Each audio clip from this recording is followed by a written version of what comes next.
You must be the ones tasked by the Academia with renovating Aru?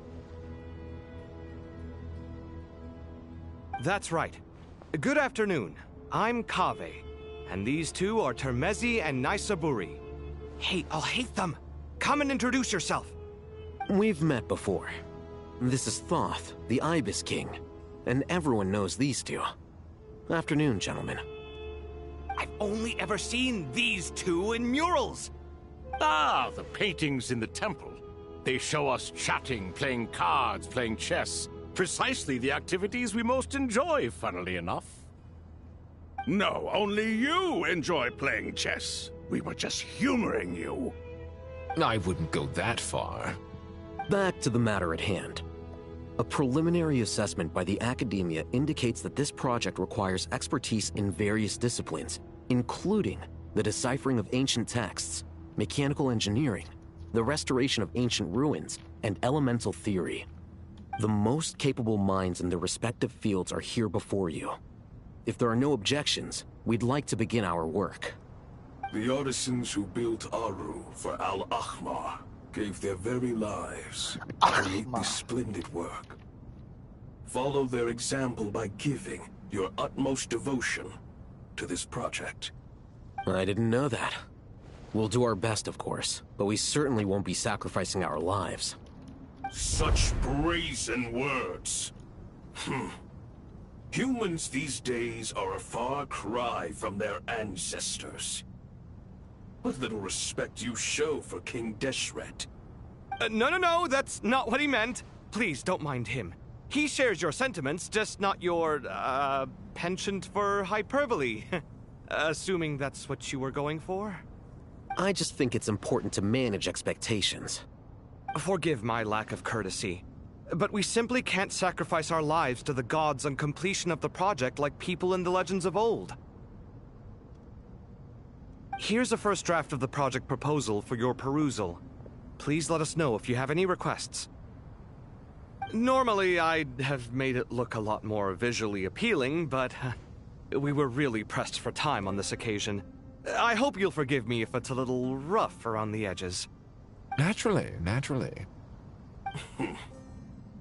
If my fellow ministers deem this meager display of respect sufficient, I suppose I can consider agreeing to their proposal.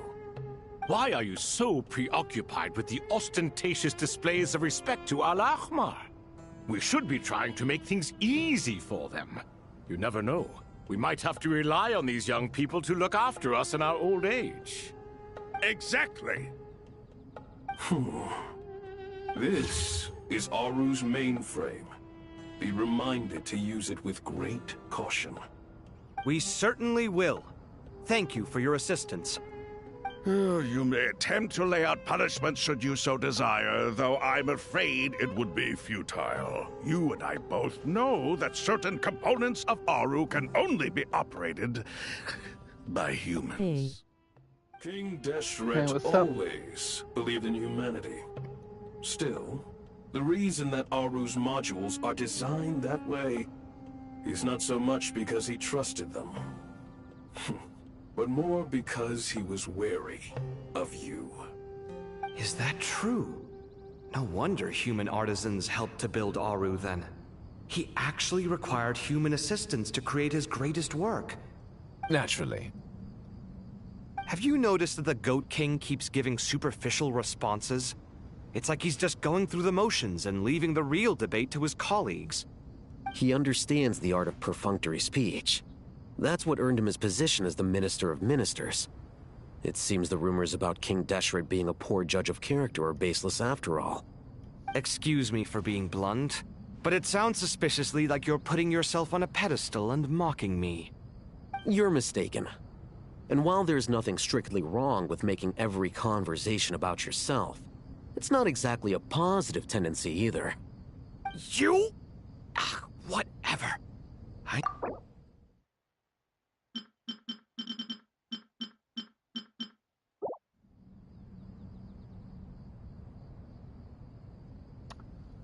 It's your job to activate it after all. Let's begin. Everyone, please proceed with the external checks and preparations as per the procedures outlined in the engineering plan.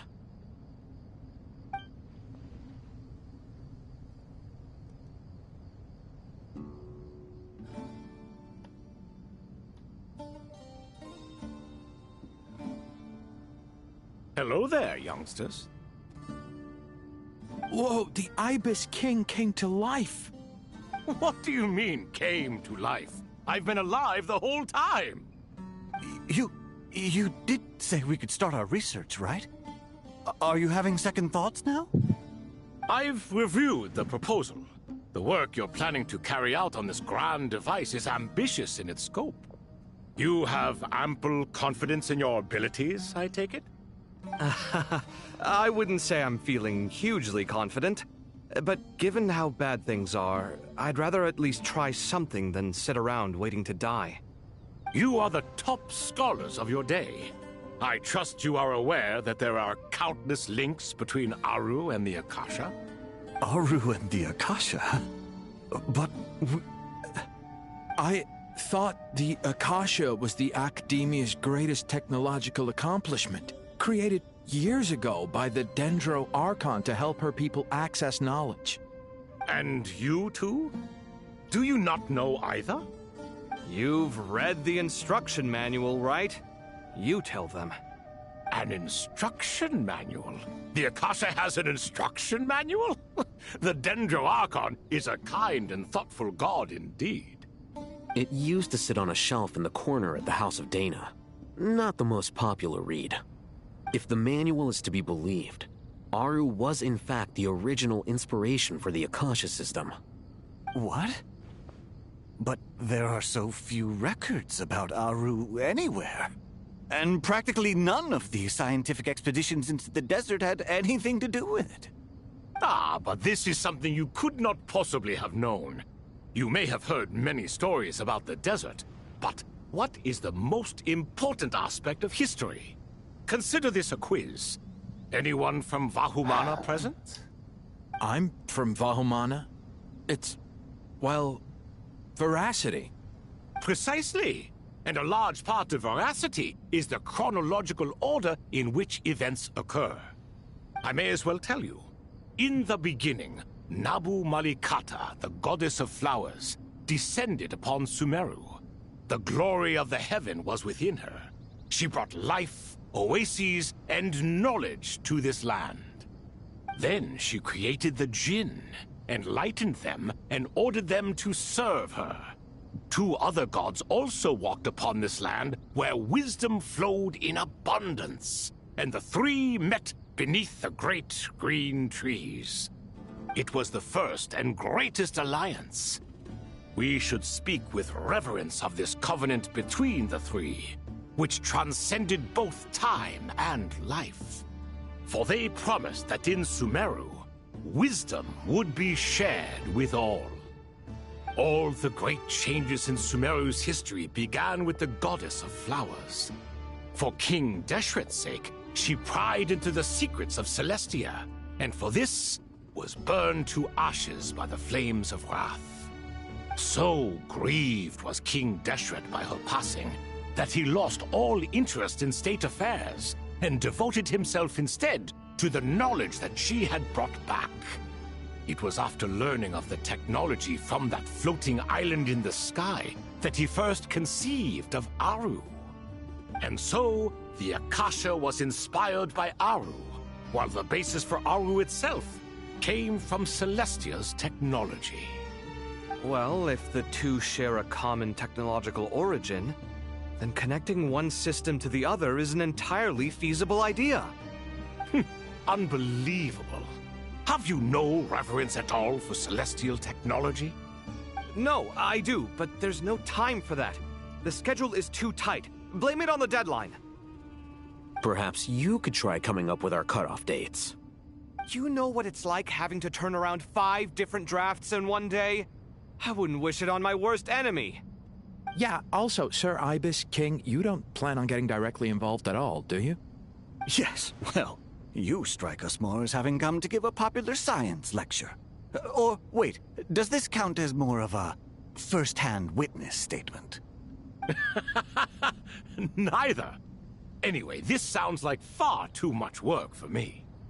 Still, if Aru is so powerful, why didn't King Deshret use it for more ambitious ends?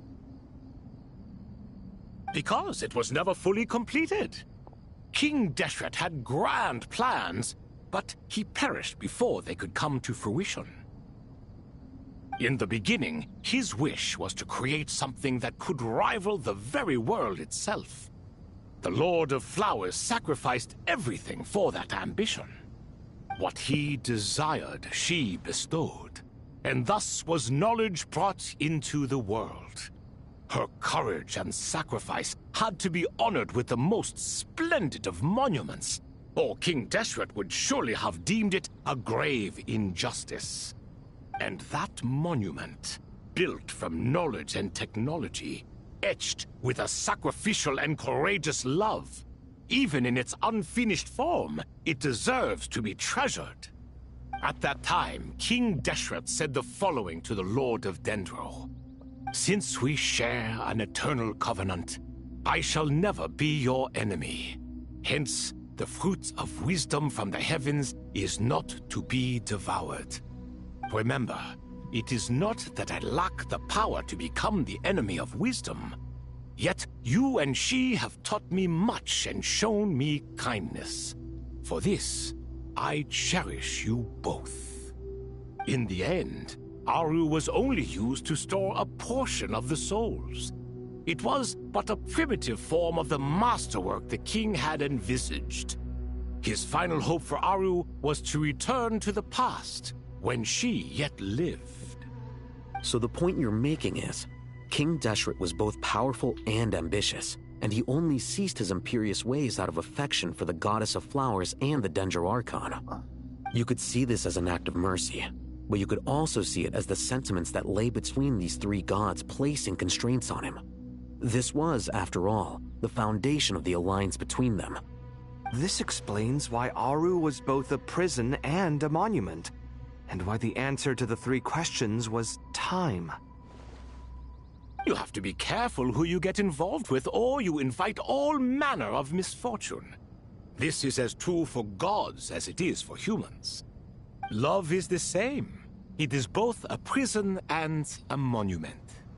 All right, let us pause the story here for now. Seeing as you've been so diligent, I'll offer a little help.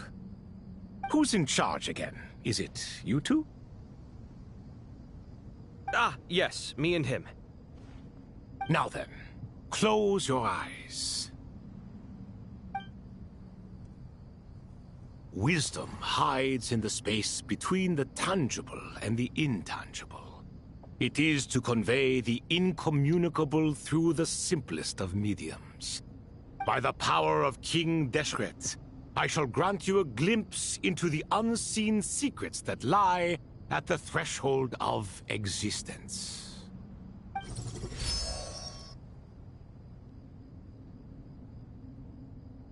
Where did this come from? Is it a new mechanism? It looks more like some form of externalized information. You've rendered it visible? Just as the Akasha allows you to access a greater range of knowledge, the power of our king permits one to perceive ingenuities that do not belong to this world. This is no ordinary mechanism. It reflects the internal structure of Aru. Whether you choose to increase or decrease, keep or discard. Come, use these to achieve the outcome you desire. Looks mechanical to me. Better let me handle it, just in case. But wait, how do I get up there? Turn around. So that's where the elevator is.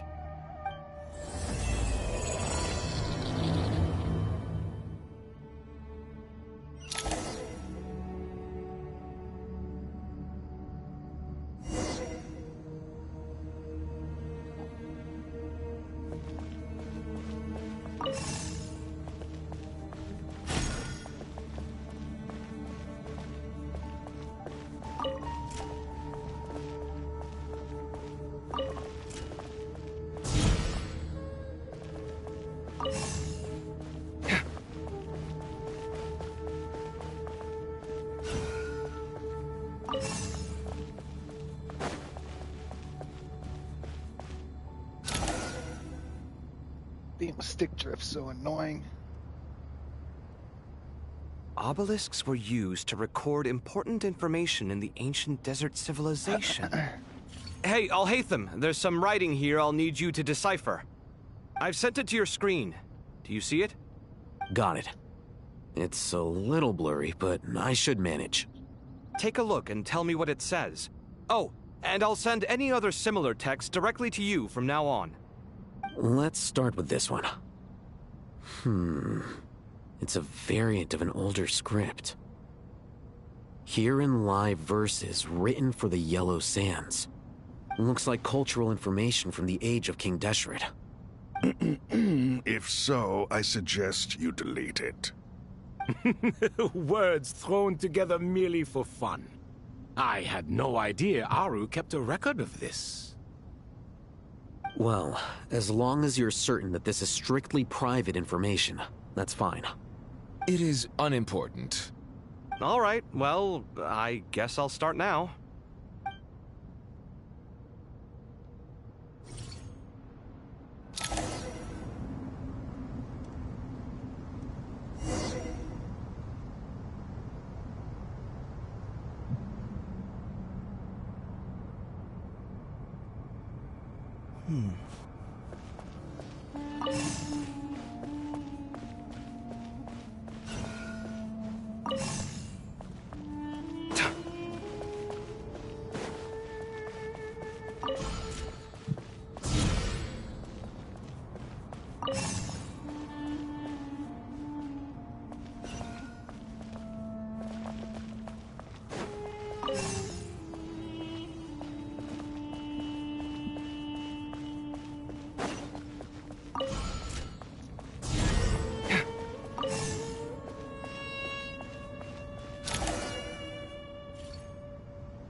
Found some more. Sending them over to you now. These are all reports about the Gurubad conflict. Can we delete them? I'd say so. Most of this information has already been archived anyway.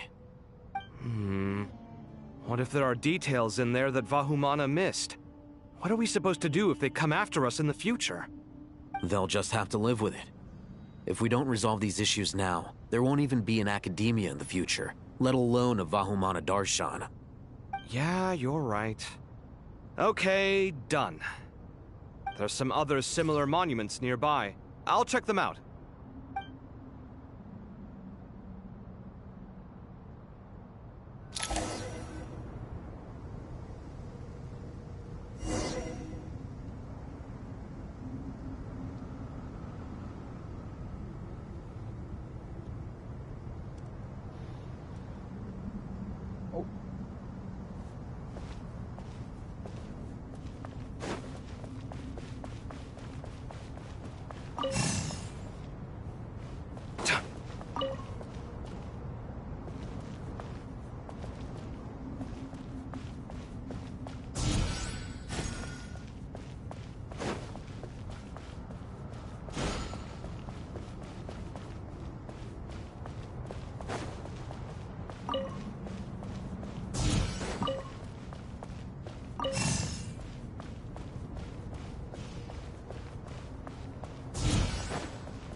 Oh, mother.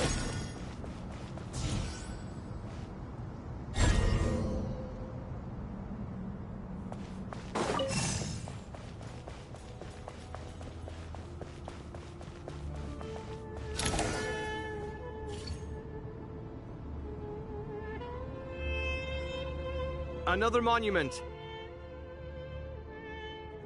Hold on.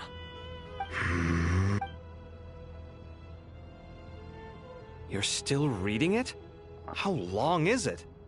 It records the development and governance of the Oasis civilization. Most of it concerns the Jinn, but it also contains records left by the artisans who built Aru. Is it important? Some of it. There was no way for me to read the whole thing in its entirety, so I had to rely on my intuition to pick the parts worth keeping. What about the artisans' records? What do they mention? They're speculations, mostly. For instance, They were wondering how to protect themselves if King Deshret decided to silence them after the construction of Aru was complete. Sounds like pure mythology to me. Surely that kind of thing didn't really happen. The records do emphasize that this was merely their conjecture based on various myths. Still, the artisans did leave details of their plans to survive, including blueprints for their escape route. Even that got recorded? Okay, well, I'll make a copy of this first before I delete it. Is that truly necessary? You won't be needing those. No, the blueprints are important. I want to keep them as a memento.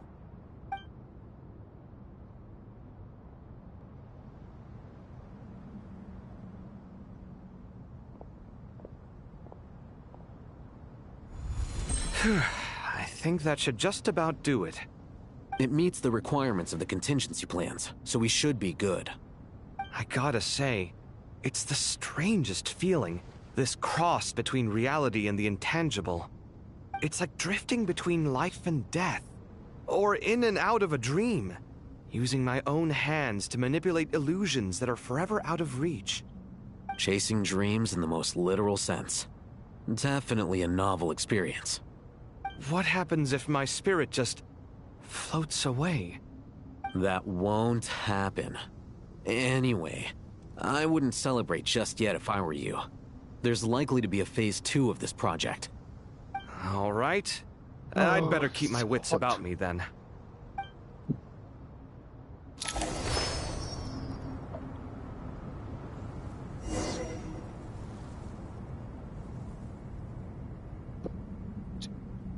Is hot.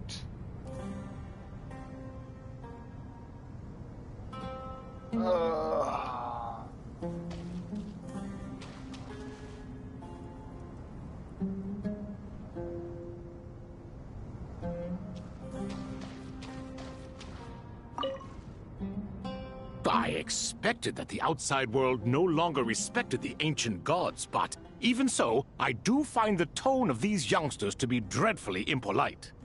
It should hardly come as a surprise to you. I remember you saying the same thing last time. I assumed that was just a one-off. I did not realize it was the norm. Don't you think that young lad's matter-of-fact tone sounds familiar? It bears a rather uncanny resemblance to you, Goatee. Surely a sign that he is a man of rare intelligence. Oh. The rest of them, though, much better. The blonde-haired one, for instance. So sincere. That's the kind of kid I can respect. Oh, really? Well, what about your disciple, Nefer? She's about the furthest from sincerity that a person can get. And now you hit the crux of the issue. Thoth is spouting lies again. He cares nothing for sincerity. He likes Nefer simply because her personality is just like his. Thus, in giving his approval to Nefer, Thoth is simply validating himself. The rest is but smoke and mirrors. What your fat You boy have doing? some nerve saying that. There really is no helping you two. Shut up, chess rookie. Jeez. What nonsense is this? How dare you tell me to shut up? How Shit can you everywhere, engage bad in boy. such banal chitter-chatter at a time like this? Aru has been opened. The glory and splendor of a bygone age is about to sweep over the earth like a flood. And you're here squabbling like petulant children. All three of you are insufferable. King Deshret was merciful, indeed, giving you a chance to be released from prison. I say, you should have been locked up for good. Ah, but Bennu, look on the bright side. Had they not been released, we would not have been awoken. Oh, you've been here this whole time. You should be scolding them along with me. I miss Hermanubis. It's not a real reunion without him here. And now you're avoiding the topic and talking to yourself. Why King Deshret designed your personality like this, I will never understand. Isn't this simply proof that our king supports my free will? Oh, look at those two rust buckets. Suddenly, you two do not seem so bad after all. Here, here. If being stuck together for thousands of years fosters no friendship, I cannot say what would. Naturally.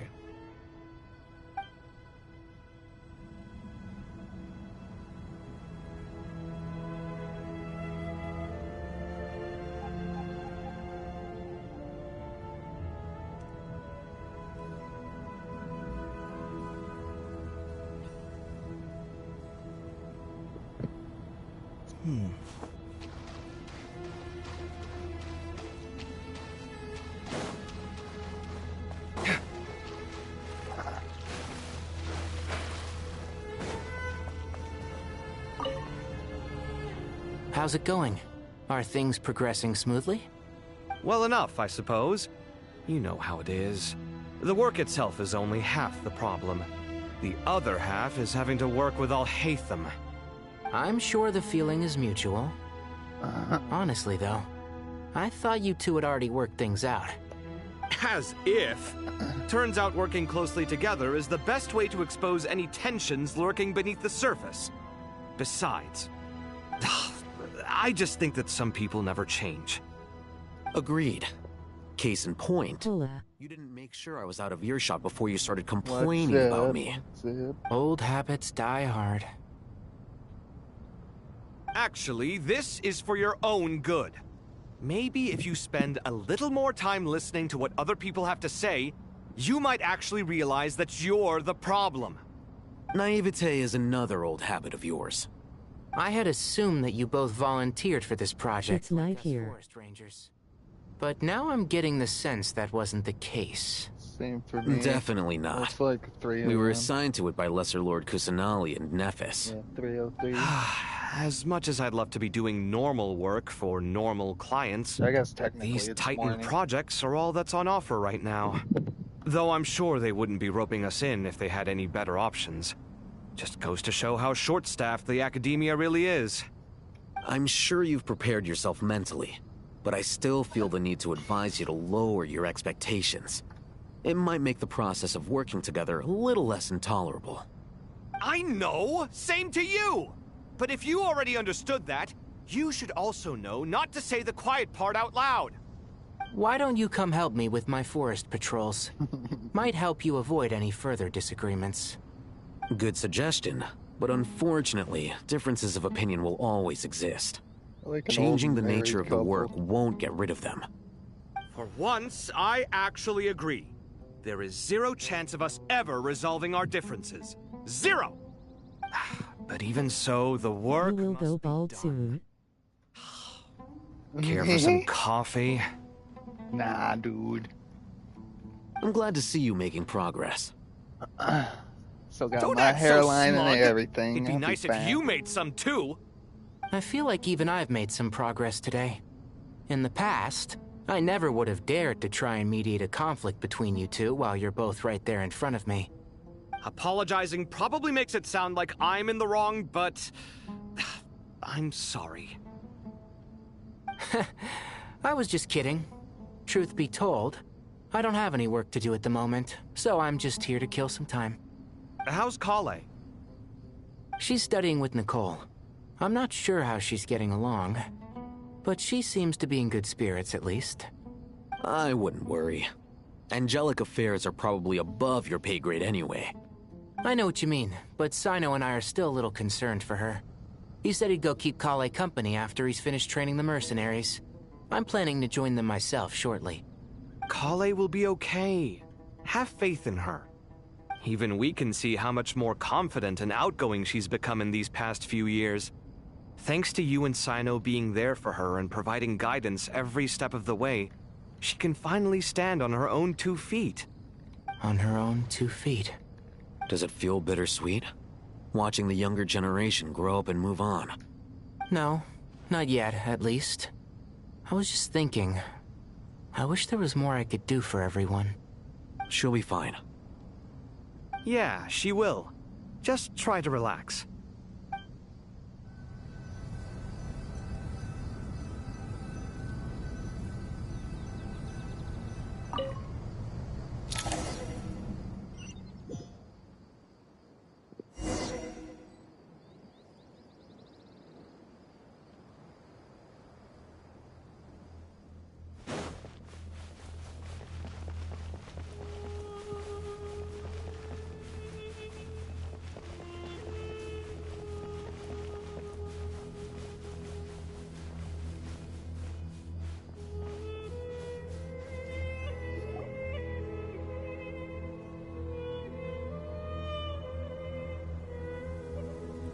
Traveler from afar, do you worry for the fate of Sumeru as well?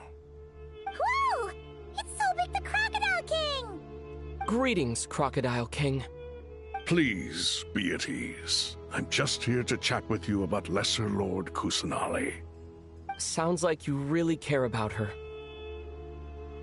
Yes, although to be exact, it is a mixture of both concern and curiosity that I feel.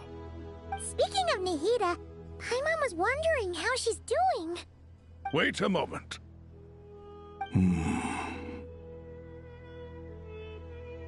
What is it?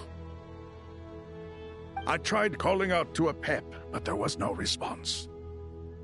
This can only mean that she is focusing all her energy on taking care of Lesser Lord Kusanali.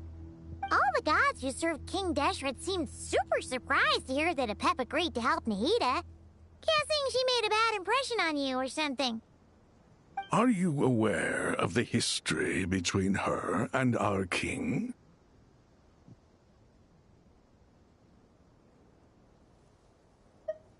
The story begins a long time ago. Al-Ahmar was always a wishful thinker where the Dendro dragon was concerned. Without consulting her, he decided to list her among the 7 pillars and declared his own power to be far superior to hers.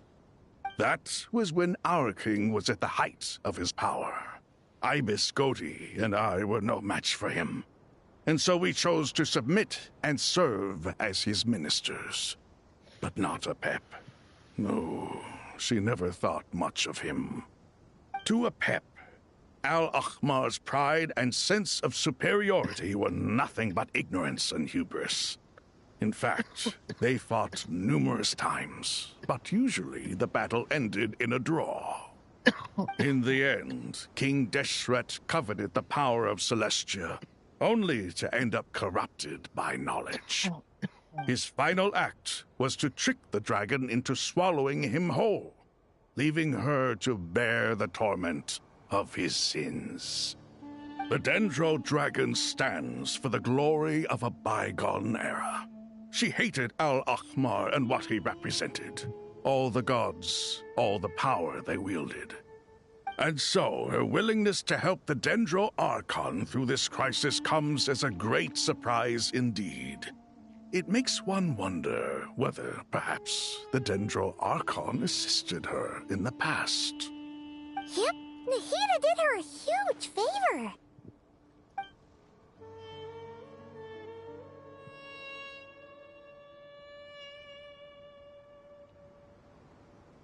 So Lesser Lord Kusanali put an end to the Dendro Dragon's many long years of torment. As much as she loathes the 7, a pep knows kindness when she sees it. No wonder she was willing to make an exception. Yeah, that's the sense we got from dealing with her too.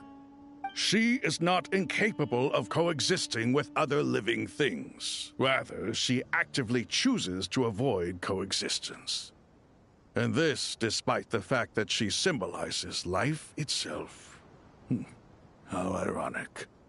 All of this being said, I wouldn't expect too much from her if I were you. Nothing will change her hatred towards humanity and gods. We'll keep that in mind. Anyway, how much longer do you think Nahida needs to stay with the pep? For all we know, the Fatui might still be in the desert. Just to be on the safe side, why don't we grab anyone who isn't busy right now and go look for her? I'm alright, Paimon. Huh? Was that Nahida's voice? It seems the treatment was effective. You stream very evilly. When do my deeds require your evaluation? Broken heart. Here will do just fine. I had no intention of taking you any further.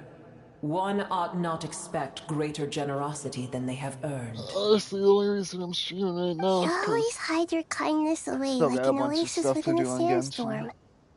Only those who make it through the swirling winds can know just how beautiful that oasis is. I haven't done the Archon and how much quest hope yet. it brings. You dare appraise my being? No. I'm expressing my gratitude. I think I'm mostly through it. I want to thank you for sharing your precious life force with me. Still haven't even attempted Awake stingy already. and onslaught. You are more resilient than I thought. Pep. I feel much better. Thank you. Gods and their gratitude mean little to me. I would rather you give me your assurance that the situation with Irminsul and Sumeru's ley lines will be... I'm only here since I woke up from a nightmare, and I just finished my last college class for this semester yesterday. As the god of this land will be held responsible. I hope you're okay. And you would not enjoy being held to account by me. That's pretty happy about that. I understand what you require, but I would assume this task even if you did not demand it. Sumeru is my responsibility. I must resume my duties as soon as possible. A farcical notion. God of Sumeru, I hope you realize how unextraordinary your strength is. And yet, maybe it is precisely what defines me. A god of wisdom is not meant to rule by force. Then hold steady. We go forth. Well, I'll be. Is that a pep? Do my eyes deceive me? Of all places, the Dendro Dragon has decided to visit the mausoleum of King Deshret? I see that after all this time, El Ahmar's menagerie of ministers remain as vile as ever. It's a pleasure, Dendro Dragon. Had you arrived but a little sooner, you might have attended a meeting of the Seven Pillars. What a nauseating thought. You are not the first insects I have had the displeasure of dealing with today. A swarm of them tugged on my tail on my way over. Goodness knows what hovels they crawled from. Have you tried streaming to different platforms? I have not, no. What did you do with them? I cast them away. What would you have me do? Keep them as trinkets? Only one's Twitch, right? Booer, this is where we shall part ways. To be clear, I don't know anything other than I do not wish to see you or anyone else here ever again, unless absolutely necessary. Like that one site ninja one Then too. I wish you peace as you return to your dwelling place. Kick? It matters not to me. Simply refrain from bothering me again.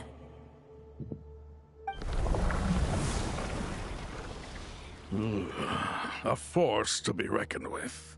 At times like this, I feel glad that she has no interest in any of this. Hold on, just hold on, okay? We're almost there. We made it. Huh? Wait, that voice. It's... Uh-oh, I'm gonna fall.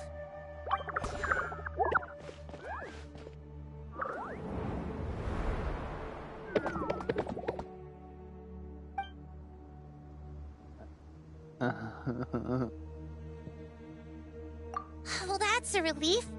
A pair of safe hands indeed. The Dendro Archon's familiars. They are the last thing I expected to see here. Huh? Wait, what are the R&R doing here? Don't you guys hate the desert? Obviously I was worried about the Dendro Archon. I've been supporting them with my Pari powers the whole way here. Oh, you seem pretty nervous. Is it because there are too many people around? Not just people. It's all these non-human beings, too. It's hard on them. I can't believe you made such a long and dangerous journey just for my sake. I appreciate your support so much. Thank you all. I'll have to ask everyone to wait while I help our new arrival settle in.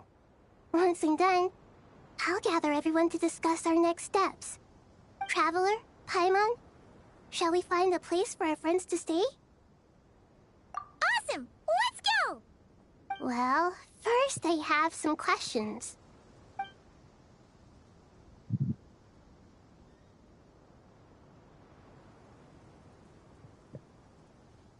Okay, I think that covers everything.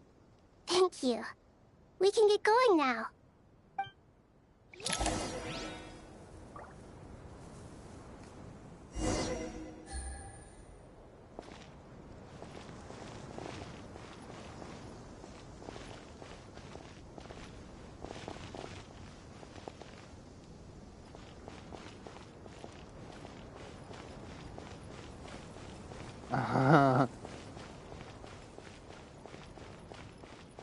Squad.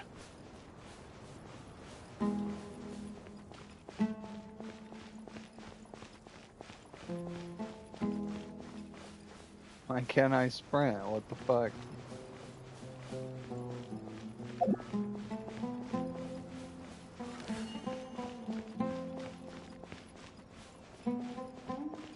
It's supposed to be like this, or my game just break?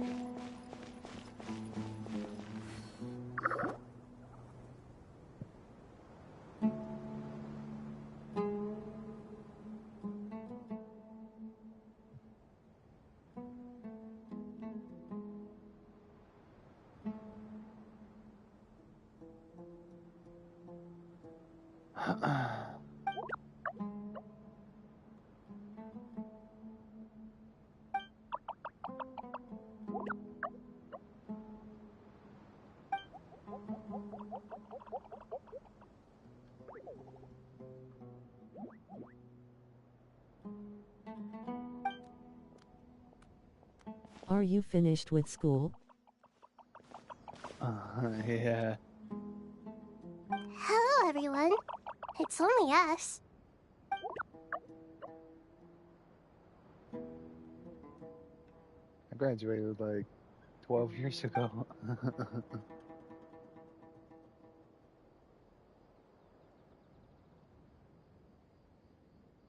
It must be very tough for you coming all the way out here, especially since you don't like the Voluka. Is everyone back in Vanarana doing well?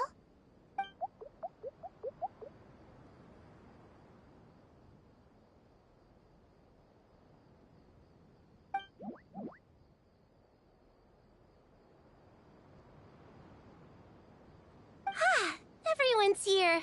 Good. Are you okay? You look like you were about to pass out back there.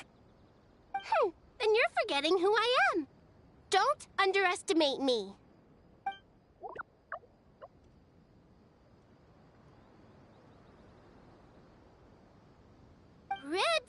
Oh, excuse me! Are you comparing me to Paimon? I suppose everyone is gathered here because of me. Is Genshin your first gacha game? Critical. Yep. And everyone is very busy with their various tasks, so... Yep. I played Zenless Zone Zero too. My second gacha game.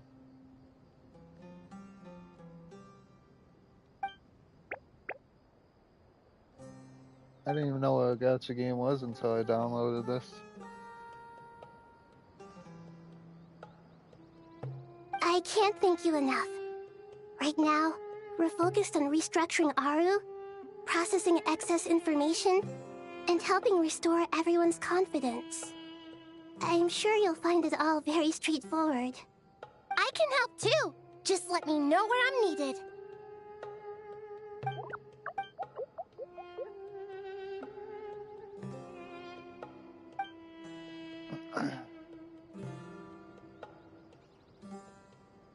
Up to no good?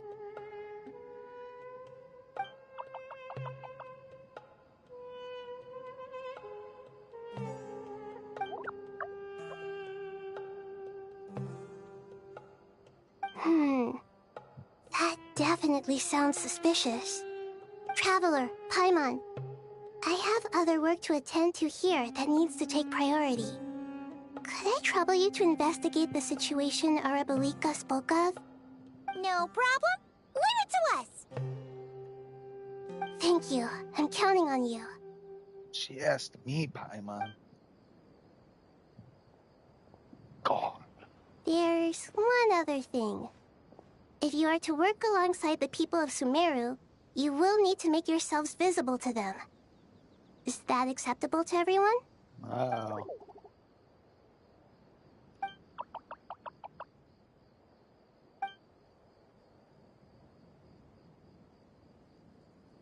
There's nothing to fear. No one here will hurt you. But if you do feel afraid, don't worry. Just call my name and I'll be there. Very well. Now, I shall bestow a small blessing upon you all. Whenever people see you and interact with you, from the moment their gaze meets yours, they will experience the most beautiful of dreams.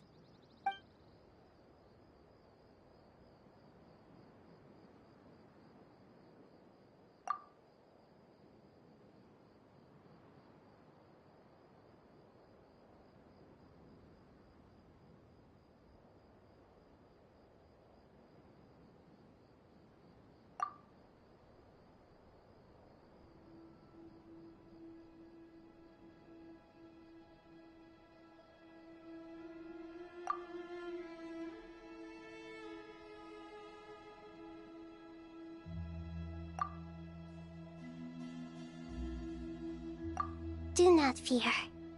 We will face it together. This too shall pass.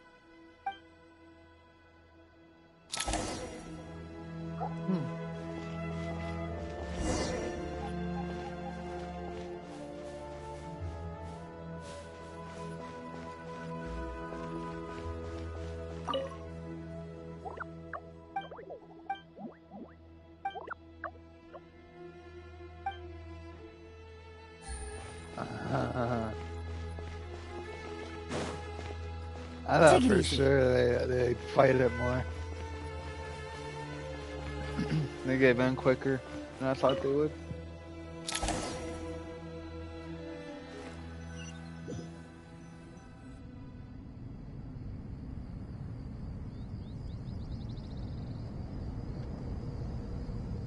Ah, everyone's here.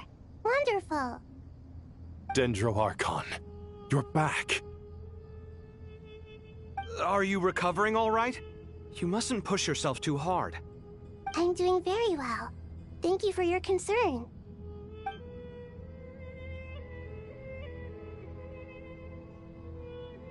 I see. Using the power of Aru to reboot the Akasha and gain access to Ermin's soul. It's a sound plan, although... I regret to be the bearer of bad news, but with the state that Ermin's soul is currently in, it's impossible to access via traditional means. Even the Akasha won't change that. Alas, we had feared this may be the case. And what about non-traditional means? Non-traditional means? Are you saying... Desperate times call for new measures.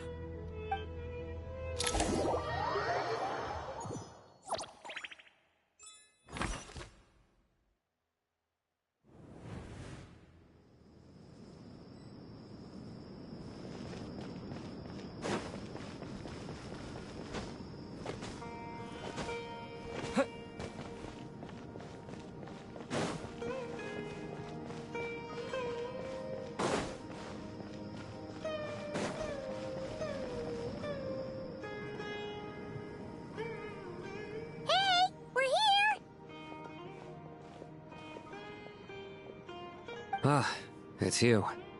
Is there a situation?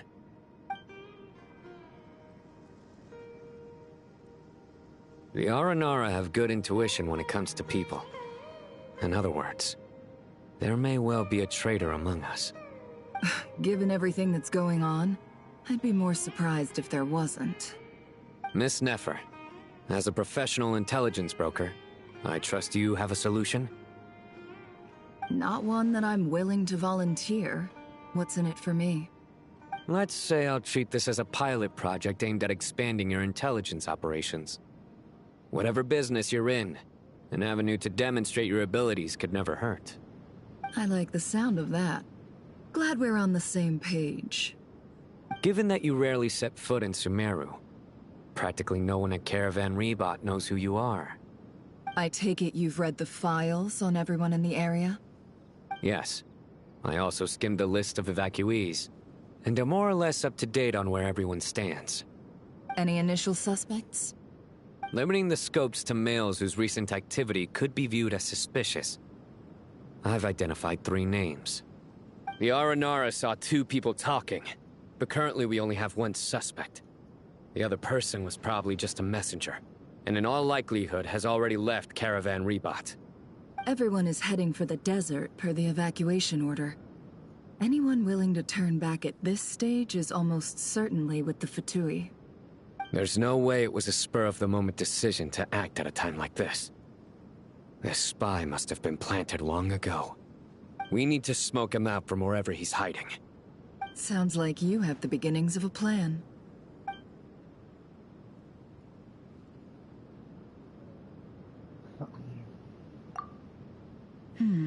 I see.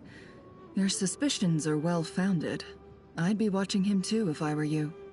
So far, we still lack solid evidence that he's been bribed. He hasn't made any recent purchases that would indicate he came into some cash. Then let's get closer to him to confirm before we make our move. I can handle it.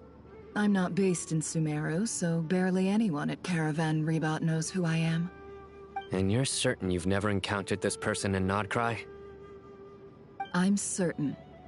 Besides, it's extremely rare for me to have had any direct contact with Sumeru mercenaries besides Jet. There's no way he could have seen my face before.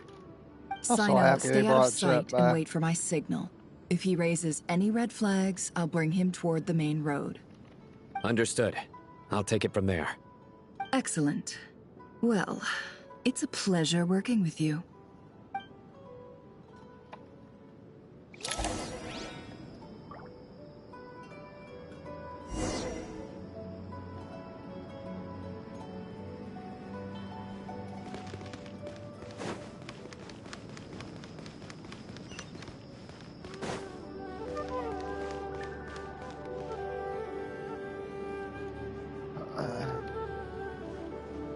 Darker skin, scars, frequents the desert and has ample combat experience. Nothing unusual about how he dresses or acts. What's that he's looking at? A coin.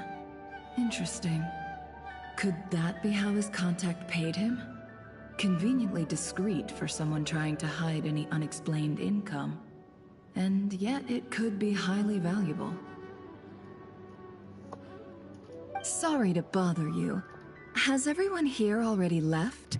I don't suppose you happen to see a lady wearing a hat?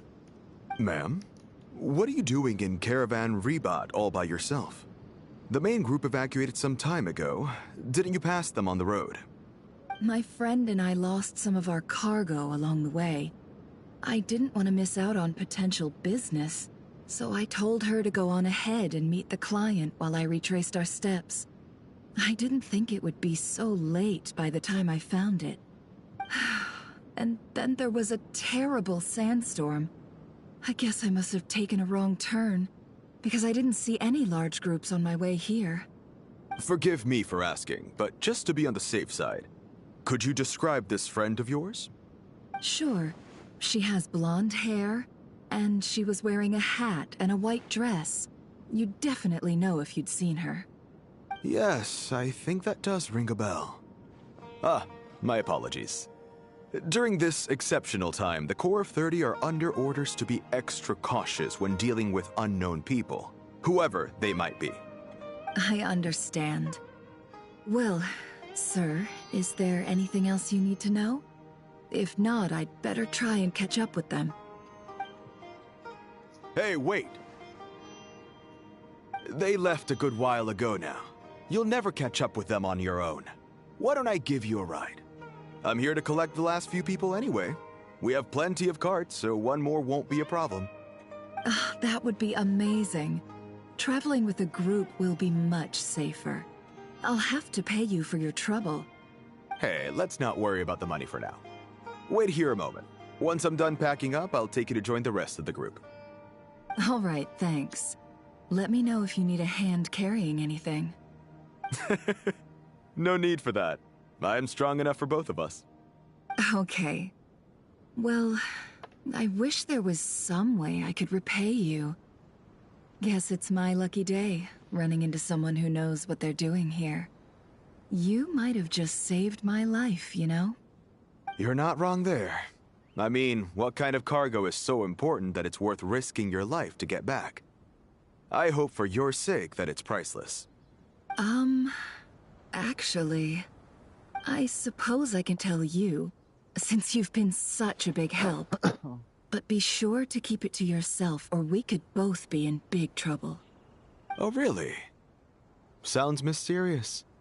We're in the antiques business. You understand? Some of our goods aren't acquired through the most legitimate means.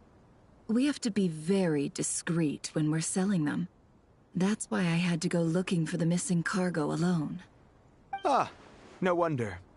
Well, ma'am, in that case, it turns out that maybe there is something you could do for me. I'm all ears. But to be clear, our commission isn't cheap. Think carefully before you ask. We don't want to ruin our relationship before we even hit the road. I'm sure that won't be a problem. My issue is, I have something that's a little difficult to sell on as well. Take a look at this. Mercenary reveals the old coin in his hand, thinks your dealings do not cry, and after I've seen plenty of antiques in her time, I recognizes it as a very rare, high-value item. Mercenary reveals the old coin in his hand, thinks they're dealing about the ancient coin used to pay off the mercenary is made of pure gold at first glance. It's hard to discern its country of origin. Sold to an astute collector, it would fetch a very high price. Pure gold? That's quite something. How'd you come across it? Dig it out of some ancient tomb? If you look hard enough, there are many treasures to be found in the mausoleum of King Deshret. It has no distinct Snezhnayan markings. That'll be why he's going with that story. And he clearly doesn't want to arouse suspicion, so he's on the lookout for an opportunity to make a quiet trade. Surely you have an existing business partner. Won't they take it off your hands? I hope I won't be attracting the wrath of my competitors by helping you sell this.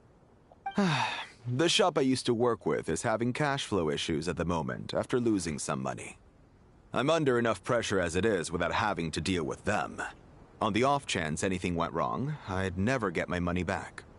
I understand. Gold is the last thing that traders with cash flow problems want to see. Well, in that case, I think we can work something out. As it happens, I'm just about done packing. Shall we make a move? Sure. Let's walk and talk. This evacuation was a huge operation. They needed a few people to stay behind and tie up loose ends. And I ended up being one of them.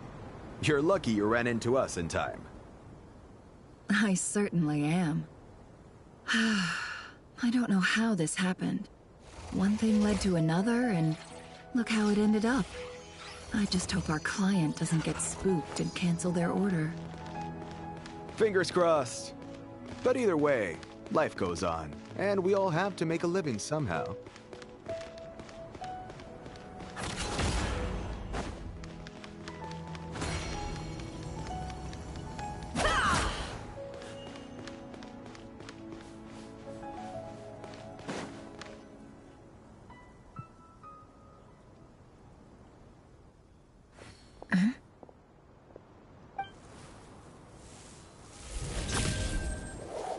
Hands where I can see them. General Mahamatra! No, wait! What are you doing?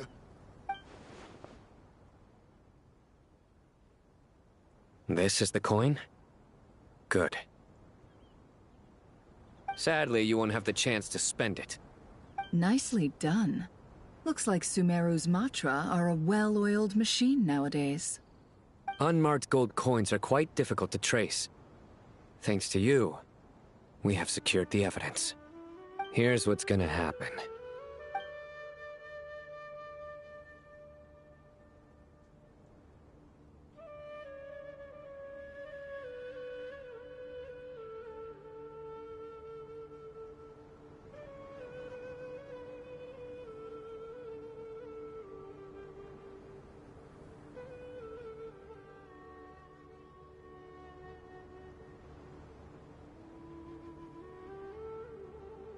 Sino nods to the group, then turns and leaves with the suspect. Before long, he returns with the intel he got out of the suspect.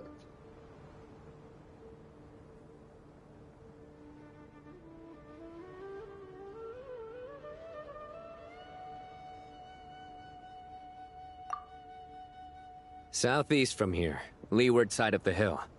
That's where he's meeting his contact. Great work. Candace tells me your interrogation skills are highly effective. Hers are quickly catching up. She's improved a lot in recent years. Looks like it's over to you for the next step. Because I'm quickest on my feet? Because you know how to trail a target. Plus, it'll be easier to monitor their activity from the air. Fine. I'll be quick. One more thing. The Traveler just brought a message from the Dendro Archon. Once you're done with this, we're to meet up at the mausoleum of King Deshret. Got it. Will do. Are you sure you'll be okay on your own? Gee, I don't know. Maybe you should come with me. Okay.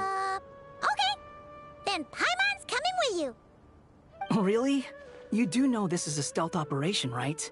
Meaning, you have to be quiet? Paimon, are you sure about this?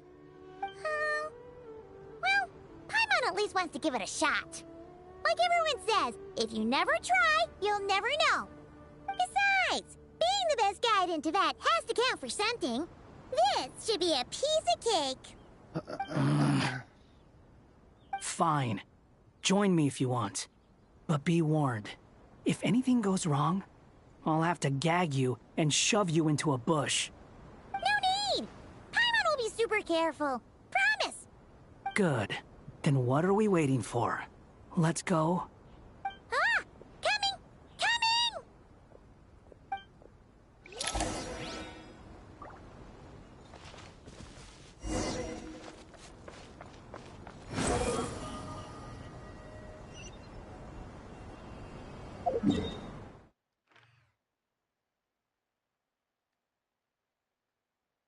Oh, damn. So you gotta walk there. It's more immersive.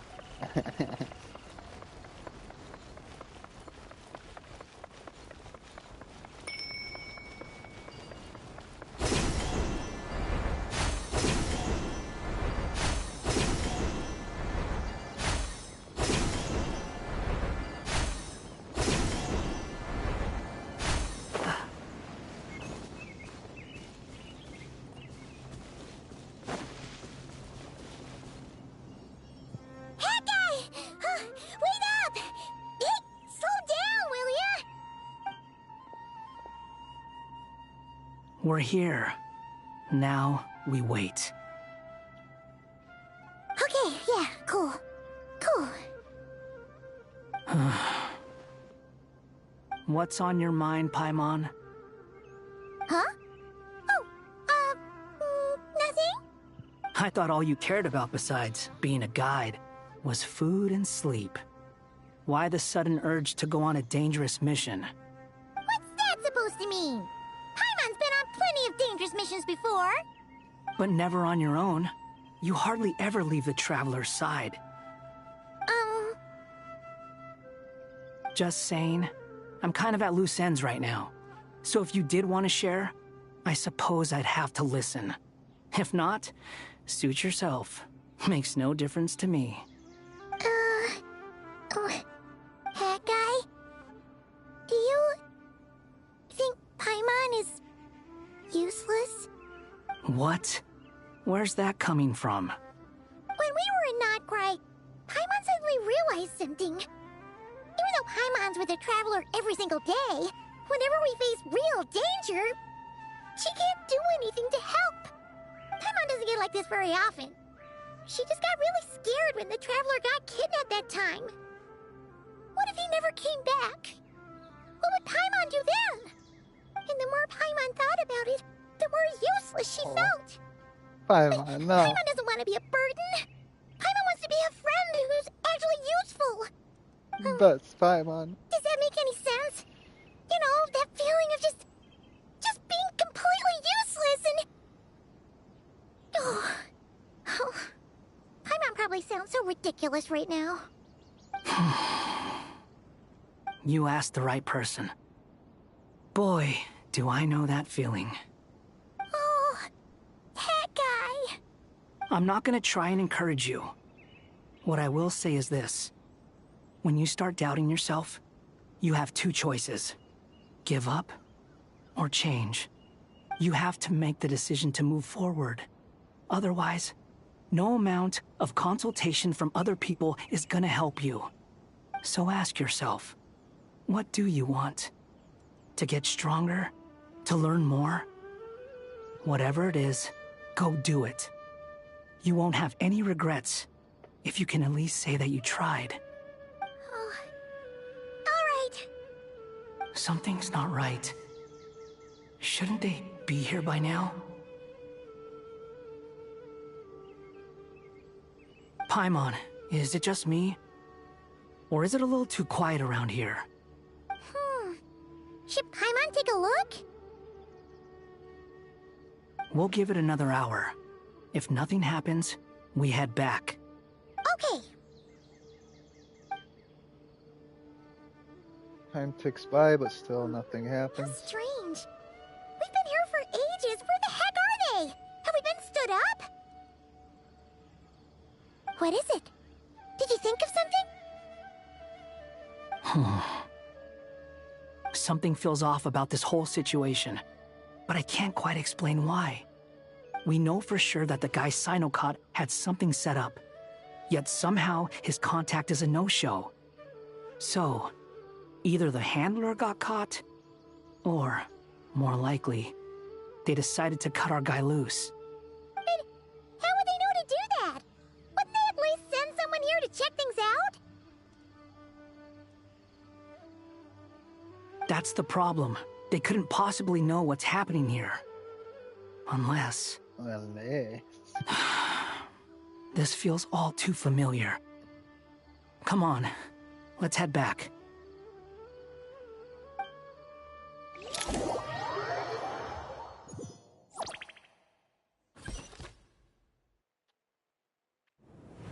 Even though this isn't a formal meeting, I'd still like to start by saying how grateful I am to each and every one of you. Thank you all for coming here and standing by our side. Chesipank and Bennu are currently assisting the scholars with the maintenance of Aru. Please forgive their absence. As for Hermanubis, may he rest in peace. There have been times when I imagined what it might be like to meet you all. Now that it's really happening, I feel quite emotional. Time has taken many things away, but that which remains is all the more resilient. I must say, there is one thing that rather surprises me. You appear to be in good spirits, Lesser Lord Kusanali. But even so, I can sense that the life force given to you by the Dendral Dragon has far from fully resolved the problem of your vitality. Oh no! So even Apep's power didn't work? Don't worry, Paimon. It worked very well indeed. The issue is how closely I am tied to Irminsul. Until the problem with it is resolved, there is no way I can fully recover. Sumeru has undergone tremendous changes during her absence. When gods pass away, inevitably, people's faith in them grows weaker. You must have sensed it already. Your power is not what it once was. Regrettably, this is true. I too have grown weaker due to the effects of Irminsul. Right now, we're all in quite a sorry state. Then what do you suggest? We take all the help we can get. Sumeru is our shared home. You and I, gods and humans alike, we must unite all our strength in this moment. Though Al-Ahmar is no longer with us, the alliance between the three gods remains in force. Regardless, as subjects of our king, we have a responsibility to support Sumeru through this catastrophe. Not to mention that it was the people of Sumeru who released us from this prison of Aru. Times have changed, and the people of today possess greater wisdom than those of the past. You really know how to give a rousing speech, Goti. Now then, let us learn more about your plan. The brightest minds of the Sumeru Academia are busy opening and renovating Aru. They claim it has something to do with Irminsul? Correct. Irminsul has existed in Teyvat since the very beginning. But during the Age of the Dragons, it did not possess the significance it holds today. After the heavenly principles arrived, the power of the Light Realm was divided into elemental energy, and Irminsul was refashioned as a device that records and preserves all information. Since then, everything in this world has been inextricably linked to it. As the Dendro Archon, I have a duty to protect Irminsul. To Sumeru, it is both a national treasure and undeniably a major threat. Teyvat has seen many upheavals in the last few years. The most recent of these was a major crisis in Notcry, which forced Sumeru to be even more vigilant than usual. I made sure to monitor all the pathways through which an outsider could potentially transmit themselves into Irminsul. But despite my efforts, a major problem still arose within. I still believe that someone has actively invaded Irminsul. But rather than taking any of the pathways I referred to, the intruder chose instead to utilize the most direct route. And the only one that cannot be protected against. By entering Irminsul through death. I see what you mean.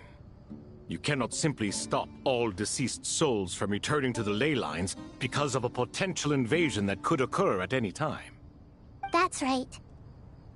As important as it is to guard against external threats, I couldn't allow myself to stop the souls of the departed from finding peace.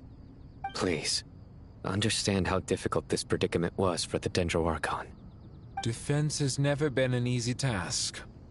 After Irminsul was invaded, my authority was quickly restricted. Soon after that, the tree began denying access to any connections. I'm sure you feel responsible, but you are not to blame. No one can predict every possible disaster. There will always be trials and tribulations for the world to endure.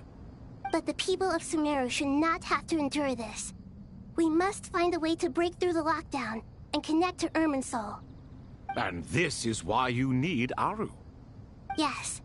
The only thing in Sumeru capable of rivaling Irminsul in terms of overall function and performance is Al-Ahmar's legacy, Aru. All I managed to do before falling into a coma was make some minor adjustments to Irminsul. Using Aru is a last resort, and a move that comes with enormous risks. The Scholar's initial plan was to borrow Aru's power to reboot the Akasha, then use the Akasha to connect to Irminsul and investigate. Unfortunately, Irminsul has suffered far greater damage than they first thought, rendering that plan futile. To rise to the challenge, we had to resort to more extreme and far costlier means. This has led to a number of new contingency plans. To reclaim Irminsul, our brightest scholars have made further modifications to Aru with multiple goals in mind. I thank you all for giving them your blessing in this endeavor. Human wisdom has clearly improved over the millennia. You have not only our support, but that of the Jinn, the Aranara, and the Pari. Together, we will do everything in our power to save Irminsul. By the way, when you spoke earlier of an intruder, it almost sounded as if you knew who you were dealing with and what they were capable of. Well, since you ask...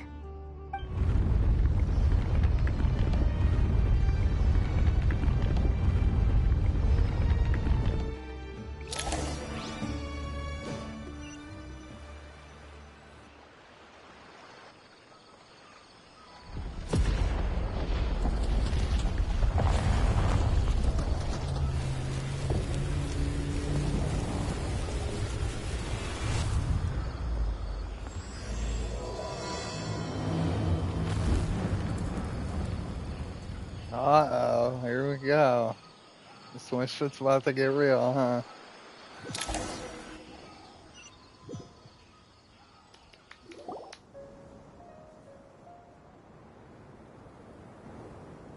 Master Tainari! What is that? Is this Irminsul? How did this happen? What's going on inside? Luckily, we managed to evacuate everyone. What in the world was that? That was terrifying!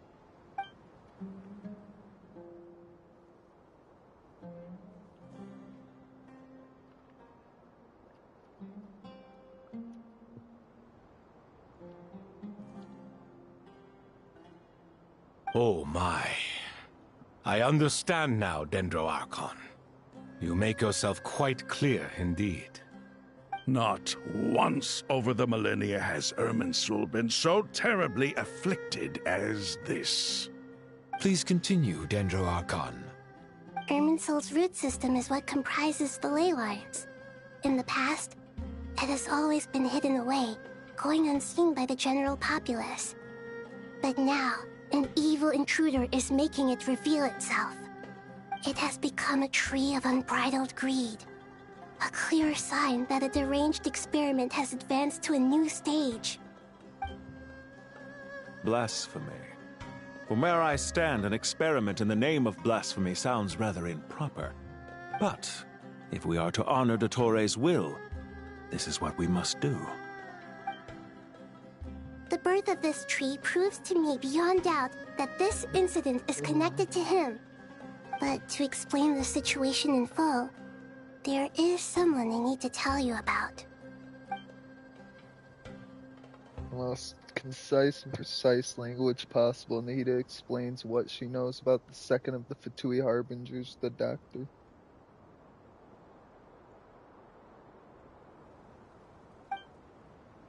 His true name is Zandik, and his crimes are beyond all reckoning. Zandik. So it was him. I saw him in the desert once. A man of supreme arrogance. So this is where it has taken him. But didn't Dottore die and not cry? How is he still able to do all this? He must still have loyal followers amongst the Fatui. Even so, I'm still unclear as to how he has been able to wield such a profound influence over Irminsul. I can confirm that Fatui forces have arrived in Sumeru City. Furthermore, Irminsul seems to be undergoing some kind of mutation. Evil branches are beginning to grow. Things that do not belong to this world are slowly but surely materializing.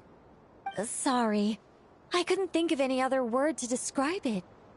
They don't seem to be fully formed physical entities yet, after all, but they are gradually becoming real.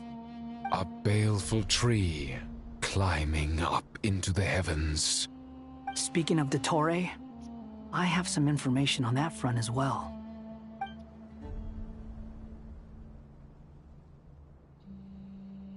Wanderer recounts how he and Paimon went to the meeting spot only to find no one waiting. I didn't think it was them. wise to state this out in the open. But my theory is, the mole wasn't cut off after he was caught. They wrote him off from the beginning. You mean, the Fatui never intended to follow through with him? Then why plant a mole at all? It's hardly a conventional strategy, and the rationale behind it is pretty twisted. But as it happens, I know someone who works exactly this way. And when it comes down to it, his goals are very simple. He just wants to confuse people, so they can't figure out what he's up to. He's been a collaborator of Dottore's from the outset. That fact alone confirms that Dottore is involved with this somehow.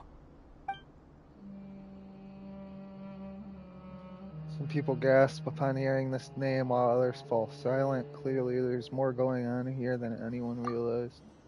Nita proceeds to summon all relevant parties for a lengthy and in-depth meeting.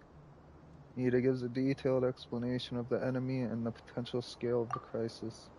After further intel provided by Nicole and Nefer, a plan is formulated and everyone prepares to get to work.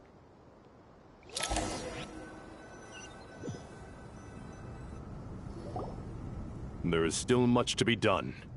Everyone, please remember our core strategy. As per the discussions, the following groups must act immediately. Mr. Al-Haytham and Mr. Kave, the next phase of the Aru renovation project must begin right away. Godspeed to you both. We'll give it everything we've got. The plan looks feasible, but the implementation will require certain resources. General Mahamatra Sino and his team will help to procure the materials required for modifying the terminal. No problem. I've already spoken with Sethos and Hat Guy, and they've agreed to assist me. This kind of thing is best left to the fleet-footed, right? Hat Guy? If it's efficiency you're after, we're the right people for the job. Following up on the elemental energy amplifier we discussed, Ms. Dory, I assume you're the one most familiar with the status of this project. Aside from the Dendro Archon, of course. Yep, that's right. Leave it to Lord Sangama Bay. Of how involved she's Got been it. and everything lately. Will it like Madame Farazan, Kale, and Nicole to support Dory on the technical side? You can count on us. Her kind of nice. Will do. Rest assured, I'll take good care of Kale. Dia, Candace, and Nefer, you'll be in charge of negotiating between the various parties. I trust you remember our goal. You bet. We can handle it. Good. I believe that covers everything. Tainari will provide ad hoc support as needed, if that's okay. Poor Tainari. Must be tough being Nephis' student. Getting bossed around all day, every day. Hey, don't try and drive a wedge between us, you old rascal. All it says to me is that Master Nephis has faith in everyone's abilities. While I'm nominally here as backup, I doubt there will be many situations where my help is needed. Exactly. Finally, Traveler, you and I will head to the border between Sumeru and Natlan. Once that task is complete, I'll be asking some of you to accompany me to the Eternal Oasis. The Eternal Oasis? I thought that was just a legend. So it does exist after all. Regarding your trip to Natlan, under normal circumstances, a meeting between our two nations would be a far more formal affair. Unfortunately, Sumeru is all but completely cut off from the outside world at present. So regretfully, we won't be able to give the Pyro Archon Mawika the grand reception that she deserves. My apologies for the inconvenience. No problem. No point putting too much pressure on yourselves. You know, that goes for everyone. Right. Especially you, Dendro Archon. I'm sure you're still feeling quite weak. Don't worry about me. The Dendro Dragon's life force will sustain me. Plus, we'll be there every step of the way. Nahida will be just fine. Yes, I believe in myself. And I believe in every one of you. Well, time to get going.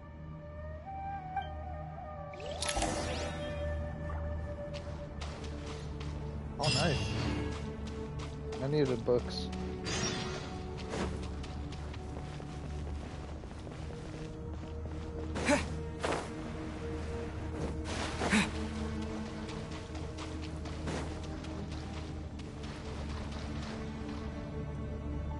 Oh, I see that.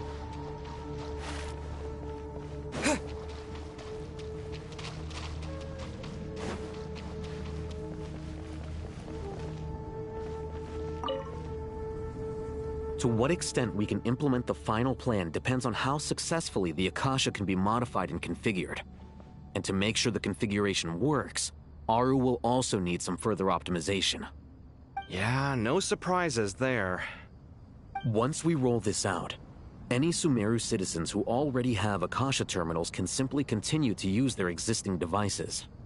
This still leaves us with a significant equipment shortage, though. Many groups of people were never issued Akasha terminals, including mercenaries, the desert folk, and many others. we'll need a supply of rare materials for the renovation of Aru and the production of new terminals. Right now, the best place to source these locally is from the primal constructs within King Deshret's mausoleum. Time is not on our side here. It's gonna be a race against the clock.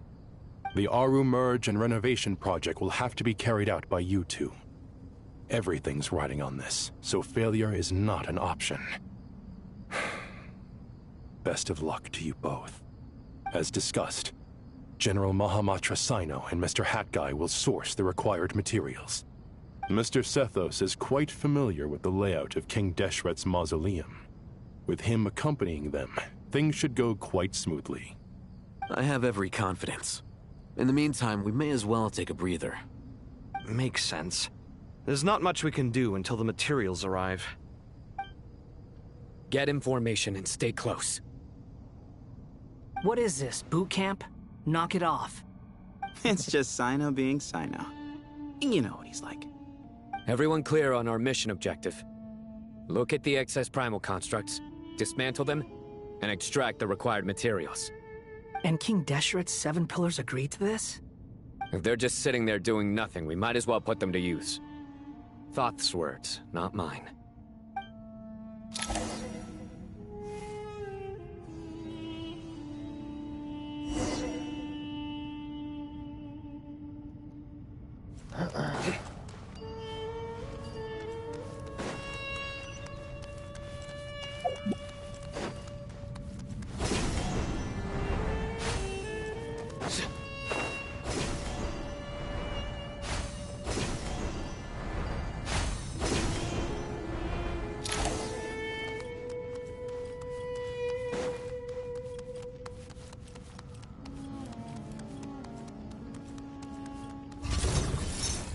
Through me, justice is served. Their penance is due.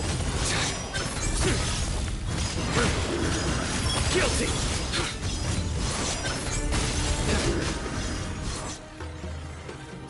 Cry louder! A sage's wisdom! Excuse me? Surrender!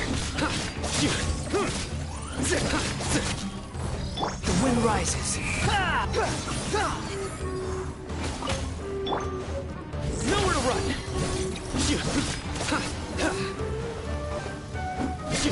Behold! Give me some space. Futile! The wind rises.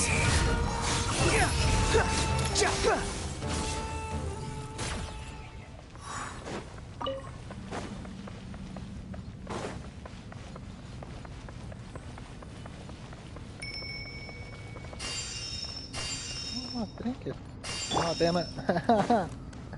Forgot it doesn't do it for everyone. Excuse me?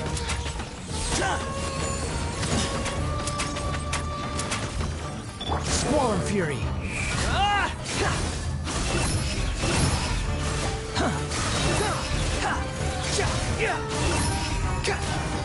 Wretched vermin! Way ahead of you! Your sins weigh upon your soul!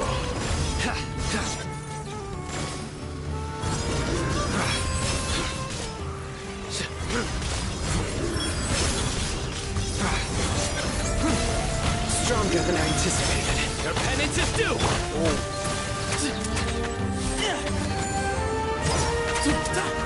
The wind rises.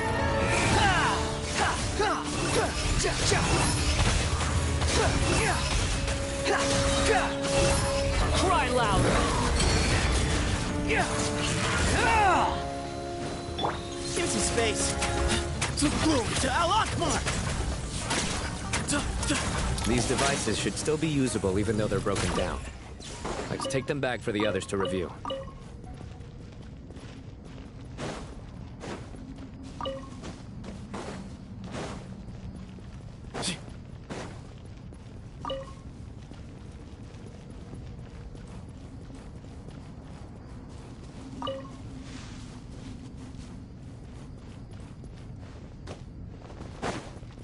That what I'm supposed to grab, I hope.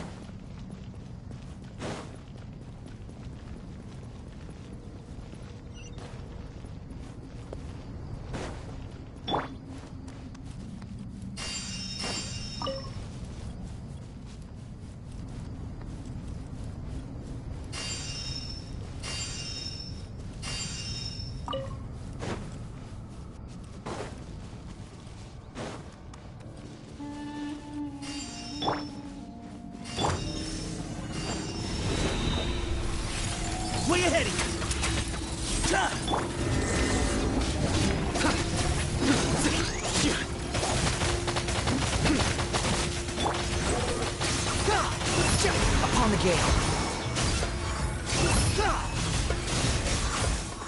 Upon the gale. Judgment is upon you. You stand condemned.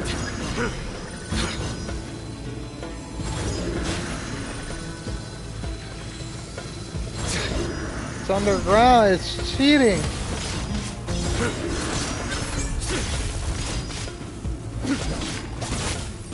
Unsightly insects. Move or be moved. Give some space.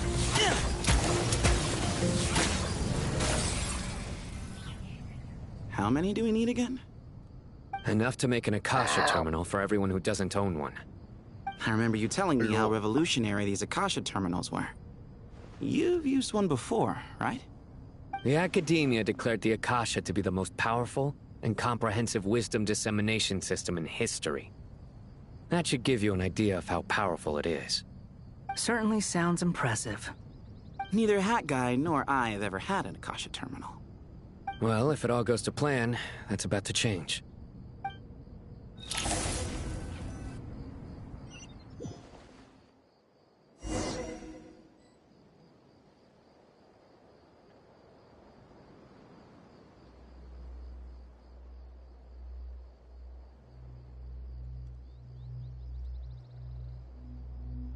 Huh? Ta-da! No! Oh, fine.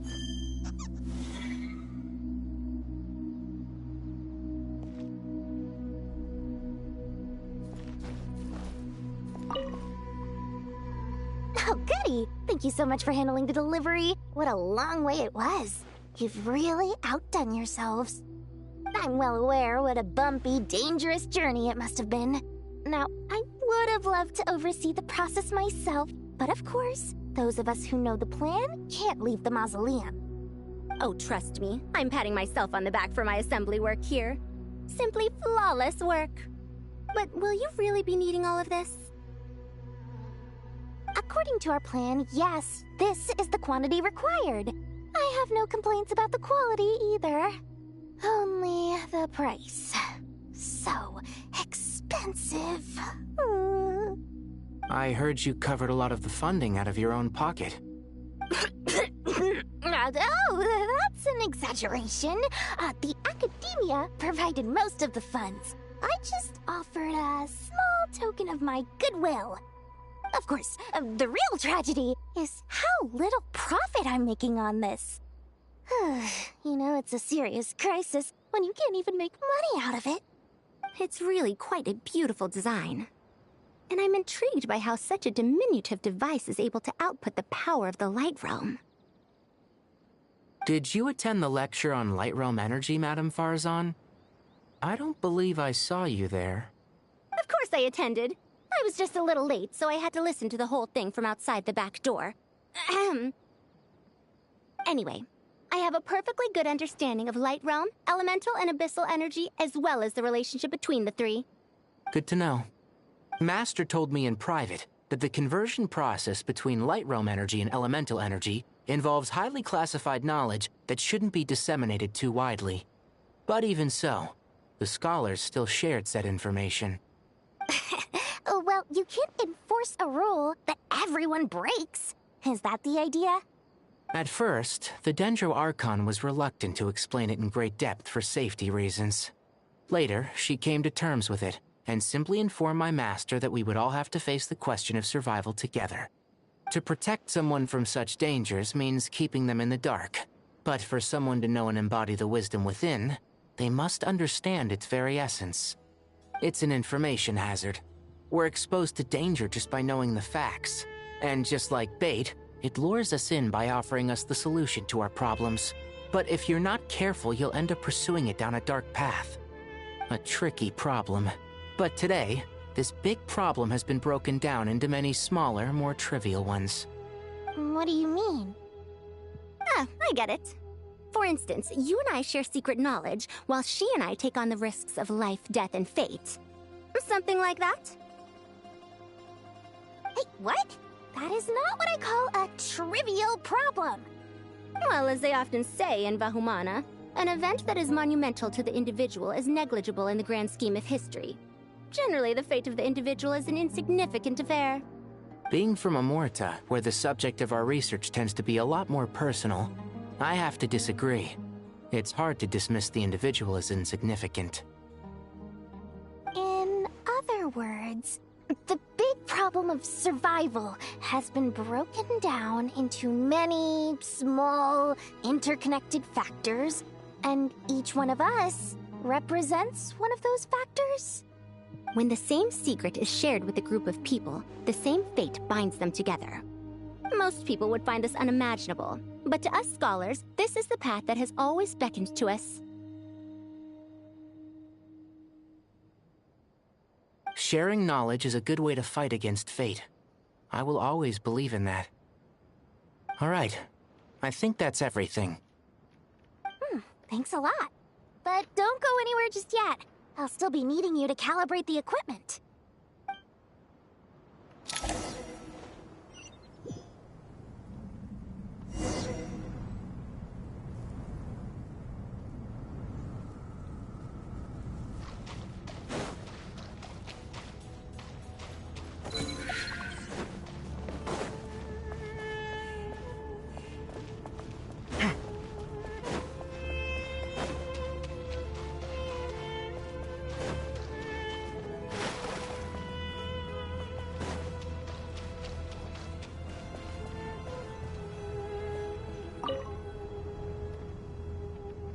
Okay, the materials are ready. We can proceed with the next phase. Alhaitham, how are you getting along? Most of the information in Aru is written in ancient desert scripts. Some of this is written in a tribal language, while other parts seem to be a variant of an Oasis script, based on the glyph forms. Oh. Not lost to history, I hope. Some are. All we can do is infer the meaning based on the rules of related languages. Although, this section actually fills in some of the missing historical record. I'm transcribing it so we can bring it back to the academia. After Aru started up, 2 more lines of text appeared here. Can you read them? Humans may not read what is written by the gods, except by not reading. Victory should not be easy to attain, for it symbolizes divine wisdom. Knowledge must not waver, for it has external borders. Is this a clue to solving a puzzle? Or is it being symbolic? You can't read it unless you don't read it. Victory is wisdom. Knowledge is confined by borders. Wait, I think I've got it. It's a metaphor, isn't it? It's talking about... a chessboard.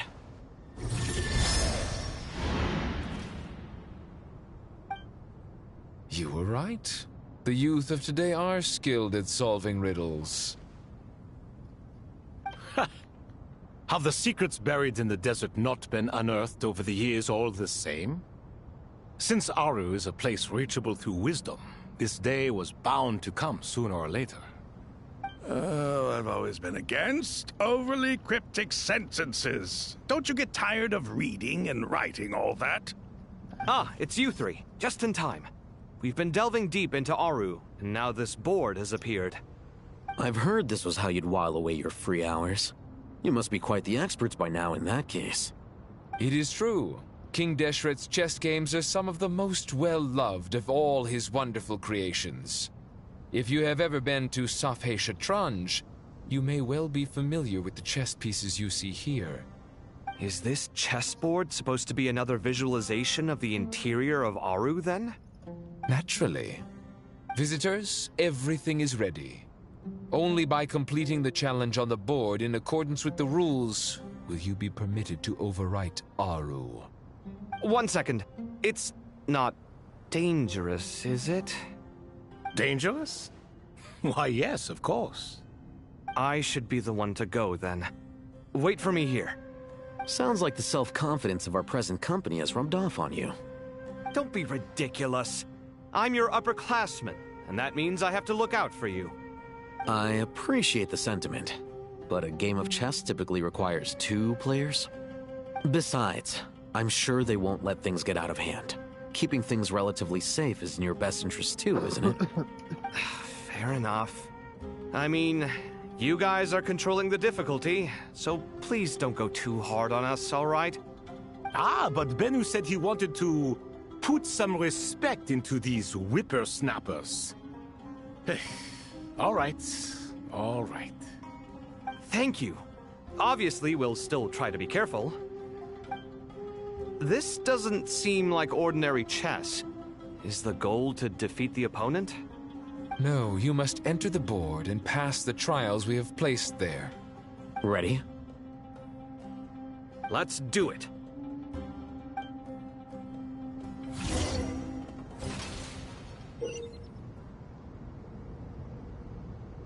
Okay, must move separately, assuming actions they do.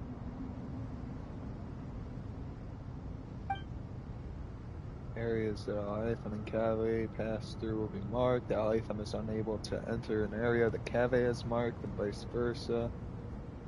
Turning to an area that has already been marked will remove the mark and return the actions previously consumed. Cave can move some of the pieces on the chessboard, but you can only push them towards empty areas. The Alitham can activate some pieces on the chessboard to unlock certain areas. These areas then become passable. The first trial is posed by me. I don't think this is gonna stop us. Ah, but the key to this game lies in working together. Otherwise, you will be deemed to have broken the rules. Looks like it's up to me. Marak, can you open it? King Deshret's favorite primal construct. Living on in suitcase form, of all things. Amusing. Ho-ho! Excellent work.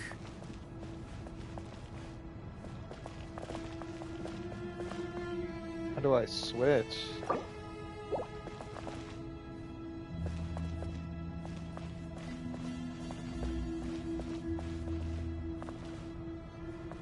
Oh.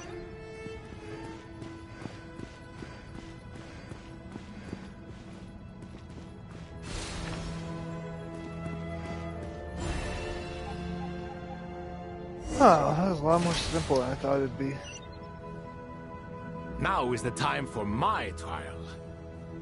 Now, don't be nervous. I'll make it nice and easy for you. Really?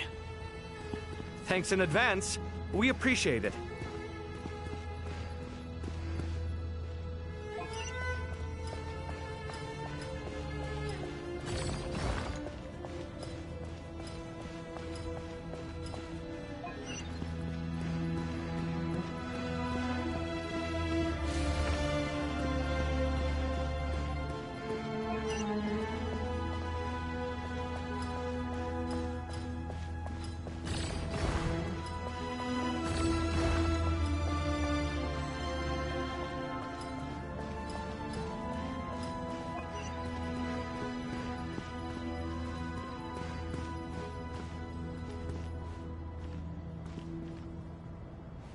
Oh, I see. Alright,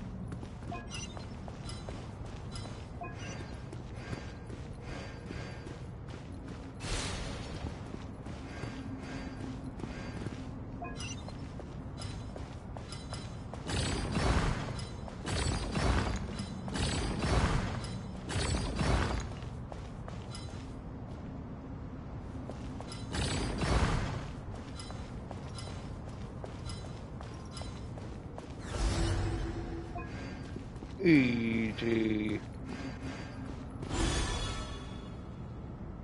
Got big Dwayne. Oh, Dwayne is so big. Ibis King, don't you think this all rather inappropriate? You may as well be handing them victory on a silver platter. Do not expect me to follow your lead. Ha! Suit yourself.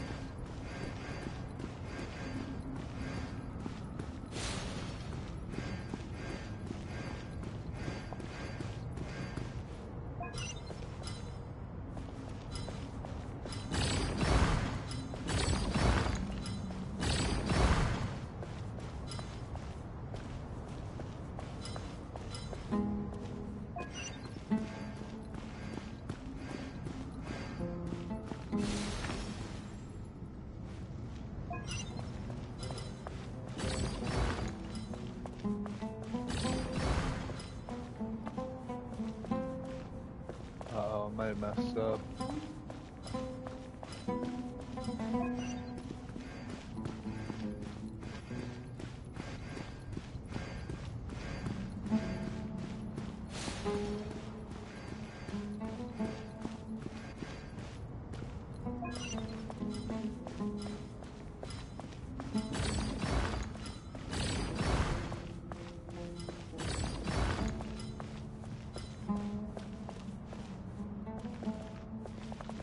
Uh-oh.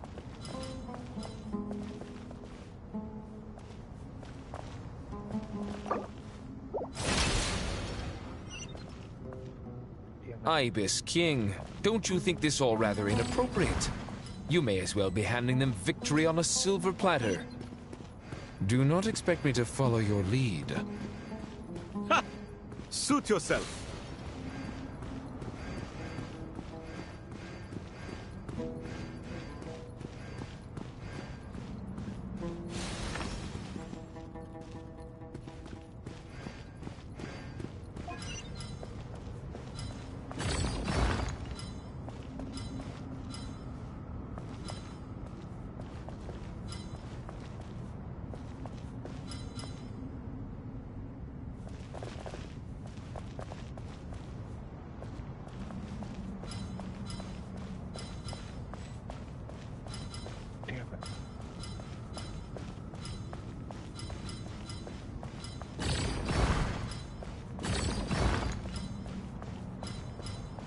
Strange time to catch up on sleep. I'm not sleeping, I'm thinking. It's not that simple, you know.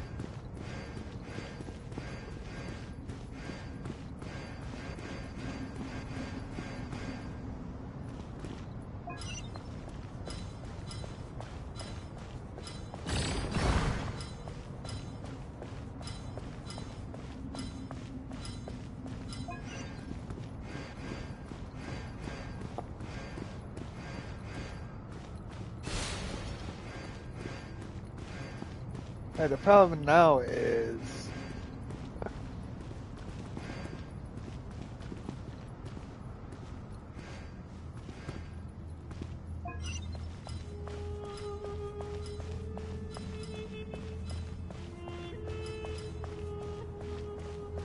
How do I...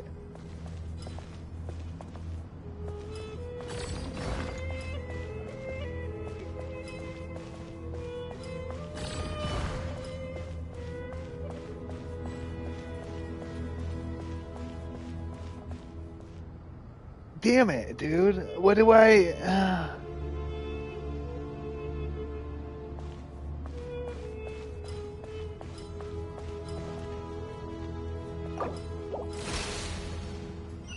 Dude.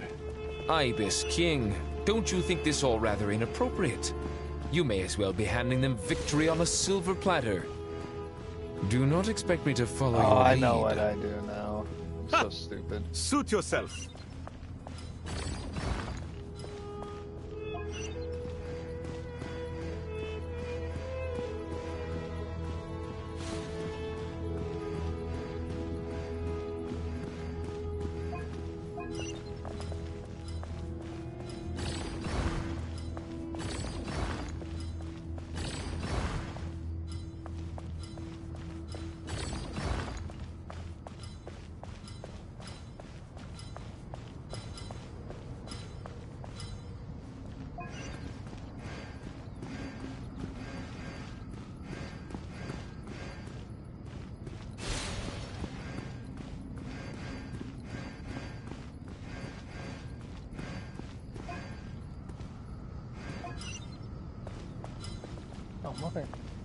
Damn stick drift's so annoying. That's the only game it shows up in. Every other game, like, I can't even tell I have stick drift.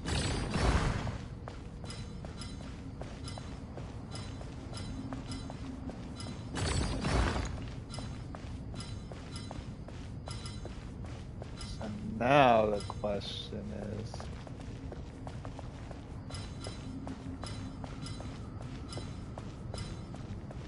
Damn it.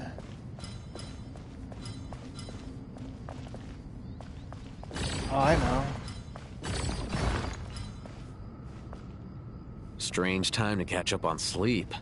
I'm not sleeping, I'm thinking. Yeah, it's I'm not sorry, that simple, I hate you them. know. I'm stupid. It took me way too long to figure this out.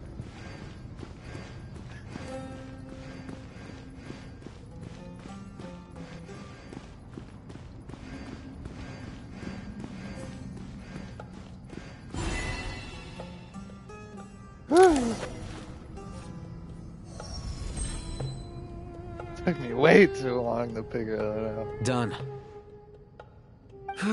Finally, it's over. But seriously, that was incredible. Standing on the chessboard felt completely different from standing on solid ground. And also... Oh, sorry. I'll save my thoughts for later. Thanks to the three of you for helping us out with this.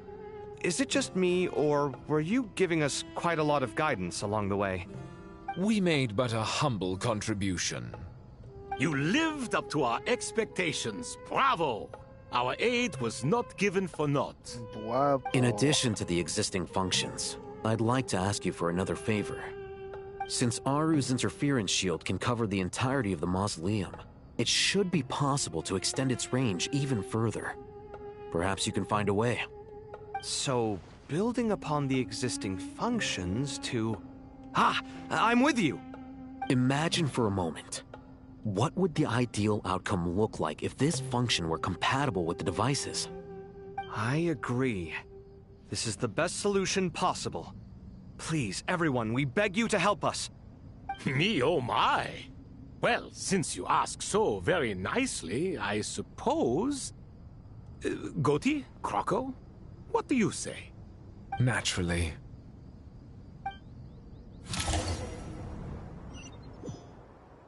Time to go! Let's go find Nahida!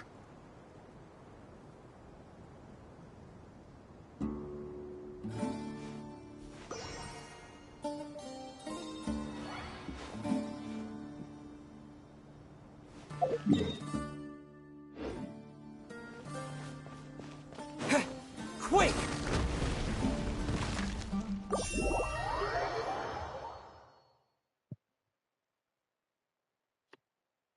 Make sure I got all my shit done real quick.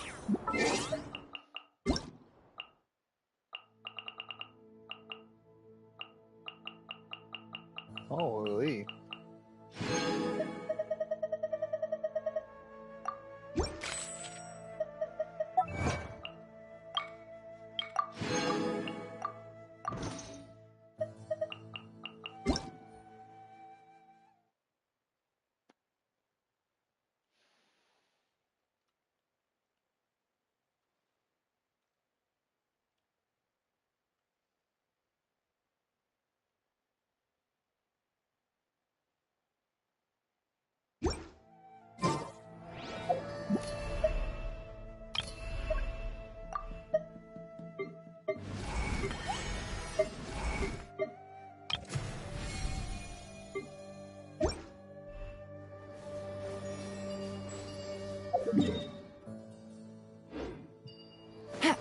Alright.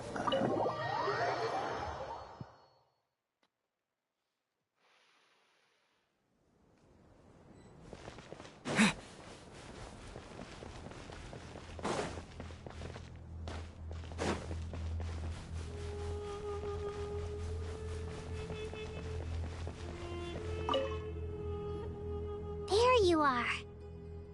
Miss Nicole truly is an angel. She shows great wisdom in guiding others, and she has already sent word to Natlan on our behalf. She said that while the other members of the Hexen Circle are busy with important work, she is quite free, and she's more than willing to accompany the people of Sumeru for the entire journey. Oh, yes, Nicole, all right. Always super patient and loves to help everyone out. There you go. She's the best. She is. So kind and enthusiastic. Well, time for us to get going. Let's head out. My fucking back hurts.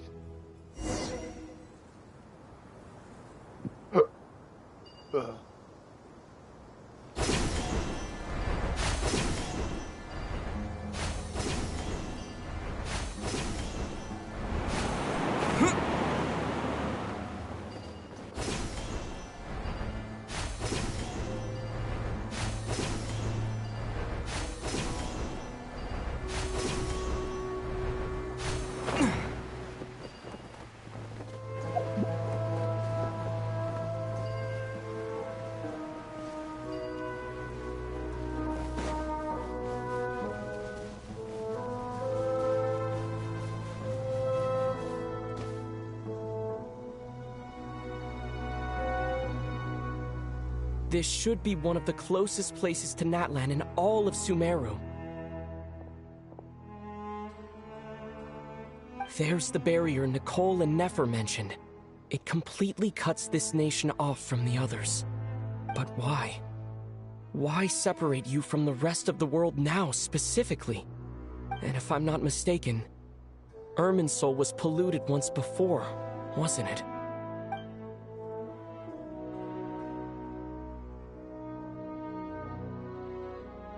I think that's right. The forbidden knowledge was eliminated, but the fact that Irma's soul was polluted should remain unchanged.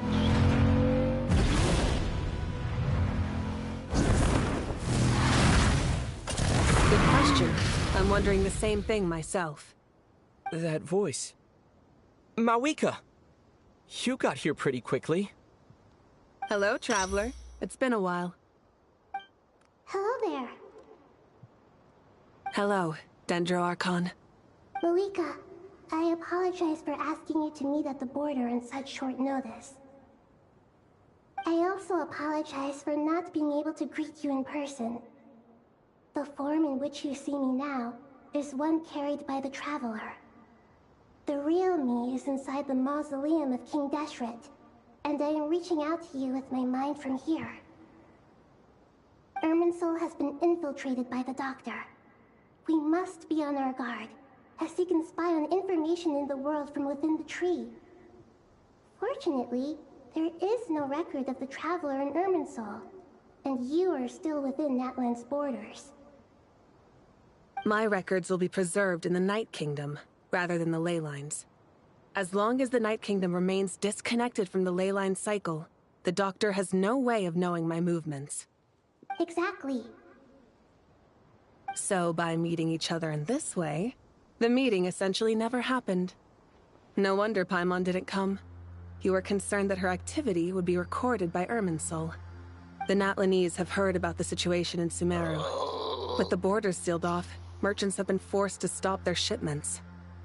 It's pretty serious, and you're the ones bearing the brunt of it. I'd like to address the question you raised at the beginning. I can offer a brief explanation, although it will sound rather cruel. I don't reach this conclusion gladly, but Irminsul predates the Heavenly Principles. It existed long ago, when the dragons of Natlan were at the height of their power. So even when the people of Sumeru became ill because of pollution, it was not a critical issue from the perspective of Irminsul itself. As long as it continues to function normally, the barrier will not be activated. But this time, the Doctor's invasion has directly affected the tree. That is what caused the barrier to deploy. The Heavenly Principles established a rule that when Irminsul is plunged into grave danger, a portion of power will be reserved to isolate Sumeru. That way, even if Sumeru is destroyed, the outside world at least has some time to catch its breath. We'd certainly need it. The Heavenly Principles created almost everything that exists in Teyvat today. To them, preserving the existence of the world and its inhabitants takes priority over protecting Sumeru. Meaning, protecting Sumeru now falls to you. Yes. My own power may be limited, especially compared to yours. But that doesn't mean that we're just gonna sit around and wait for the end. Damn straight. If necessary, I will utilize any and every means at my disposal. Nicole of the Hexen Circle didn't say exactly what this meeting was about. But after hearing everything you've said so far, I think I can guess where this is going. That's right. Nahida and I discussed it at length. We both know how presumptuous this is, but... You need the Pyronosis, don't you? Yes, you guessed correctly. Originally, I only intended to borrow it, but the situation is far graver than I foresaw. So instead, what I ask of you is, to please give the pyronosis to Sumeru. Why do you sound so nervous? There's no need to be shy. Surely a gnosis is pretty important to a god. I guess, but... Hello. It's not as if losing it would suddenly render us powerless. But I'm sure you don't need me to tell you that. With all the nations you've traveled to, and all the gods you've met, you must have realized that by now. As far as I'm concerned, a gnosis is basically an elemental energy enhancer. But I don't usually use it. You know me. I like to think I'm pretty strong without it. Yeah, not about to dispute that. So you see, you don't need to sweat it. Here, take the pyronosis. Huh? Just like that? Uh-huh, just like that. To tell the truth, I've always toyed with the idea of giving it to someone who needs it more than I do. I know you accompanied Nahida here to try and increase the chance of success. It's a good thing you did, because your involvement is one of the main reasons you've managed to persuade me. Are you sure about this? Oh, shucks. Handing over your gnosis just because of me? I won't try to quantify it, but trust me. Handing over the gnosis to Tumaini is far from the craziest idea I could think of. Besides, even if you hadn't come here personally, I think I still would have agreed to Nahida's request. Irminsul doesn't just affect Sumeru. It impacts all of Teyvat. I know all too well how difficult it can be to protect the things you care about. So logically, morally, or however you want to cut it, helping you is the right thing to do. You don't need to tell me the specifics of your plan. Where the gnosis is involved, the tighter the secrecy, the higher your chances of success. Marika, my heartfelt thanks go to you and the people of Natlan. Don't mention it. But now for the hard part. How do I actually give it to you? The Irminsul barrier is right in the way. I have an idea.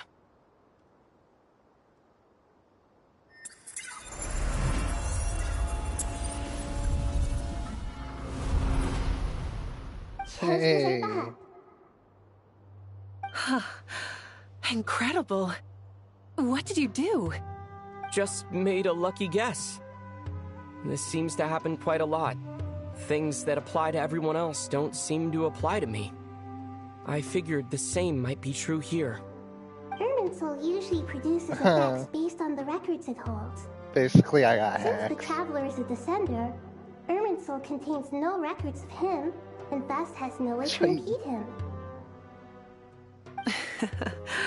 Is that right? You really are full of surprises. Catch. Whoa! Thank you, Mawika. Thank you for trusting us with something so important. All right, all right. No need to get so formal. It's not like we're strangers. Besides, there's still one problem. You might be able to pass through the barrier, but I don't know about the Gnosis. Any other surprises for us, Traveler? Let me try something. I have the Pyronosis in my hand. It feels strangely ordinary. Not particularly heavy, and yet this tiny thing symbolizes the mighty authority of a god. I need to think hard about my memories of Pyro. My memories of journeying through Natlan. All those important experiences I've had. The Gnosis disappeared. Traveler, are you alright? I'm fine. The Pyronosis disappeared into my body. Just like phlogiston. Maybe it resonates with you because you've mastered the power of phlogiston. You might not be recorded in the ley lines, but you're still our Tumaini.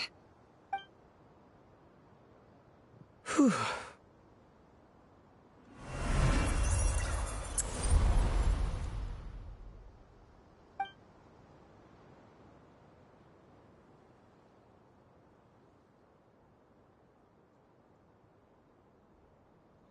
Please allow me to express my gratitude once again, Malika.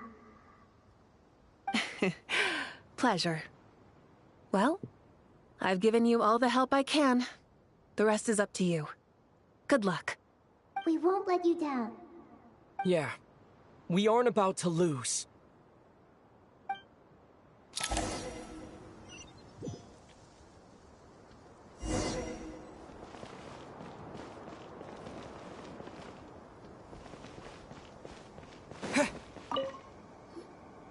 Traveler, Paimon, how are you feeling? Paimon's a teensy bit nervous, but only a teeny tiny bit. Seems like she's gotten way braver over the last few years, huh? Of course. After all the adventures you've had with the Traveler, I'm doing alright. What about you, Nahida? How are you holding up? with the negative effects of Irminsul, I am a bit like a piece of fruit that's been burrowed into by hungry insects and left to rot. I'd be lying if I said it was nothing. But please don't worry. We all know what we're getting into, and we've prepared as well as we can. I believe in everyone. I believe in you. And I believe in myself. Stoking the fire inside oneself is certainly one way to live, but knowing when to rely on one's companions is also a form of great wisdom. I've been quietly learning little things from everyone, like plucking tufts of fur from a sumpter beast. Me too. With the constant traveling, I'm always learning and growing. That's the journey of life. I think there's someone else here who would share that sentiment. Don't worry about what I think. I was just passing by and happened to overhear your conversation. What are you talking about, Hat Guy? This is the top floor. No one passes by the top floor. Says who? You can fly just like I can. I would have thought it makes sense to you of all people. I don't know why, but I feel a little more relaxed now. It shows that you feel comfortable laying down your burdens in our presence. It means that Sumeru is a place you can trust, where you know we have your back. And we feel exactly the same way around you. That's what it means to be friends.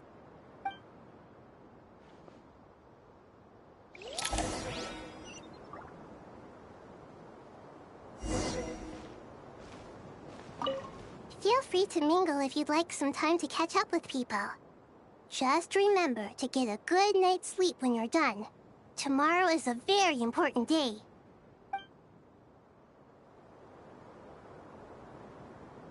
But when we go kick the Tory's ass again?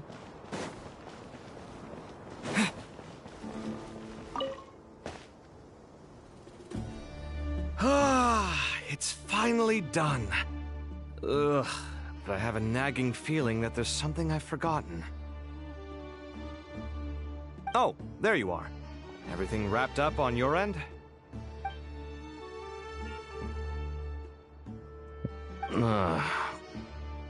Okay, fair enough. That was a pointless question. We were working in tandem, after all. You must really be exhausted. Well, it's been a busy day for both of us.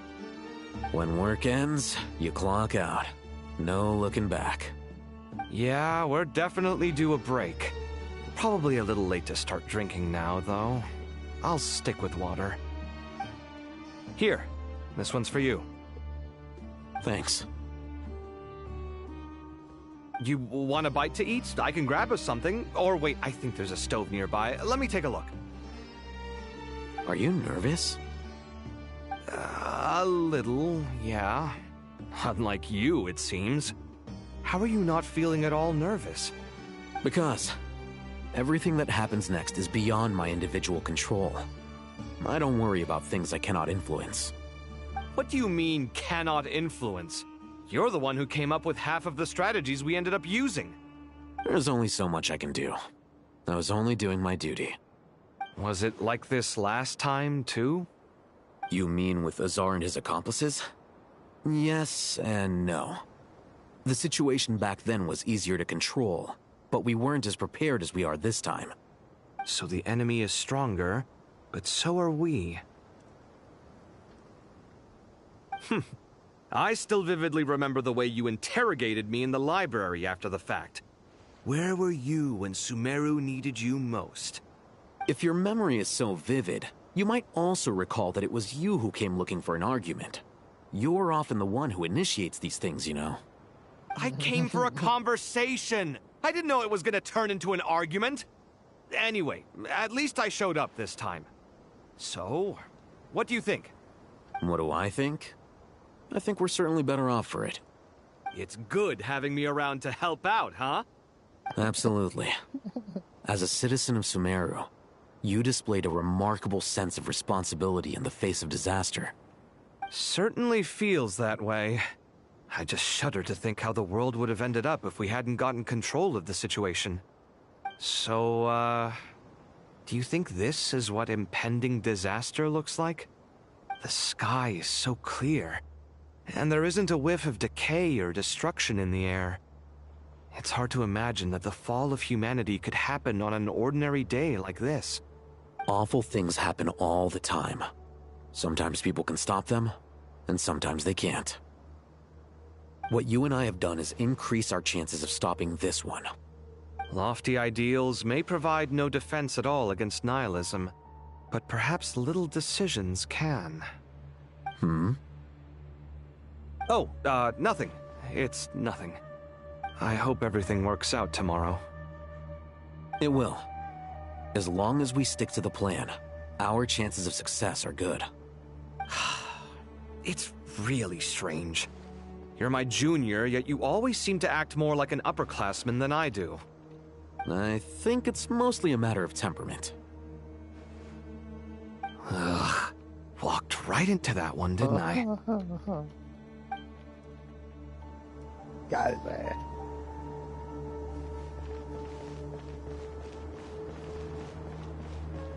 What? Who's all the way over there?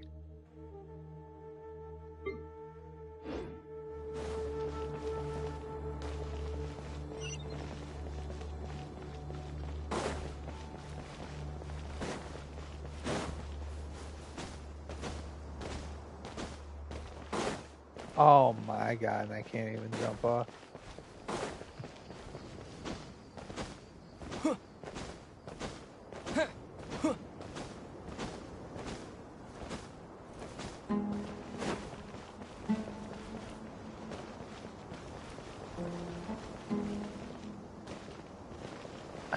How do I get down there?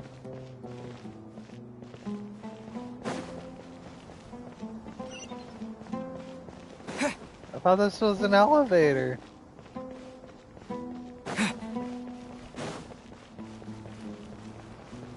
Oh my god. Am I supposed to go through that teleporter?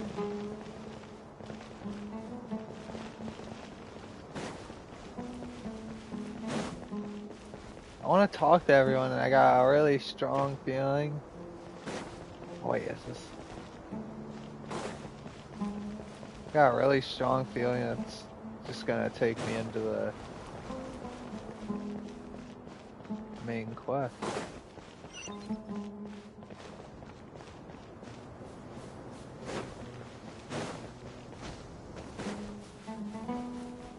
Damn it, I thought it was over here.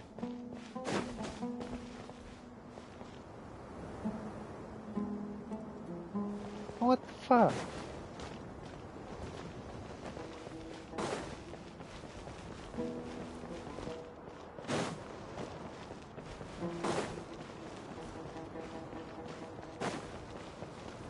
I can't believe that's not an elevator.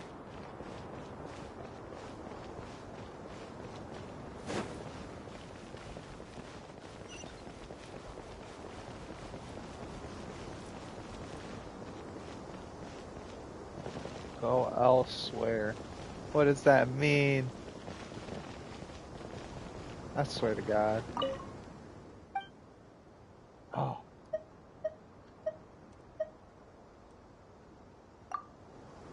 Oh. Alright, sweet. Oh wait, that's teleport back to the same exact spot I did.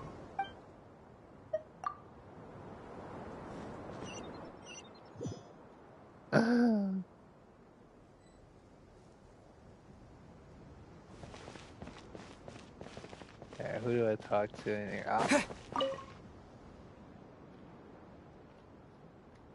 We'll make our move after sunrise tomorrow.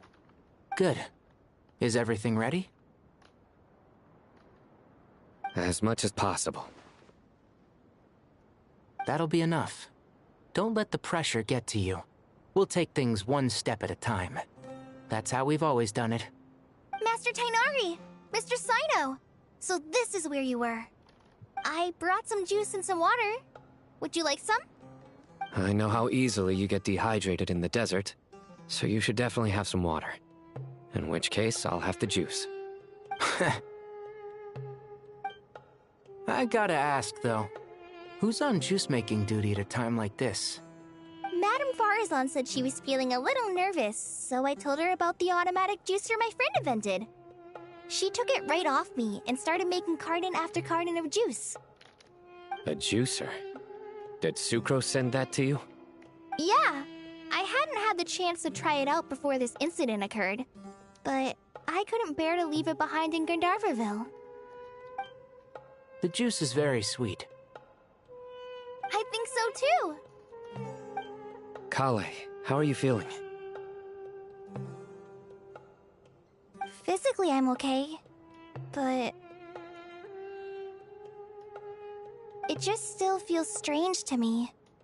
Why would a great power like this come to someone like me? I know the feeling well. That same question ran through my mind every day as a kid.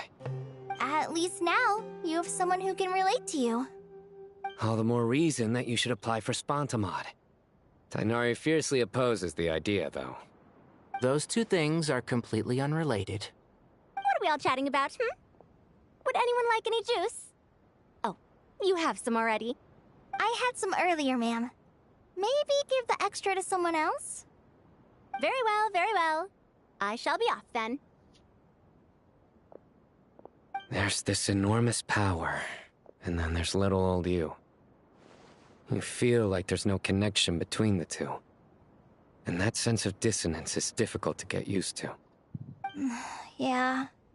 But after all this time, I can't believe this stuff still gets to me sometimes. Makes me feel a little childish. Kale, just because we normally keep the conversation light doesn't mean we can't discuss deeper issues. I don't think it's childish at all. You were the victim of a terrible crime. It's normal to struggle with the fallout from it. You have absolutely nothing to be ashamed of.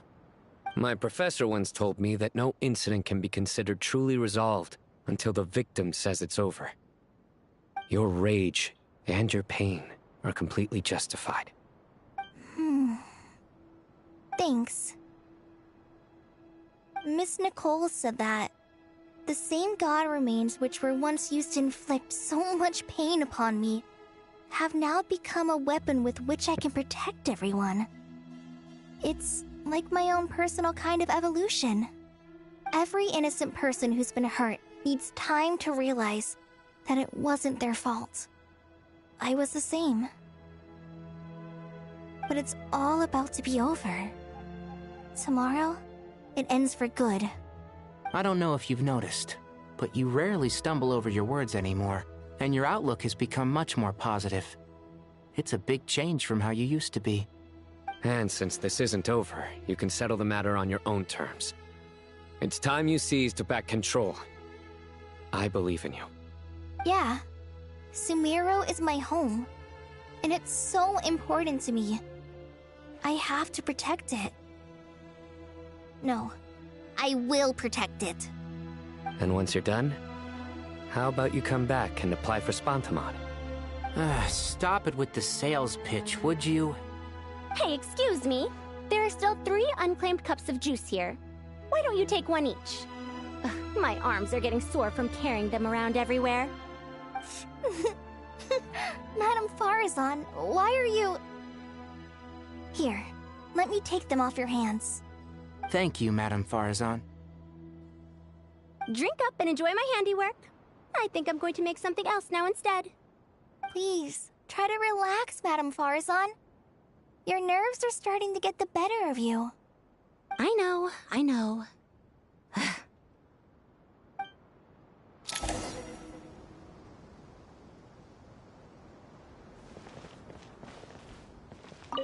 drink up and enjoy my handiwork. I think I'm going to make something else now and— Please, try to relax, Madame Fa— I know.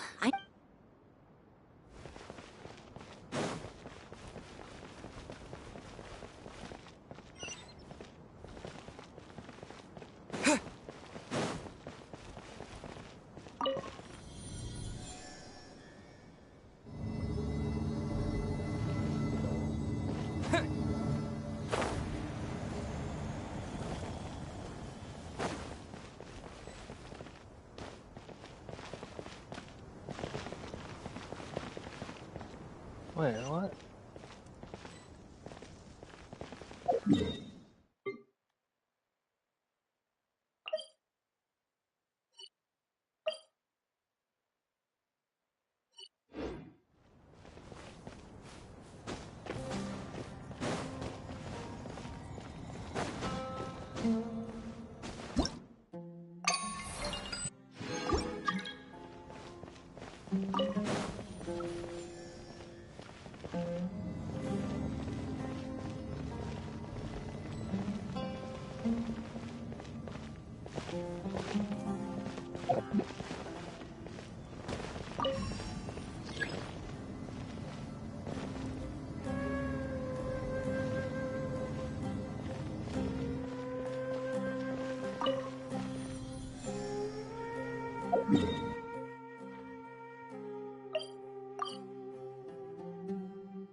Something on your mind, Miss Nefer? Nothing in particular. It's just, right now the future feels strange and unfamiliar. But the future has not yet arrived. How can you say how it feels? Some people know that there's an impending disaster. Others remain blissfully unaware. Each group is imagining an entirely different future while walking towards the same one. But when they get there, they'll still find they feel differently about it. People are shaped by their circumstances.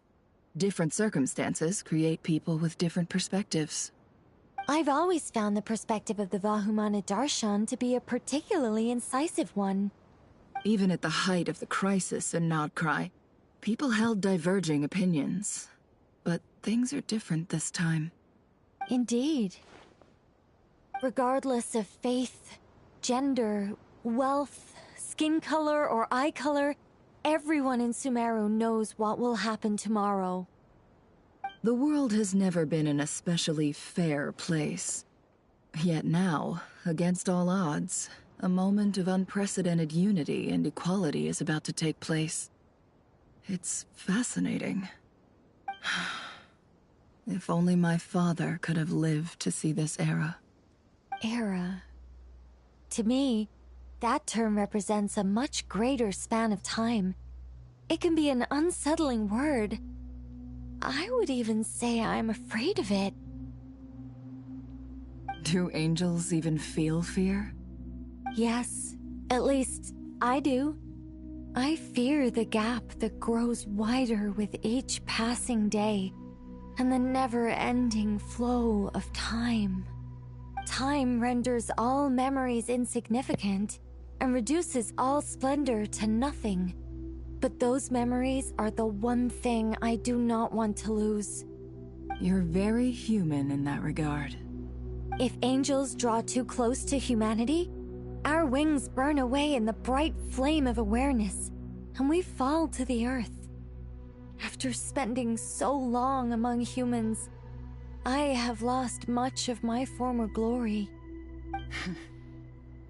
Maybe that's a good thing. You're more human than some humans are. I've been talking to Kale a lot in recent days. We seem to be in completely opposite situations. I suppose that makes us good case studies for comparison. Case studies for who? Myself, I suppose. After comparing the two of us, I suddenly discovered that I desired more than before. It was a gentle, pleasant sensation. Just as most people pursue glory and miracles, I too am pursuing miracles of my own. Guiding humans to make the miracles in their hearts a reality. That is my miracle. It doesn't sound so bad, does it?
Look at the time. I should head back.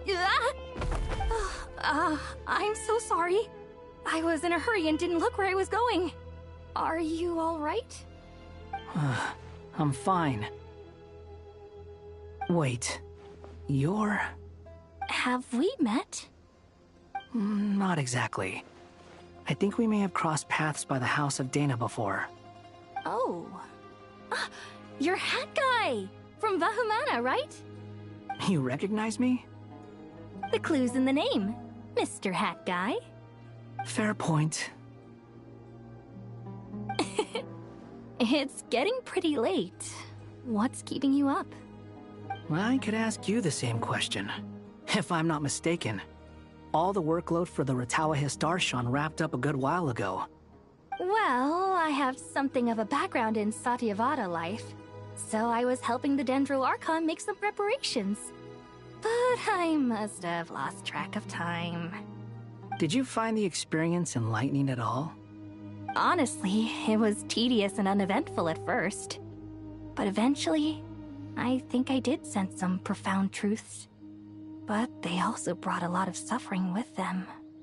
I was told that I even shed tears while I was meditating, though I have no idea why. Sorry. I hope I'm not scaring you. Not at all. It just proves you're very accomplished in your research. Good night. I wish you all the best for tomorrow. Thank you, sir. You too.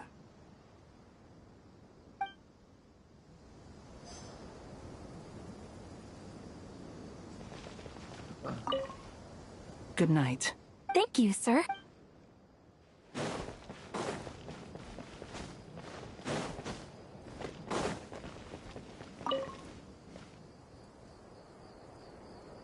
Too bad we've got a fight tomorrow. I could really do with a stiff drink. Let us pray instead. Prayer. How nostalgic. Lord Sangama Bay. Came to get some fresh air too, did ya?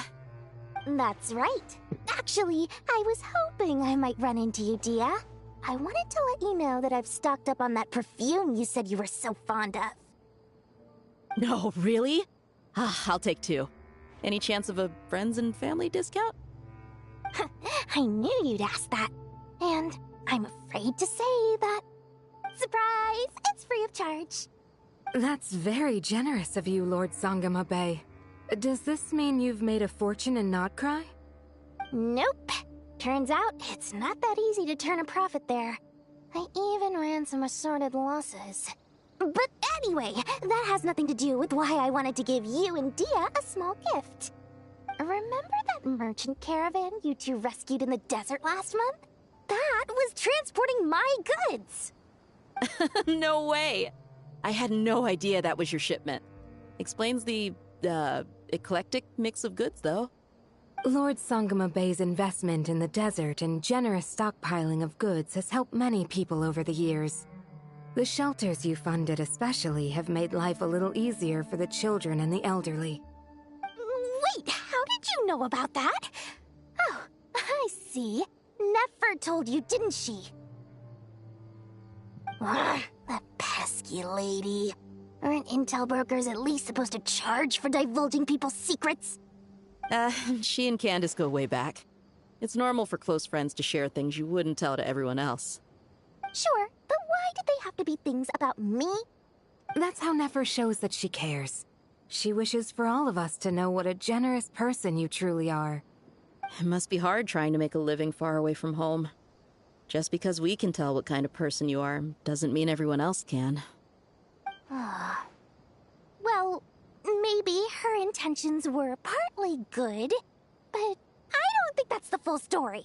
I'm sure she enjoyed knowing how much it would annoy me. I'm telling you, Nefer's got a mean streak. Definitely with you on that. Does praying help you stay calm? Defending one's home is a just cause. My heart is filled with a mix of anger and hope. Anger. You know, being able to get angry is a good thing. It shows that you're in touch with the real world, and that you have the passion to pursue something you believe in. Oh, my lady? What are you doing out here? Just taking a walk to clear my head, and look where I ended up. Were you praying just now? Yes, Miss Dunyarzad. Would you like to join us?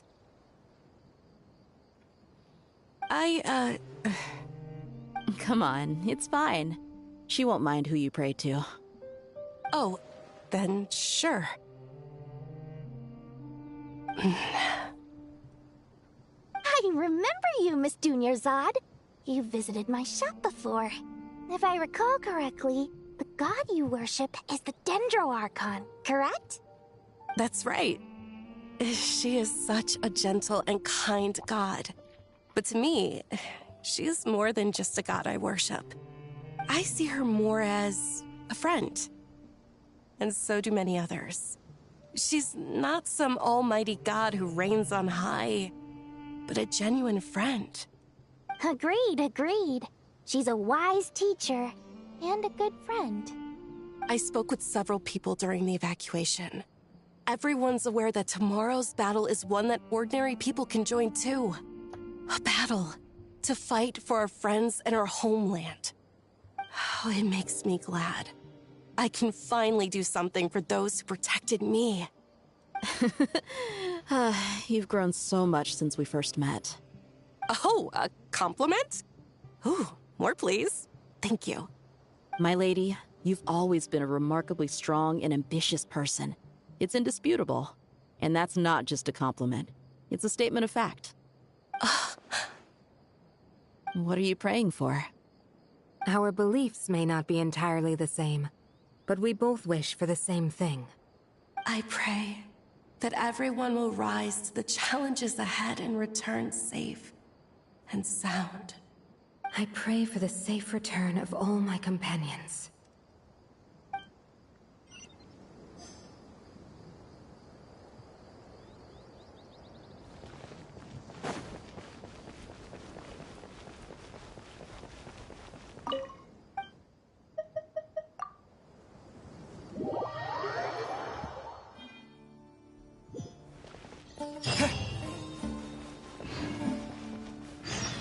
Time to go! Let's meet the others at the mausoleum of King Deshret.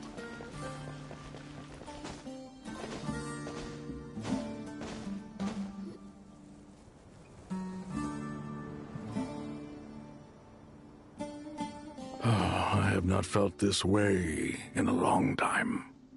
Standing up high, gazing out at the rolling dunes. One cannot know what freedom truly means without first losing it. The Golden Slumber truly lives up to its name as a dreamland. Though desert sands exist there too, no mirage, no matter how glorious, can compare to true beauty. Dendro Archon, what is on your mind? I was wondering whose counsel I should seek on the questions in my heart. What kind of questions? So many. More than can be put into words. As I once said to a friend, we look, we see, and we comprehend. But the question still troubles us. What are the many disasters that this world faces, but the sum of all irresolvable questions? The biggest question you should be asking is how to seize victory. Yes. Although, I would express it differently. I must not fail. And so the question I am most curious about now is whether the path to victory will be an arduous one. What we declare to be a young sapling, we may, in fact, find to be a towering tree, if we would only cast aside our ignorance and look beyond the veil of time to see her true form. Nahida! We're here! Just in time. My preparations are almost complete. Ready when you are. We're here too. Miss Nicole! Miss Nicole! You run so fast! I thought I'd get a lot of exercise as a forest ranger, but I can barely keep up with you. Sorry, I got a little carried away. Lesser Lord Kusanali, the equipment is ready, and the modifications to Aru are all complete. As discussed during our meeting, Accessing Irminsul via the Akasha is no longer feasible at this stage. There are other options, it's just they're a little more extreme and more technologically demanding to implement. Maybe you should take it from here. The architecture and functionality of the Akasha terminals overlap considerably with Aru. There is reasonable evidence to suggest that one was developed based on the other, or that they both utilize technology of the same origin. As long as the transplant and merge operation succeeds, Aru should theoretically work on a scale greater than the Akasha and approximately equal to Irminsul.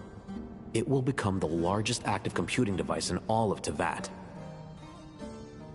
A system this powerful is capable of a lot of different things. In the past, the Akasha was primarily used for one-way information transmission, but I suspect it could also serve as a central bridging hub. In the pursuit of greater knowledge, some scholars have attempted to connect their consciousness to Irminsul through the use of terminals, incense, and meditation. Correct. In academic language, scholars who reach that stage are said to have entered Satyavata life. Hypatia has performed this practice many times in the past, and she was once under my care for a period of time. Right. And this at least proves that there is a zone within Irminsul that can be connected to. that's right. Providing wisdom to the people is one of the very reasons for Irminsul's existence. I think I understand where you're going. Please, continue. In that case, I'll skip to the conclusion then. We need to further modify Aru, merge it with the Akasha, manufacture terminals, and distribute them to every single person we can reach. Every person? Even the desert folk? Yes, everyone.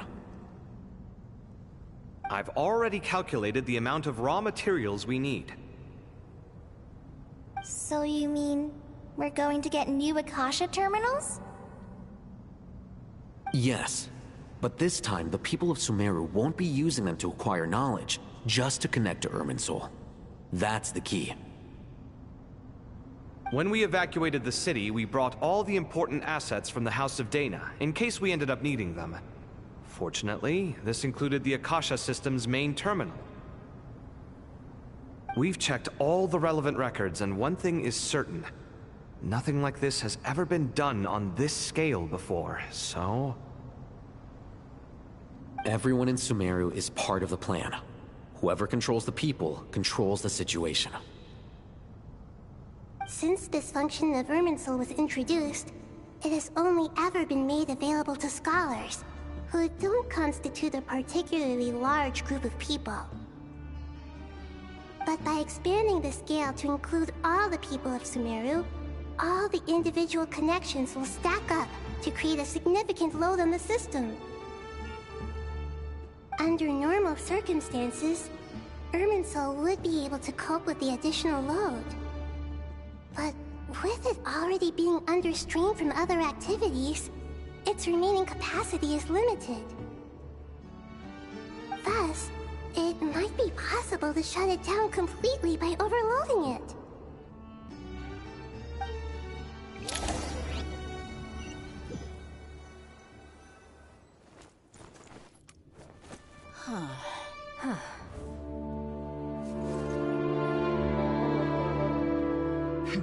Counting down. 3, 2, 1. Are you ready? Ready!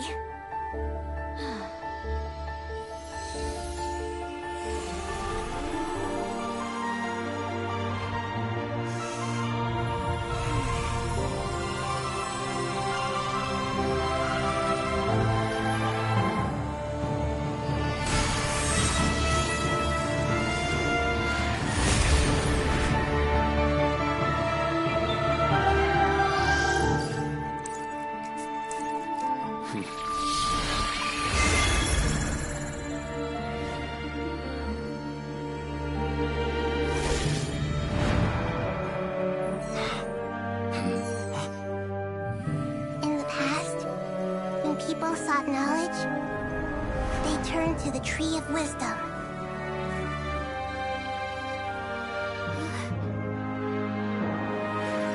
Today, we use it to save Sumeru and the whole world.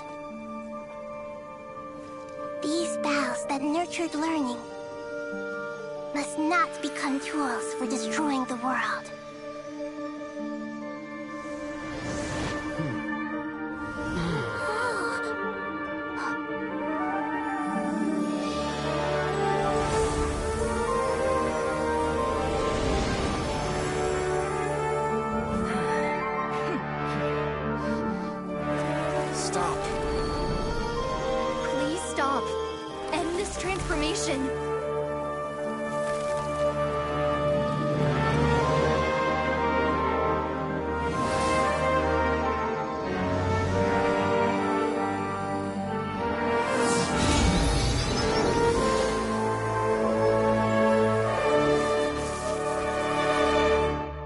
You would shut down Irminsul just to stop me? You fools. I have all the time in the world.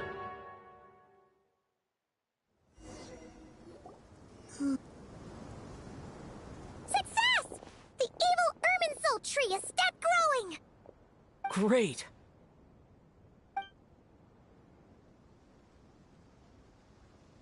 What a display of true courage. The courage to think and the courage to act.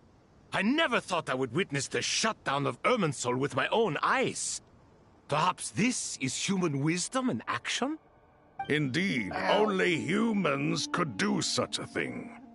Gods are few and far between. What was once created for spreading knowledge is now used for another purpose. A rather ingenious plan. I am grateful to you three for your help. Only thanks to you were we able to extend Aru's interference capabilities to cover all terminals. Now, nobody who wears a terminal will have their activity accurately tracked by Irminsul. No matter how many eyes Dottore possesses, he will not be able to see us clearly. Now for the next step. I will need the help of your supreme powers once again. How might we be of service, Lord of Dendro? I need to reach the Eternal Oasis immediately. Right now? In that case, Ibis King, would you agree that this is a fine opportunity to dust off our old tricks? Never. I assume you have that chess set with you? You mean the one you gave to me as a gift? Asking for it back, are you? How could I? You misjudge me. I just wanted to show you another way you can use it. Connect to Safei Shatranj.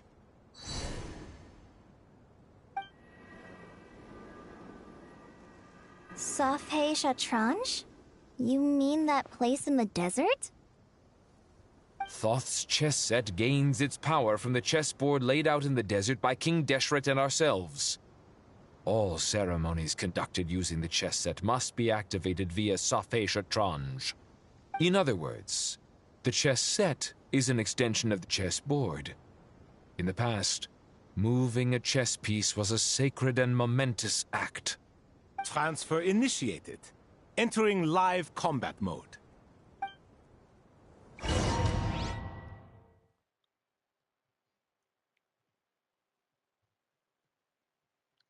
Shit. My residence full. Hopefully I can back out of this.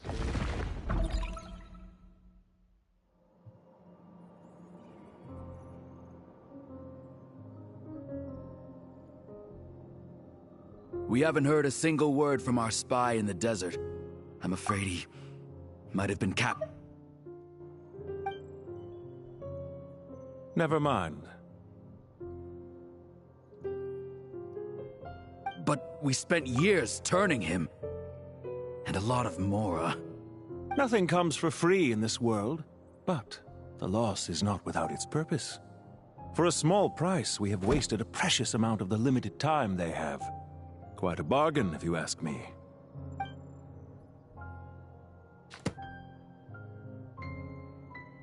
Understood. Weighing profit against loss is a necessary part of life. But to tell the truth, I have been operating at a loss since this all began. Since many centuries ago, in fact. For instance, why would a banker act as the executor of a will? If you hadn't deposited your personal belongings at Northland Bank, I would have no reason to be here right now.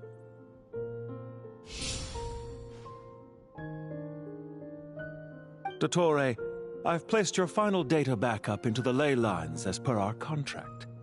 I trust we are now square for the safe deposit fees you paid. Is it not a little petty to split hairs like this, given our amicable relationship? I consider sound bookkeeping a matter of principle.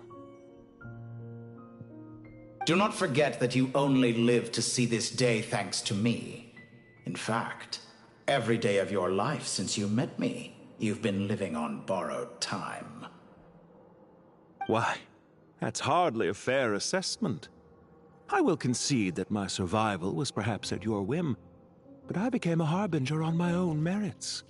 Managing money is not like other professions. Mine is not a role I could have acquired based on your recommendation alone, and certainly not one I could have lasted so long in without genuine ability. The information stored in the ley lines is quite comprehensive.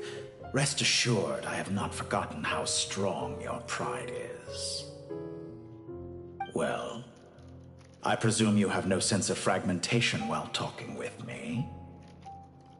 How could anything possibly go wrong with such strict measures in place? The remainder of your soul was split in two, with one half sent to Nodcry and the other stored in the most secure vault of the Northland Bank. Though I must say, your disdain for the other segments is quite amusing. Zandik is you, and you are Zandik. Zandik created the segments, yet you, a segment yourself, reject him. That is, Zandik, created segments of various ages in his later years. To achieve this, he had to freeze time and part with a portion of his soul. But as constructive as it sounds, it erases my uniqueness. If each segment is equally me, then by the same token, none of them are truly me. A soul living forever in the past inevitably holds different views than he did in his later years. The same thing that completes me also restricts me. You too might ask yourself which stage of your life you want to be preserved at. The day your business failed? Or the day you were framed by a gang and sold off to a medical lab as a test subject? We needn't dredge up the past. This undesirable plan was eventually scrapped. Lesser Lord Kusanali was quite right. I needed an opportunity to eliminate myself. And after that, I concluded that there was no more effective plan than directly splitting the soul. Once the soul is transferred out, you will find that creating a physical body is far simpler than creating a puppet. The other half of your soul suffered a crushing defeat in Nodcry, you know. And yet in the process, I obtained the information I always wanted, did I not? Because now we finally know where the best testing ground truly lies. I once thought your ultimate goal was to ascend to godhood. But as it turns out, that was merely one of your experiments. Experiments take many forms. Most people are too eager for success, too fixated on the end goal. They forget that the experimental process itself is just as important. A suspiciously vacant seat, a new face. I trust you can put two and two together. The reason it doesn't exist is because someone tampered with the record. What can I say? After all your efforts, you really did uncover the world's secrets. So, is the new world you promised a lie? No, it never was. I am glad to be able to control Irmin's soul from within. Now I shall attempt to create a new world inside the existing one. Almost everyone faces the prospect of death, but not a single person has ever been able to experiment unrestrained in the afterlife through sheer force of will. I am the only one to have overcome this enormous challenge. Would I not be letting the world down if I didn't make the most of the opportunity to experiment? Clearly, the dividing of your soul did not affect the magnitude of your ego. Out of all the versions of you that have ever existed, this you is the most insane and the most radical. Is that why you chose to work with me? Which was it then? My insanity? Or my radicalism? Could I call myself a venture capitalist without a suitably ambitious plan to invest in? Yours happened to fit the bill quite perfectly. Well then, I must say, while I am surprised enough that you showed up at all, what surprises me more is that you chose to present yourself as my former subordinate, and not as the banker Pantalone. Why make things harder than they need to be? Exposing my true identity in a situation like this would only serve to destroy diplomatic relations between Snezhnaya and Sumeru. I daren't imagine the consequences. Showing up in the name of the original antagonist gives you the recognition you rightly deserve, while also being sensitive to Snezhnaya's predicament. It was an easy win. As for why I'm here, if you're suggesting that your credit is in the negative... I'd argue that a significant factor in your willingness to cooperate is the fact that you have but a few years of life left after my death. Living and dying together has a way of binding two parties together rather closely. Is it not true that a relationship should be judged by both the positive and negative returns it yields? So some of what I said actually made it into your head after all. It's true that I hope you don't die too soon, but don't you find that a strange thing for me to say?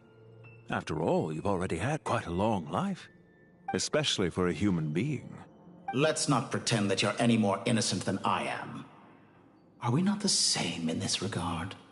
We both despise the existing laws of this world, and neither of us enjoy being under anyone else's control. Is it really so greedy to want the world to operate by a new set of rules? Of course not, my dear friend. And as I've said before, mutual interest is the foundation for the most reliable of relationships. You can attest to that. I just hope there never comes a day when I have to work too hard to prove that. Regrader, sir. People have been spotted approaching Sumeru City. How strange. Despite your access to Irminsol's data, it appears the soldiers noticed before you did. They must have found a workaround. Well, Dottore, I trust you know what this means. The fact is... They're coming. They'll breach the city gates any moment now. But even so, I would say Ermin's soul is a wonderfully convenient thing on the whole. If you do manage to create a new world, perhaps you could plant one outside my office, too. I'll consider it. What do you need me to do? Stall them? The experiment will take time. Stall them for as long as possible. Very well. But you're really asking for the moon here. Have you heard this story? There was once a guilty man, kneeling in the center of a church while an angry mob outside waited to bring him to justice. He pleaded with the gods, begging them to grant him one final request: the chance to finish confessing his sins before he was sentenced. Many suns and moons passed, seasons changed, and still his confession continued, as if he intended to speak until the end of time. Are you suggesting I worship you as a god? Or were you hoping that I might confess my sins to you? Certainly not the latter. That would make my life miserable indeed. For someone who despises them so, you never seem to have any objections to me creating or becoming one. At first, I thought you'd... Concerned I would terminate our partnership, were you? Not at all. You had reasons why our partnership must continue. Don't you find people's attitudes toward gods amusing? A god descends from the heavens and people worship it unreservedly, blindly following whatever rules are given to them. And yet, when they see an ordinary person gain godlike levels of power by virtue of their own hard work, they treat him with nothing but suspicion, even if he is a compatriot. Is that supposed to be a comp? No. I was just thinking. I pity the man who would call you a compatriot. There's no need to be so self-critical. I know it's a little late in the day to be asking this, but how have you been keeping? I'm flattered that you would take the time out of your busy schedule to consider my well-being, Doctor. The part of your soul that went to Nodcry caused quite a stir, sending our organization back to the drawing board on numerous fronts. It was quite a headache for everyone involved. Dear me. I must have caused you no end of trouble. You certainly did. I had the rare honor of being summoned before the Tsaritsa with Pulcinella to answer for myself. A terrifying ordeal. Don't worry, I pulled through. At most, it's a public relations nightmare. Now I'm curious. How did you explain yourself? Oh, it was quite simple.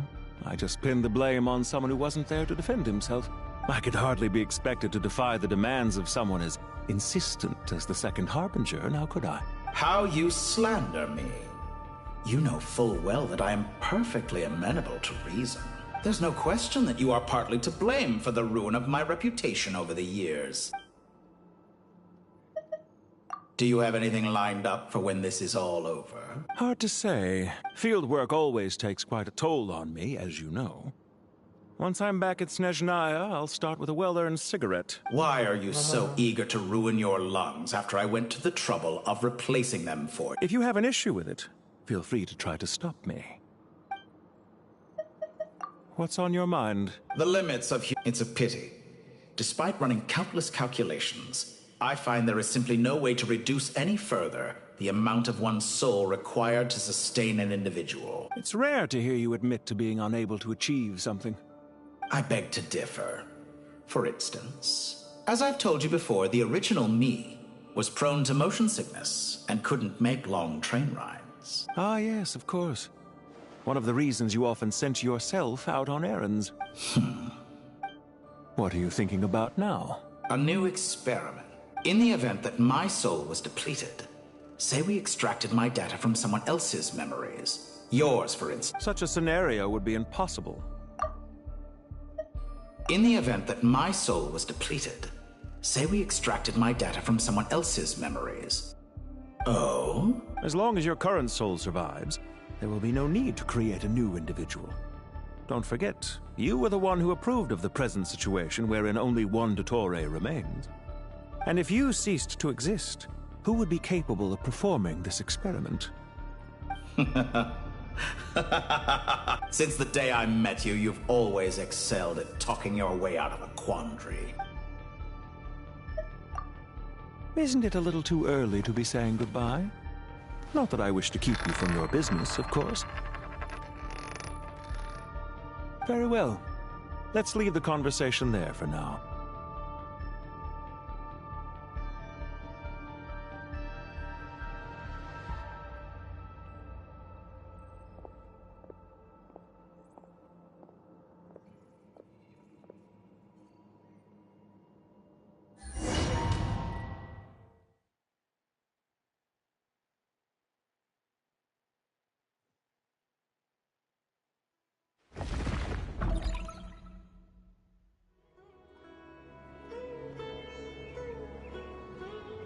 The power of King Deshret's 7 pillars is truly remarkable. Yeah, sets us up for a much easier fight. Really makes my day. The last time we stormed the city, it involved a lot. I wonder how many people can say they stormed a city twice in their lifetime. I was just thinking that. I've definitely had more than my fair share of unusual experiences in my life. This is my first time here, actually. We never usually leave Gandharvaville. I hope this will be my last time. Does everyone have to chime in? Can't we just fight? What an amusing comment, my dear lady. Yet humans often alleviate tension via small talk. Whoa! Why is Candace's shield? Because the image on her shield is one of me. And I, of course, can appear wherever I wish to. Huh. Well, la-dee-da. Isn't that fancy? Could I get in on this? You wish for your gauntlet to speak? Why, certainly. Ahem. I think you'll find that it is I whose image is carved hereupon. Thanks. Definitely feel stronger now. You're welcome, my lady. I am glad to lend you my power. Sino, what's the situation? There are troops stationed at every entrance. As we expected. A frontal assault was... Everyone, stick to the plan. We'll take the main entrance. You head for the House of Dana's side door. Move out.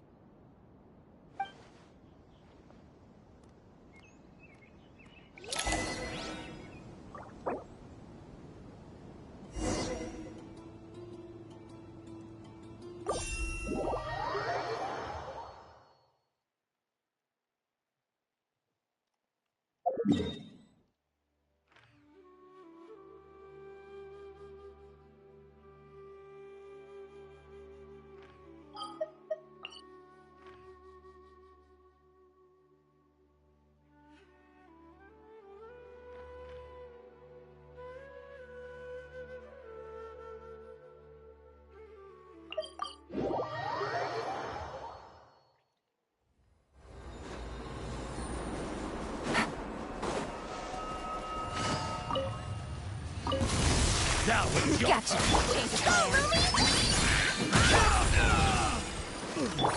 Transfixed. Everlasting as the moon, laid bare.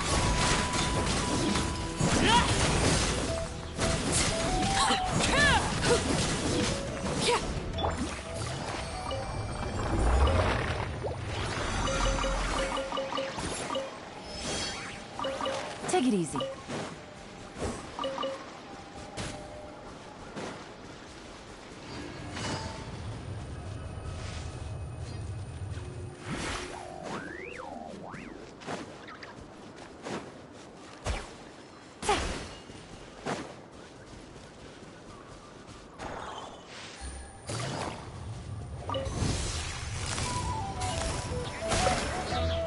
Such defiance.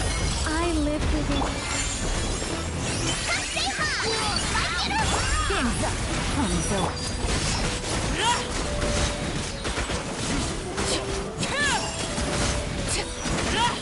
This is where you fall.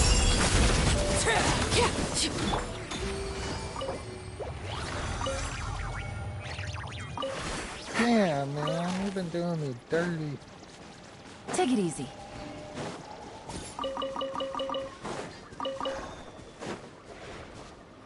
It's like 7 attempts in a row without a 5.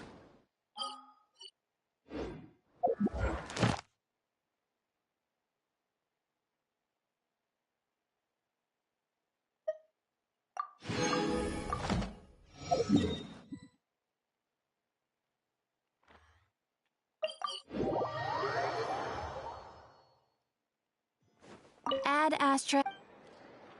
Thank you for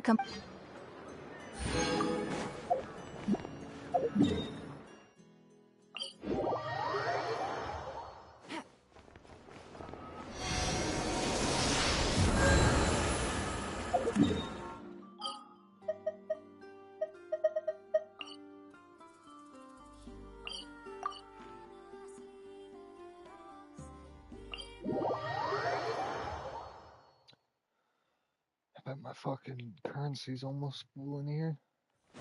No, This realm is... Guess I'm on drugs. If you ever...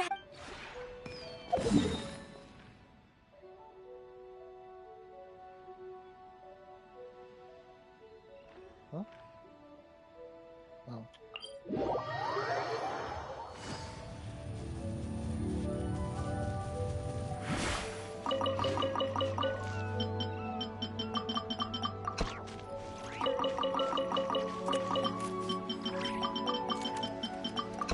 Take it easy. It said the plants are done. I was like, what the fuck? It didn't say they're done.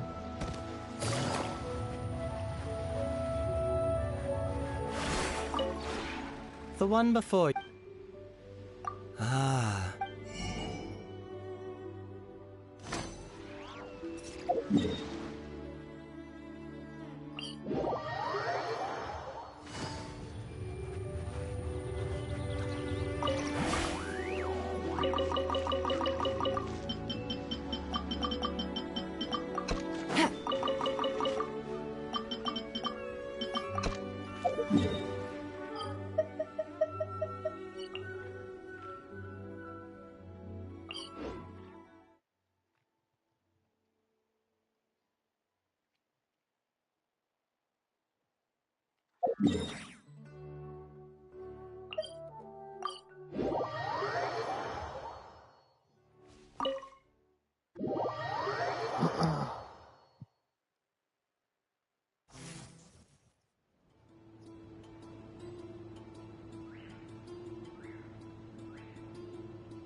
Out of my way! Take this! Watch out! Get lost! Whew. Thank you, Jet. You gotta be more careful. If you're not ready to put your life on the line, you can't be certain of defeating your opponent. She's right. Keep your wits about you, Rana.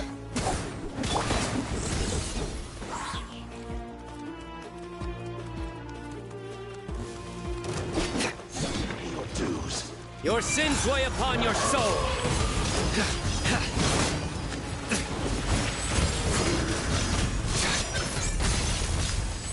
No escape.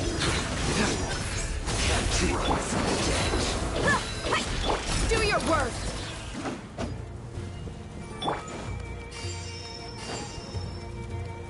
Take them out and secure the harbor. Reinforcements will arrive by water. Consider it done. Show no mercy.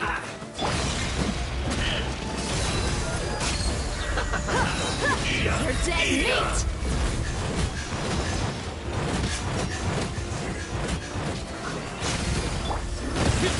Judgment is upon you. Guilty! Your penance is due! Body. You stay condemned! Your penance is due! Buckle up! Must counterattack!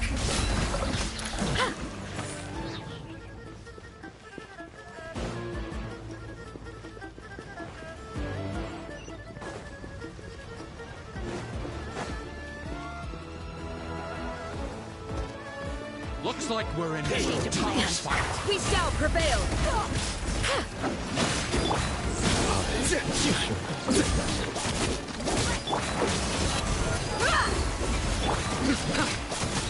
Surrender! Through me, justice is served!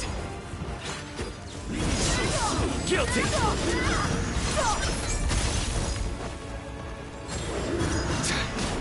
So... You stay condemned! Your penance is due! Can't run from death. Fire! Futile! Hear my prayer. Yield. Gloves off.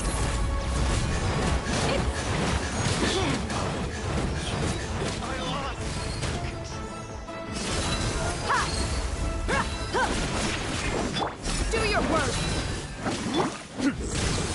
Judgment is upon you. You stay condemned!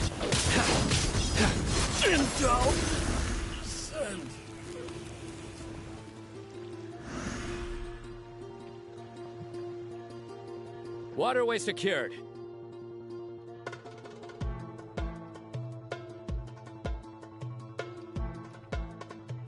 Brothers! Sisters! Perfect. Just in time. Welcome. Once we've linked up, we'll continue the advance. The team has arrived at the north entrance, as planned. Good. Press on.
Good deeds and bad.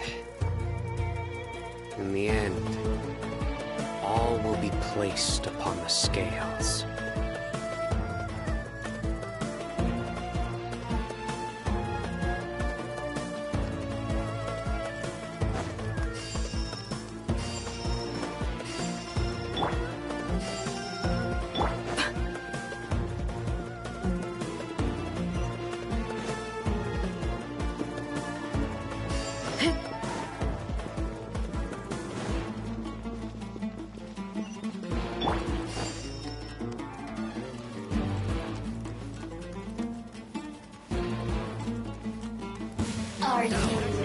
Here to Nowhere to run! Wait!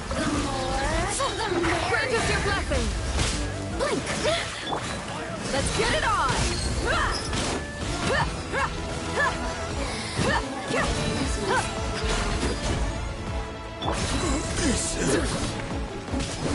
Blink! Yield!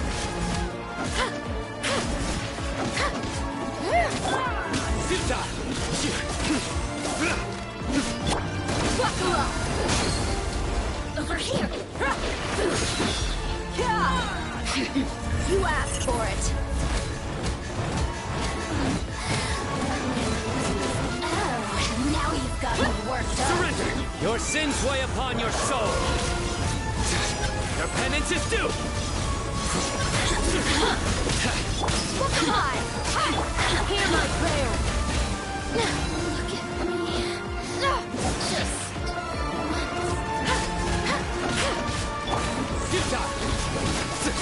Time to bid!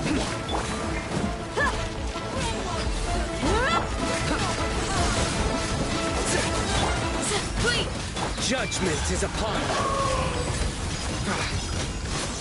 you. You stay condemned. Guilty. Did it take too long?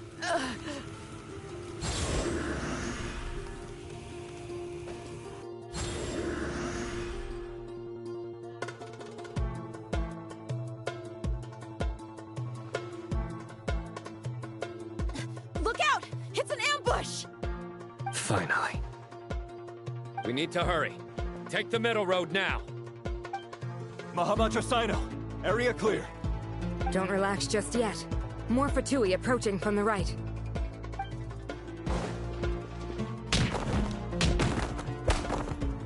Irminsul cannot track our movements.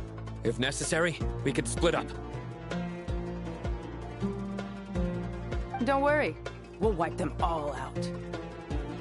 As you can see, our people came raring to go. Good, good. How are things with the Traveler? Can Tainari keep him safe?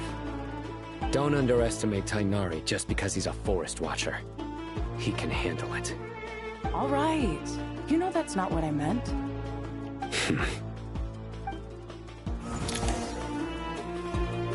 Talk about his boy like that.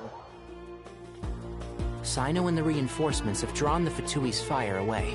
It's our turn. By using a cluster leaf of cultivation, we can pass through certain terrain silently. Good luck with that. We'll just fly up there. Huh? Oh, yeah. Paimon forgot she could fly. Ready? Ready.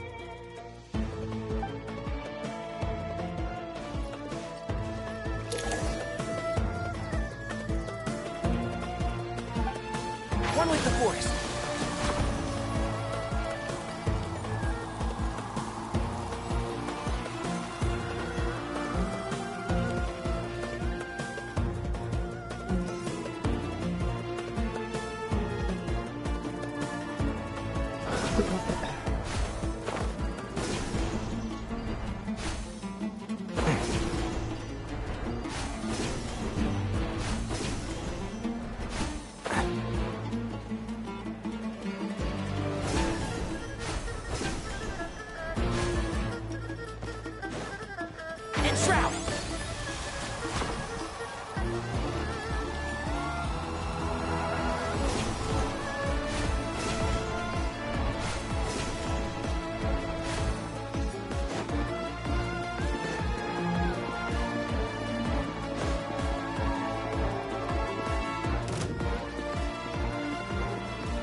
I hear everything.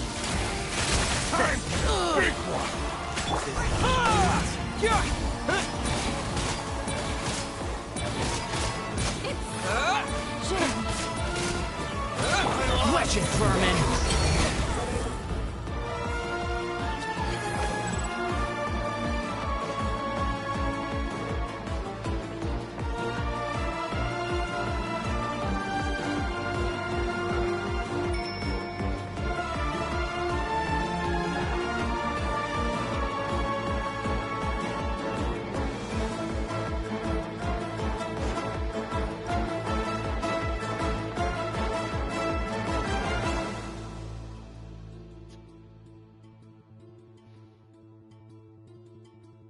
Fatui soldiers up ahead.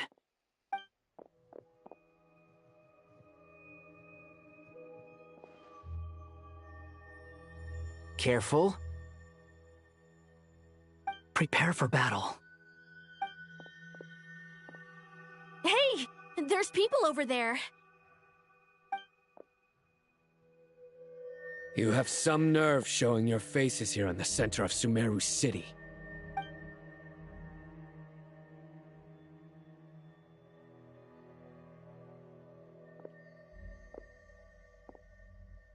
You're right on schedule.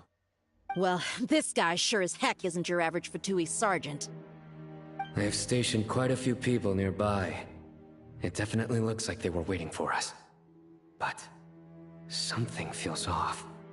Everything about this guy feels too deliberate. I highly doubt he's just a subordinate of Dottores. And he's no mere sergeant. Whatever his rank is, it's high. Much higher than we thought.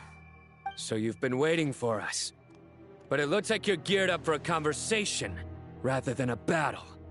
Very clever, General Mahamatra Sino. I know you're the one in charge of this siege, and I look forward to making a deal with you. A siege? Sumeru City belongs to us! Historically, yes. But things can always change. We have quite a sizable force with us, you know. For instance... There's a Fatui ambush at the north gate. Can you handle him? We can for now.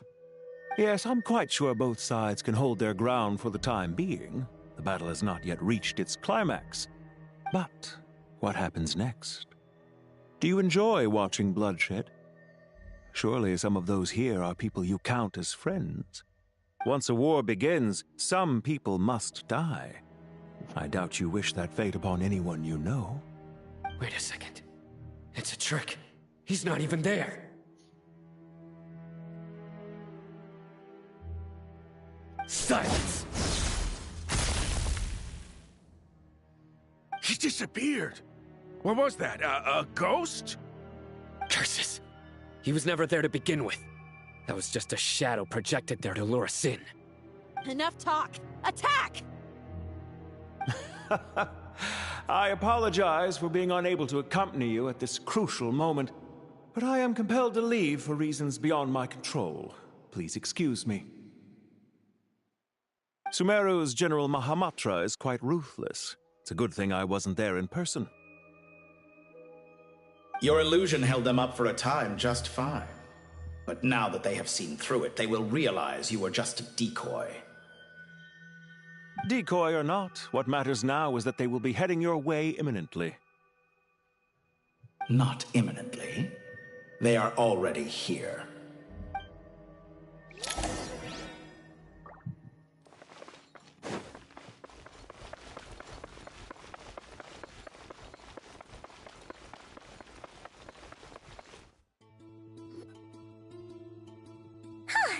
We made it! This is far enough. Tainari, you go help Sino. Don't worry about us. We'll manage from here. Are you sure you don't need me to stand guard? No need. Once the connection is established, we'll disappear from the sanctuary of Surasthana. Go help the others. All right. Goodbye for now, then. Please tread carefully.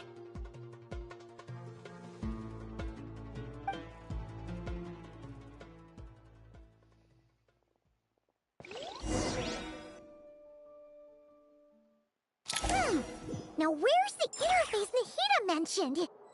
Come on, where's it hiding? Found it. It's over here.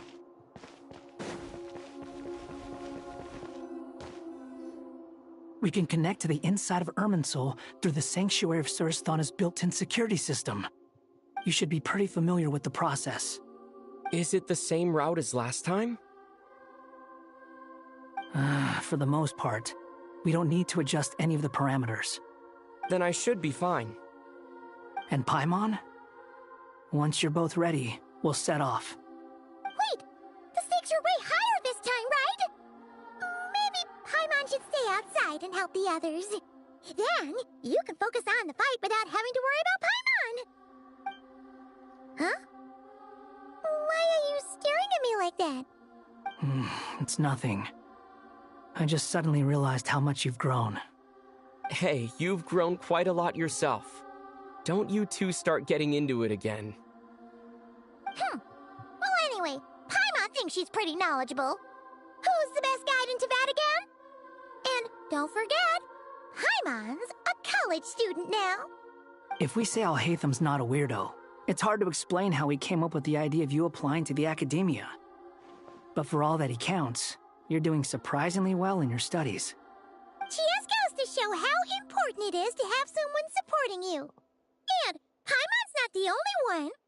Let's not forget that you only became a student because of Nahida's personal recommendation. That's fair. I have learned a lot in Sumeru. Oh yeah. Did you ever come up with that ugly nickname you promised me?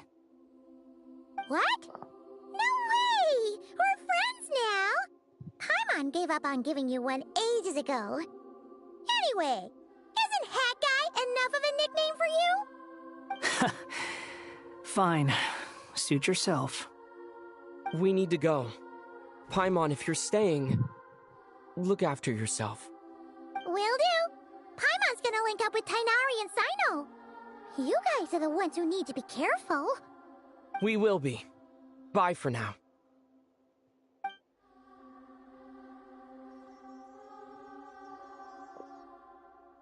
Initiating connection.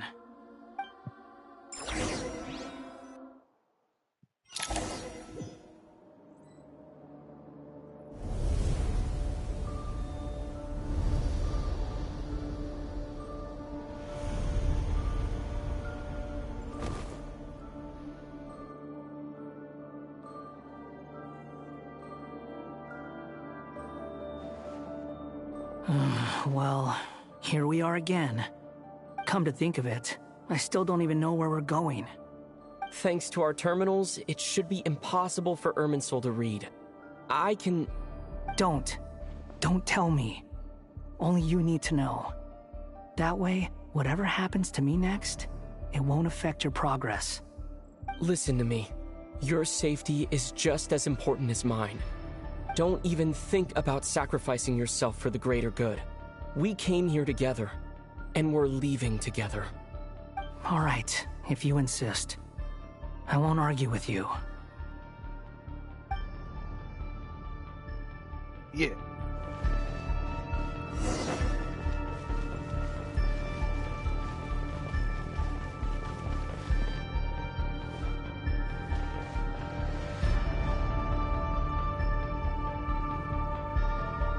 This place looks so different from how I remember.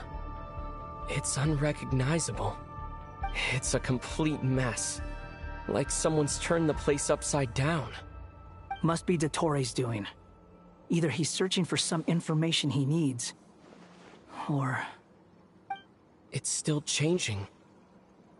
He has to know we've entered Irminsul. But luckily for us, he can't pinpoint our location. Be on your guard. Don't let him find us. The red parts have probably been corrupted by Dottore's power. Don't touch them, or you might alert him.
Someone's looking for us. Tread carefully. That wall could be a problem. Fortunately, it looks breakable. Give it a shot.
Behold!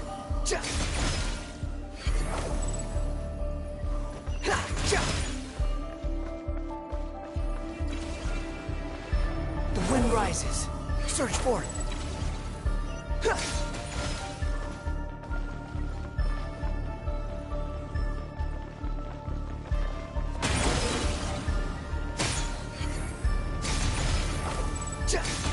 Search for it. The same old trick again? Are you kidding me? Let's handle it just like we did before. This cheap trick isn't gonna stop us.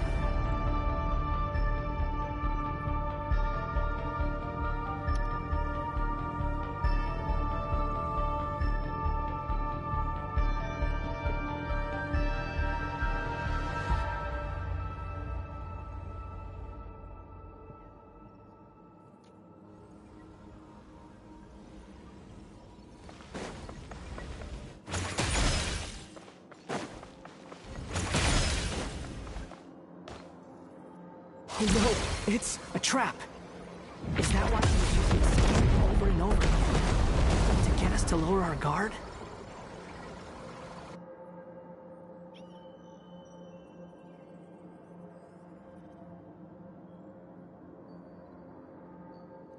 I'm trapped!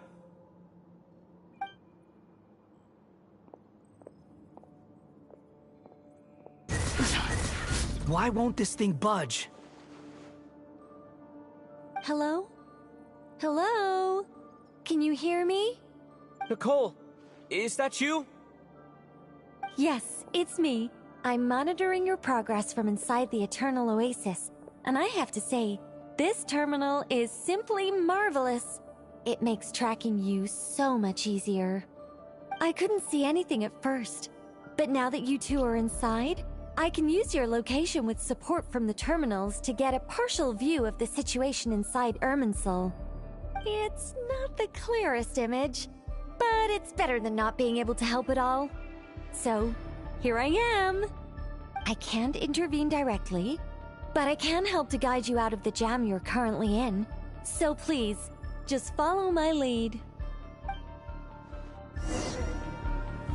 Dottore in his current form is a blight upon both Irminsul and the ley lines. Pay attention to your surroundings. There must be sources of his contamination nearby. The corrupted information is his means of manipulating the environment. You must destroy them.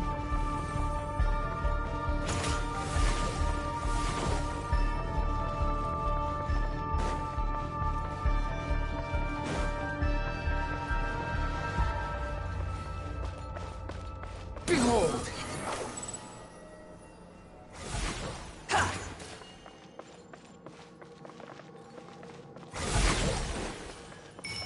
Is that one of them? Precisely. Take good work. But we're not done yet. Stay close, and let's see if we can find any others like it nearby.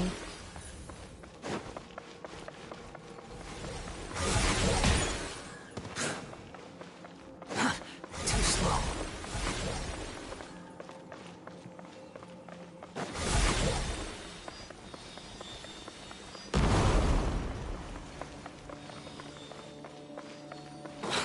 following me.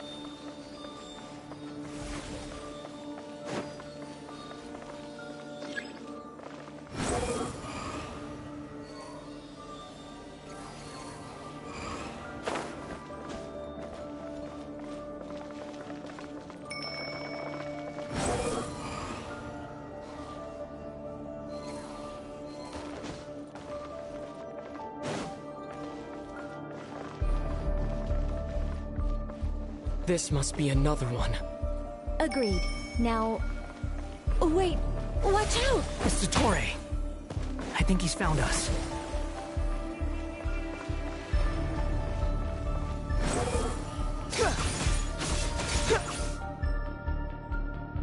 The seal is broken. Quick! Get out of there! Too slow. And where exactly do you think you can run to? Wait, what is that? Pursuers! That's gotta be it! Run! Don't let that thing touch you. Dodge that attack!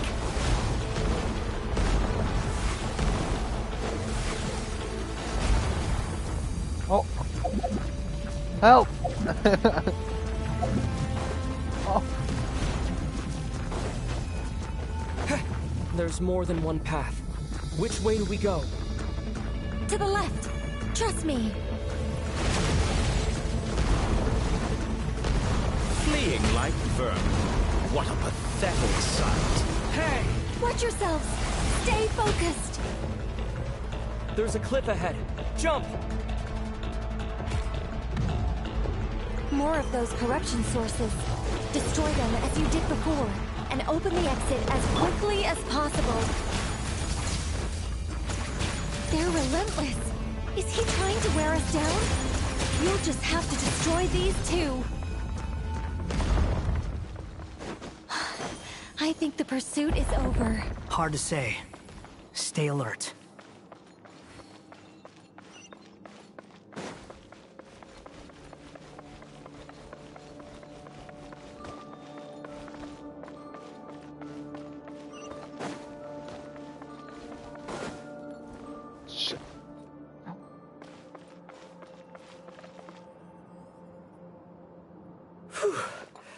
I think we've made it to relative safety.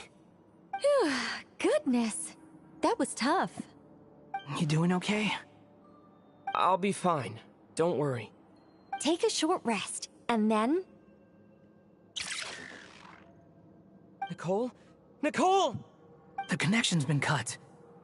But that means... Look at you supporting one another. How very touching.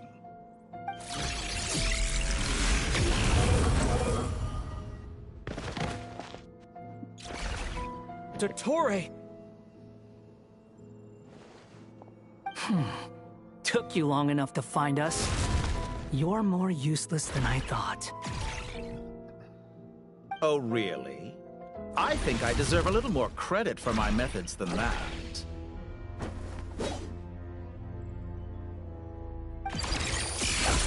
Rather than hunting you down, I chose to let you roam free. I indulged your presumption that I was unable to track your movements, played along with your clever little plan. Fleeing is for animals, but I rather enjoy watching you flee. Some things lose the will to run altogether as soon as you put them in a cage. If that's true, then why did you come looking for us? Because I wanted to observe you up close, of course. Don't misunderstand me, I'm not here for a fight. Is it so unusual that I wish to greet my old acquaintances in person? After all, it's been a while. Scaramouche.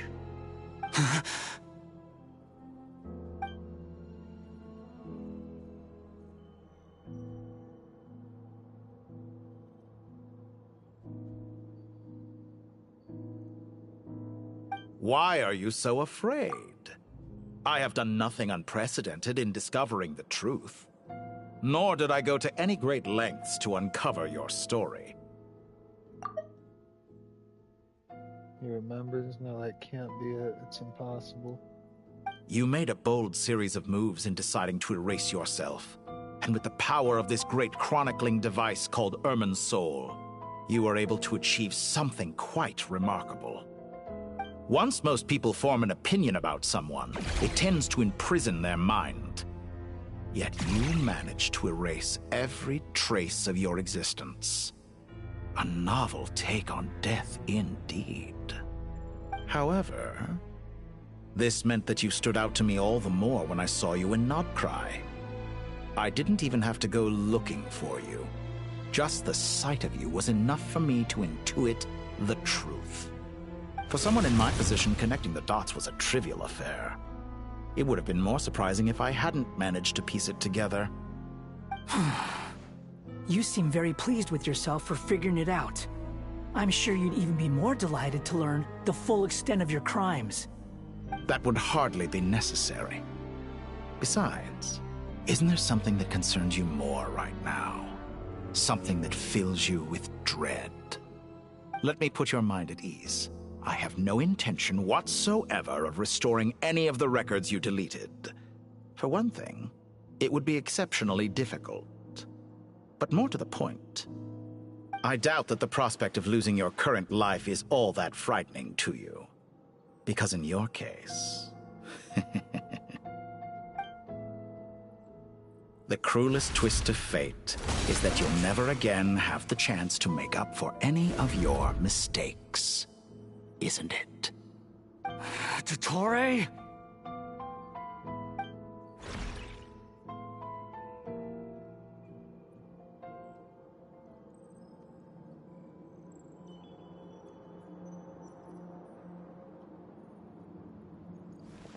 All here shall bend to my will. Scorching burn! The wind rises.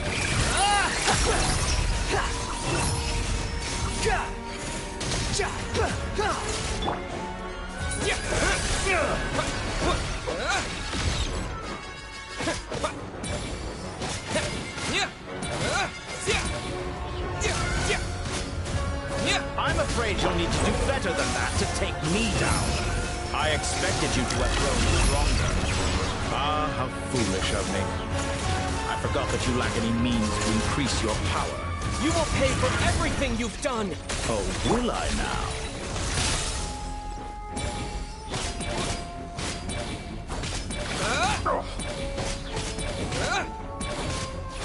The wind rises.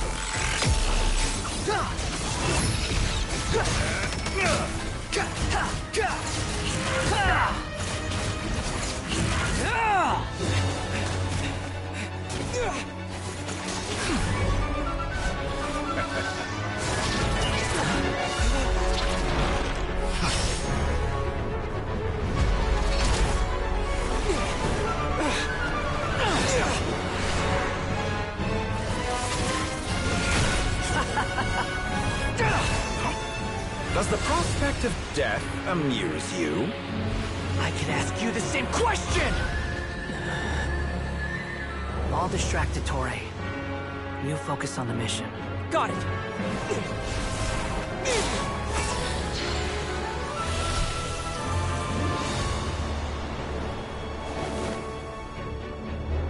For the hopes and dreams of the masses. Open the secret door on this enchanting night. May wisdom's light eradicate ignorance and darkness, and hereby fulfill our ancient vow. Commence data extraction.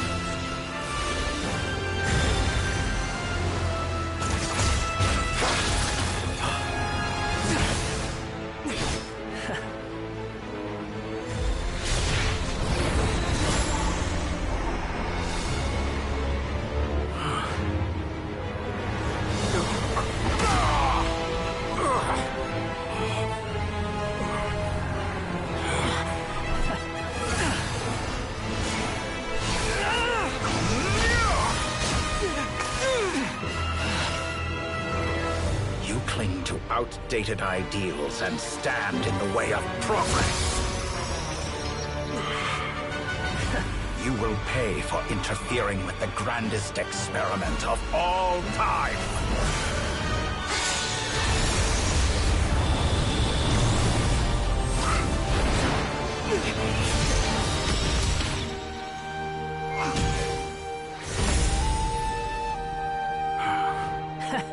Good timing. Dottore, as clever as you are, you fail to understand wisdom.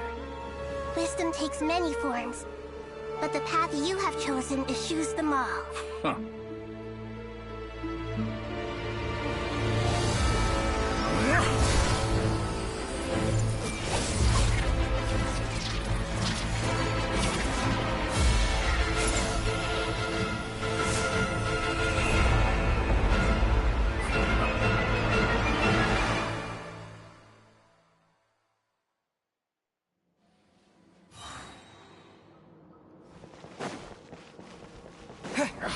My strength is fading! Since you are within Irminsul, it stands to reason that any power you wield comes from it. You're extracting the information from Irminsul just to strip me of my power. I will find his weakness.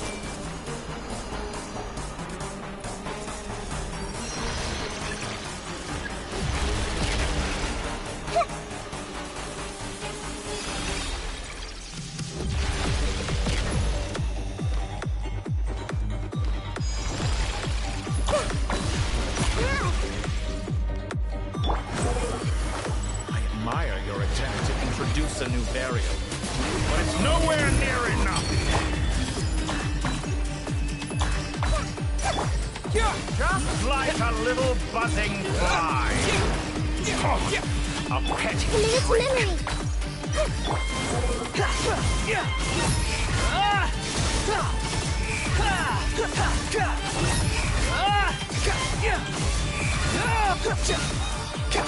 Time to ignite!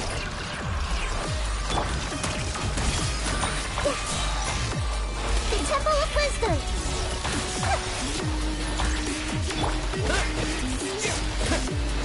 Burn all before you! Blade of the primal flame!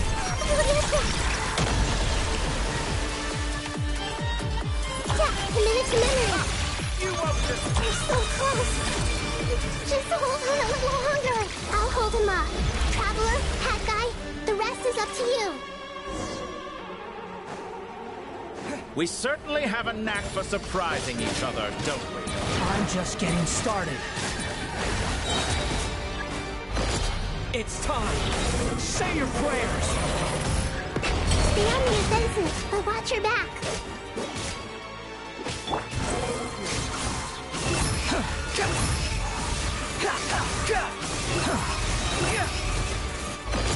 It's time! Say your prayers!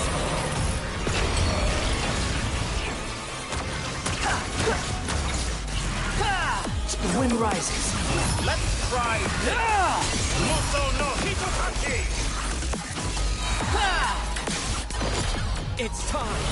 Say your prayers!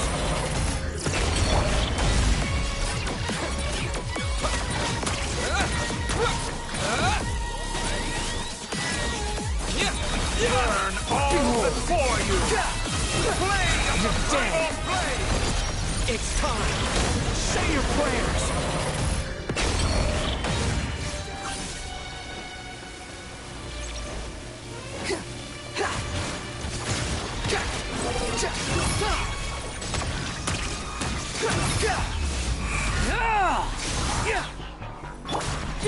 Let's try this! Muso no Hitokachi!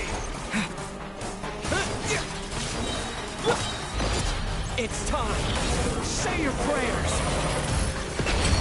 Finally, time for you to die. Excited? Time for me to die? How could I... It's time! Say your prayers!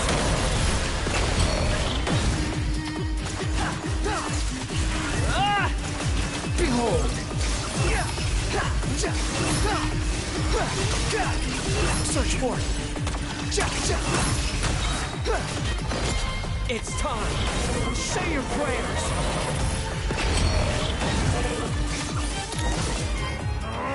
That's enough!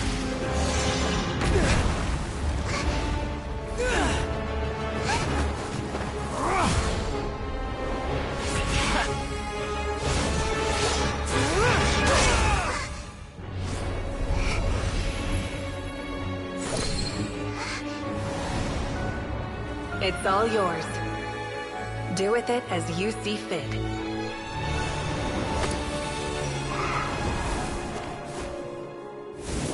Just as you say, this world is home to some archaic things. And as you suppose, you are a formidable opponent. You have long coveted the secrets of wisdom. So now, I will demonstrate true wisdom in action. I invoke my supreme authority as the keeper of Irminsul. Commend me or condemn me. But give your verdict now!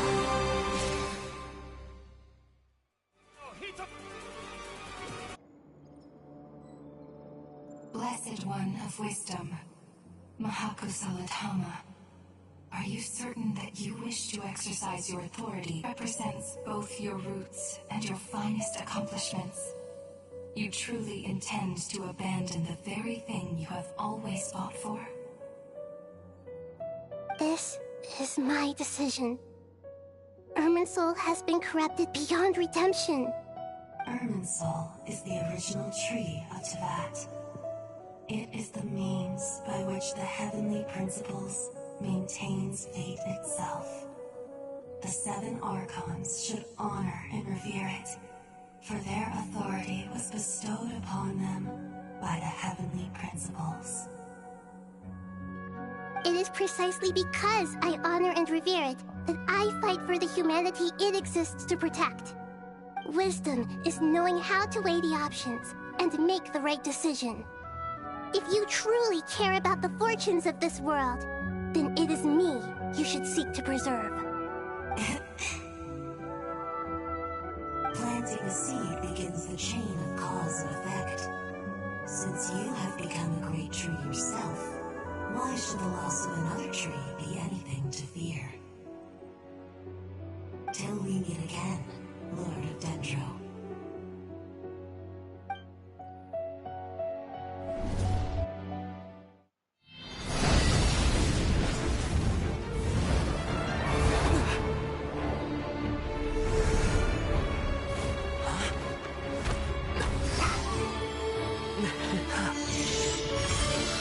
The first flame. The pure, cleansing fire.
Shall we?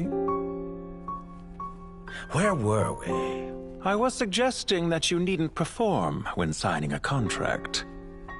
You're only sitting here because your bank demanded an evaluation of the trustee. So you told a story about a young scholar from a merchant family in Sumeru? I told a compelling tale, didn't I? The post-expulsion story is far more captivating. The human experiments or the elixir of immortality? The part where you die. Ah, yes. My favorite part. The 35-year-old Segment thought of himself as Dottore. reserving the name Zondik for the original specimen. Of all the segments, he was the most selfish. After his expulsion, Dottore searched for a new direction. He joined the Fatui, studied Elazar in great depth, secured resources. He was rather fortunate in his career. Zondik turned to Conrian technology and successfully created his segments. But this was not immortality. Even with backup segments, his body would still age. Still, thanks to Snezhnaya, Zondik found the ideal base for his experiments. Then a perfect partnership materialized at a crucial moment. The year that both parties realized they needed more time. Fortunately, Zondik succeeded. In a miraculous turn of events, he gained the extra time he needed. I seem to recall it differently. All right, it's true. No matter how much elixir he took, Zondik remained human and continued to age. Then, on the morning he turned 85... Help me up! Call for help! Surely he would be rescued, Zondik thought. But to his surprise, no one helped him. Zondik was too selfish for that. Don't forget, you're one of us. Yes, and we're all waiting. Waiting for me to die. Pantalone arrived for a meeting and happened to witness what followed. He found it unsettling. I never said that. But the Zondiks were unfazed. It was a rare opportunity for self-dissection.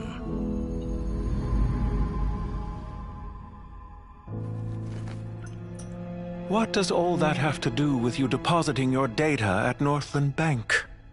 It has made me cherish my time in this world all the more. Fair enough. So you do have a sense of self-preservation.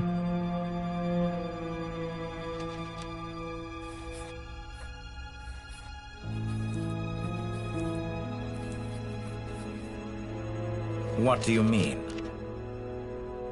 You're hardly normal, and you don't cherish life. You just don't want to admit defeat in the limited time you have. Even so, don't I deserve an interesting ending? I'm counting on it.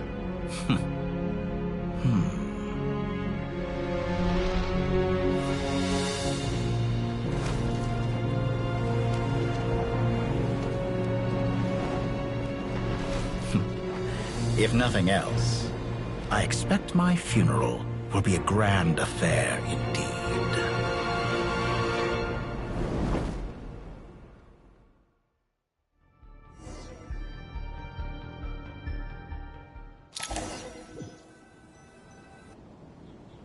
What a magnificent fire. In Snezhnaya, we light fires to ward off the cold. Fire, it seems, is antithetical to ideas such as cold, frozen, and unchanging. Perhaps it has always been that way. From the beginning, fire has been used to drive away wild beasts and warm the body and mind. You could say it's a form of treatment. One that cures the human heart of mortal fear. Mortal fear? Something you haven't been acquainted with in a long time, by the sounds of it. Whereas you, I'm sure, must know the feeling quite well indeed. I remember when we first discussed the elixir of immortality. You claimed that extending your lifespan was about buying more time. But was that really the truth? You fear the prospect of dying a wretched end in this world, don't you? Of course I do. I'm only human, after all. And while you may have forgotten it, you cannot deny that you too were once human, Dottore. I do not believe that there is no such fear in your heart. Perhaps you are right. But I abandoned it long ago and devoted myself to my experiments. I have felt no fear since. From the very beginning, I never thought you could win this game. But still you came. Contract in hand, to honor our agreement. Because I am a reputable partner. And as we have discussed, experiments are about more than results alone. The process is equally important. I have come here and completed my creation, and I do not regret my decision. I'm afraid your journey ends here. After I die, there will be no one to make the elixir of immortality, and your remaining stock will only last a few more years. How then will you prove that you didn't perish in this incident alongside everyone else? When I feel optimistic about market environments, I never forcibly adjust them. They have their own direction. And I myself am one such environment. I have been quite particular about many things in my life. But where the manner of my death is concerned, I choose not to be. You make yourself sound so magnanimous. Oh, but I am. And I hope you will be too. It may have been a long time since anyone told you this, Dottore, but I recognize that you are a truly rare talent. Ha! I can see it. The experiment in blasphemy that I've been performing all this time. It has been a long process, and I do not care about the results as much as people might imagine. If the very goal of your experiment was to explore infinite possibilities, then there was never any reason for it to end. Indeed. Yet now, the experiment has officially drawn to a close. What should I call you? Zandik?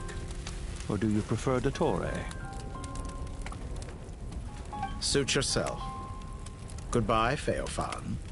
This time, that's what it truly is. And don't I know it? Goodbye, Zandik.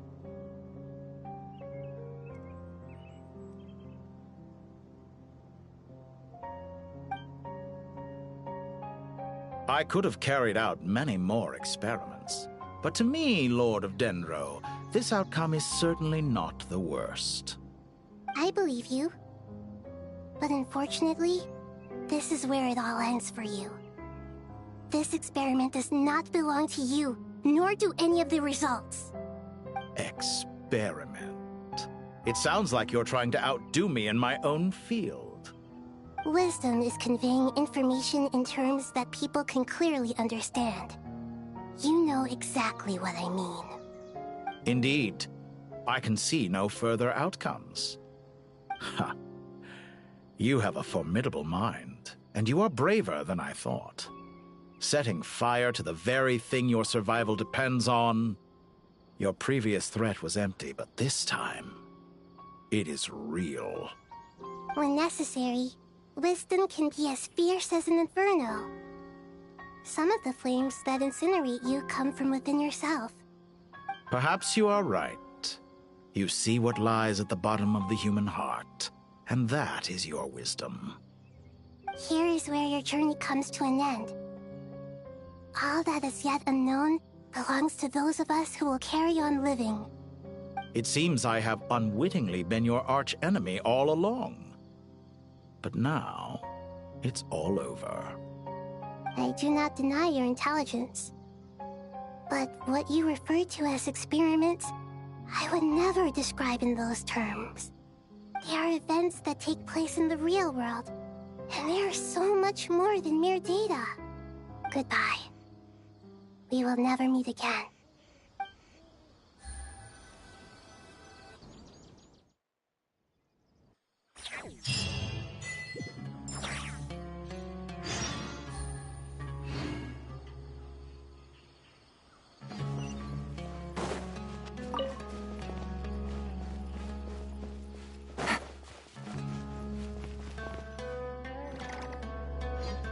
Well, that's the last of them. Everyone on the list is already back where they should be. It was a long, hard road, but we finally finished escorting everyone back. I just pray that we'll never need to leave again. I hope we can stay here forever in this peaceful paradise of our own choosing. Paradise. In the annals of the Temple of Silence, that word carries great significance. It represents the hopes and desires of the gods. Their longing for a place to rest. I wouldn't think gods need such a place. People always think they're the only ones who can lose their homes. They forget that gods too need a place to reside. As the Goat King once said, "A god without his people shall cease to exist." Gods need their believers every bit as much as their believers need them. Only we can truly understand how much the desert faith has faded over the centuries. But we still talk about the gods as though they're part of our lives. Given the myriad ways in which gods and humans interact, I'd say they really are. How else could Dunyarzad consider the Dendro Archon a friend? Well, that sounds about right to me. Describing them as friends sure makes us feel a whole lot closer. If you told me a few years back that I'd have this many friends, I'd have called you a liar. Belief is a choice, just like friendship. We've made our choices through battle. The right ones, wouldn't you say? I'll be heading back to the Temple of Silence. I heard the Goat King and the Ibis King decided to pay us a visit. How about you? It's back to Aru Village for us. Still plenty of supplies to distribute and people to help. Until next time, old friend. As long as you can find the time, you're always welcome to visit us in Aru Village. Right back at you. Make sure to drop by the Temple of Silence the next time you're free. Word is that 2 of the other 7 pillars, Shezapank and Bennu, might also be dropping by. Since you're wearing the symbols of their power, it'd only be fitting if you came to see them for yourselves. Dropping by? That makes it sound like they're visiting a neighbor's home. Well, the temple was founded by Hermanubis, so I guess to them, that's exactly what it is. Guess that's true. All right. We'll make sure to find time to stop by. Stay safe on your journey home. I will.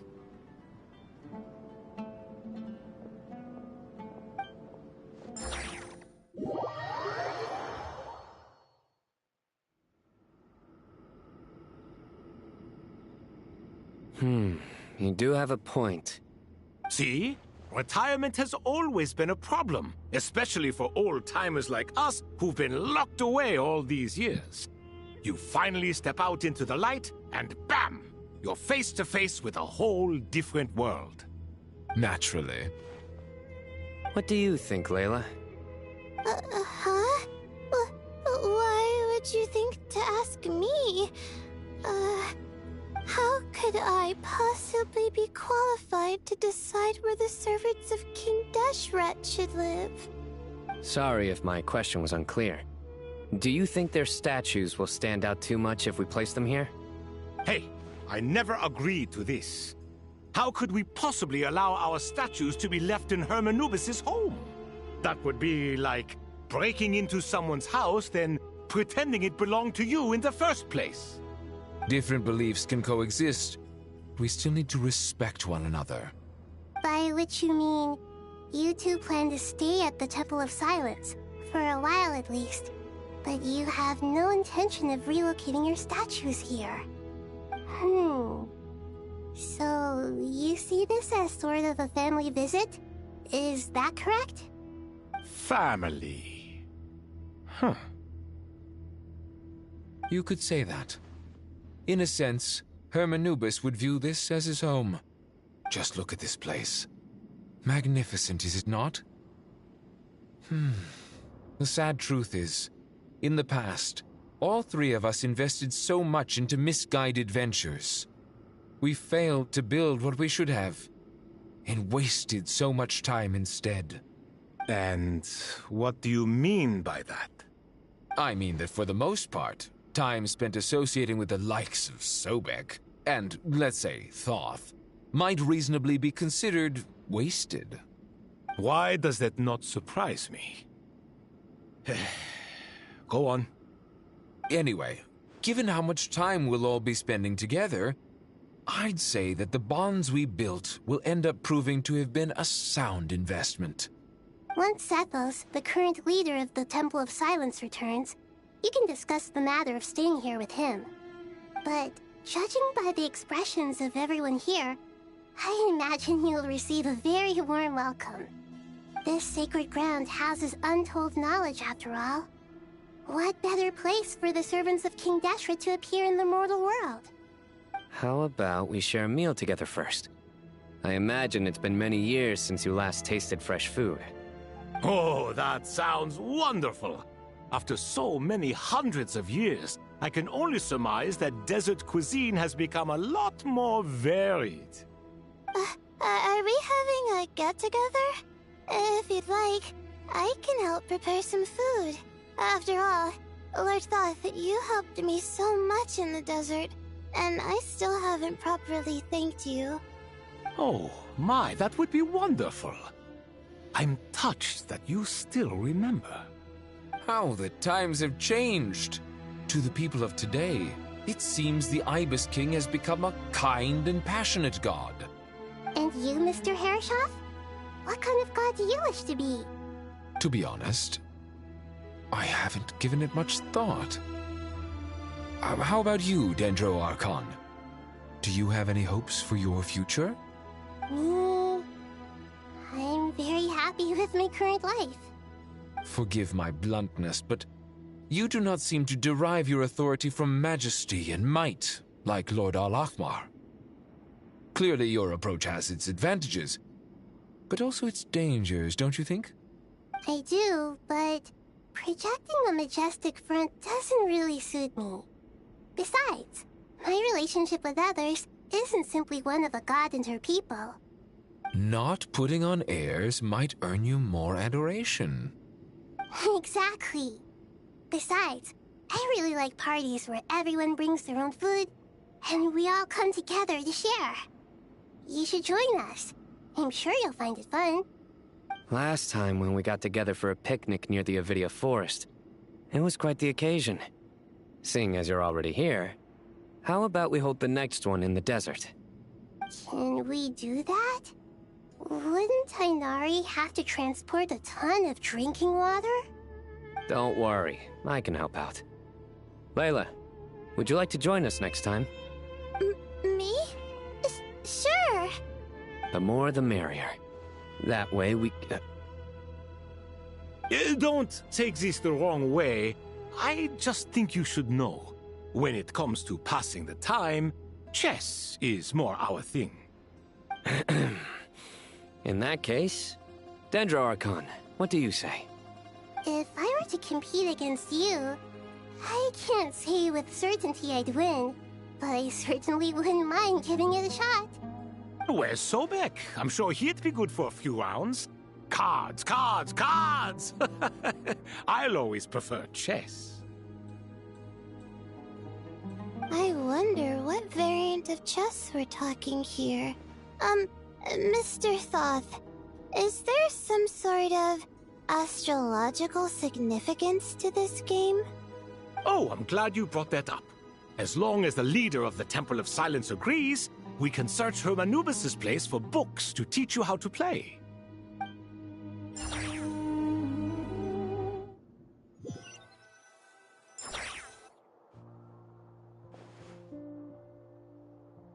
Such devastation visited on Sumeru City. So many houses destroyed or damaged in the fighting. Who could have foreseen this? Look at all of this. It's going to take me forever to tidy up. I suppose living below the academia doesn't always work out to your advantage. I would have thought a little appreciation of my sincerity and effort in helping to clean up this mess might be in order. Helping? Effort? This is your house! Of course you should be putting in the effort! If anything, I'm the one who's helping! So you see yourself as just a helper in this situation. I must admit, I'm rather shocked. If you're trying to say that since I live here too, I have an obligation to tidy up, fine. I suppose I do. Wait a second, stop changing the subject! Nevertheless... In the wake of a great storm, a missing roof is a predictable inconvenience. Can you stop making it seem like I care more about this house than you do? Doesn't it upset you at all to see your home in this state? I won't pretend it's ideal, but that's no reason to be upset. This is the roof over your head, your shelter from the cold. The furniture is scattered, the paintings have fallen off the walls, the windows are shattered. Don't you feel even a little disheartened? The way I see it, these problems are easily solved. Ugh, this is precisely why I hate talking to you about sentimental things. It's like banging my head against a wall. You simply don't understand just how much work goes into making a proper home. It sounds like this is causing you a lot of anguish. You mean the house or the paintings? I mean your sentimentality. Oh, well, yes. But I'd rather not dwell on such things right now. Generally speaking, when anguish becomes the norm, people usually make an attempt to improve their situation. But there are so many people and things in life that are difficult to change. It's not like you can force them. Besides, anguish can be a source of inspiration, and I'm not sure I could break my reliance on it. I'm glad you're able to make yourself think like that. What kind of a response is that? I was stating a profound truth about the very nature of art. Suffering is the cradle of all creation. Even you can't deny that. And I wasn't trying to. I'm just happy for you. Pure and simple. Can't you tell? Happy about what? Happy that you can always find an answer that backs up your views. You... More often than not, life is a process of running into problems and then searching for answers. Yours more than most. Not everyone's so good at justifying things to themselves. It's something that you've been steadily mastering. Huh. What about you, then? What skills have you been mastering lately? Pass me that box. Huh? Okay. You may consider this my progress on the path to mastery. What? Wait a second. Isn't that box mine? Hey, it is! It must have fallen off that shelf! I'll hate them! Those are my paints and inks! Would you like me to put it in your bedroom for you? Huh? I mean, sure, if you don't mind. What kind of progress is this? Does he think he can bribe me? Not that giving me back my own things is much of a bribe. These books on the floor, they're a complete mess. And this one, didn't he say it was an out-of-print collectible? It's completely covered in dust, and some of its pages have even fallen out. Ugh, guess I should help him repair it. This one too. And this one.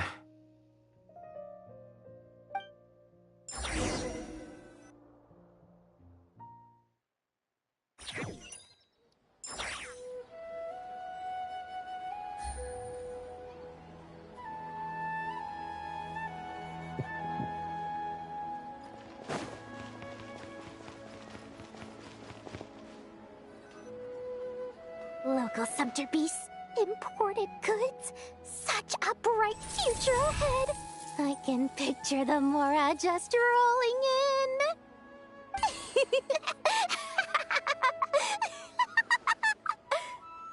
You do realize you sound like a choking cow? It's called being imposing. Can't you feel it? Are you not intimidated? Oh, I'm positively shaking in my sandals. What commands do you have for me, oh mighty Lord Sangama Bay? You've got a lot of nerve, Nefer. You went and told Candace and the others everything, didn't you? Seriously, do you have any idea how differently they see me now? Surely that's a good thing. I presume they're more disposed to actually like you now, maybe even view you as a friend. You traded my secret for sympathy! Thanks to you, I've lost every last shred of my mercantile majesty. How am I supposed to make anyone think I'm a big, scary investor now? The dark days of Lord Sangama Bay are behind you. why not take this chance to make a few honest friends?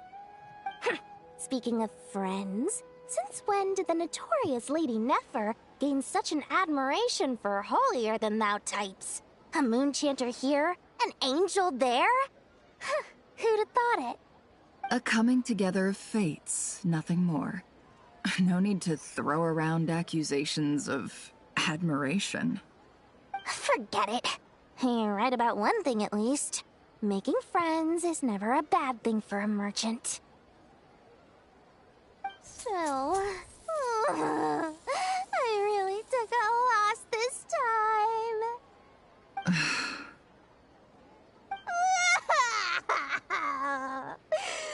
What are you looking at? I'm trying to see if you're really crying or if those are just crocodile tears. A little birdie told me that when Lord Sangamabe makes money, the tears flow from the center of her eyes. But when she loses it, they flow from the corners. Which is it this time? Ugh, you are so annoying. I'm not talking to you anymore. Nefer, thank goodness you're here. I've been looking everywhere for you. Huh? Well. If it isn't the House of Dana's very own librarian. What can I offer you today, Miss Katayun? Oh, no. I'm not here to buy. I'm here to bring Lady Nefer a book, and a fascinating one at that. We agreed to meet at the entrance to the mausoleum of King Deshret. One more thing. I bought this copy with my own money. It's not borrowed. Reasoning knows not time of day, but suspense always follows a blizzard. That's quite the mouthful. Huh? Isn't that the one that... It was all the rage for a while. People throughout the city were clamoring to get their hands on a copy. The names inside were all circled. Everyone thought it was a riddle. Don't bring up that book in my presence. I don't even want to hear its name. That thing was nothing but a scam. Surprisingly enough, I've actually heard of this book, though it doesn't seem of much consequence. So, what truth lies behind it? You're from the Vahumana and you're asking me what the truth is? I'd say the actual truth was about the least important part of the whole episode. I brought you this book because it probably has the most interesting backstory of any in the House of Dana's collection, at least in recent years. As for its quality, well, you can judge that for yourself. Don't tell me it's actually any good. You may not know this, Lord Sangamabe, but Lady Nefer has a fondness for books with... how should I put this? Mixed reviews? No eye for good literature, huh? Perhaps she feels that bad books hide interesting secrets?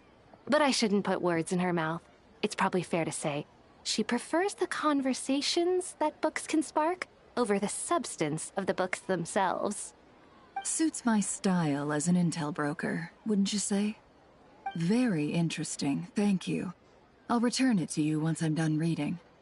And as it happens, I have something for you, too. Incense? I imagine you've already used up the incense I gave you last time. Here's some more. This batch is from Nodcry, so the scent won't be quite the same. Well, actually, I've been saving the incense you gave me. I couldn't bring myself to waste it without a special occasion.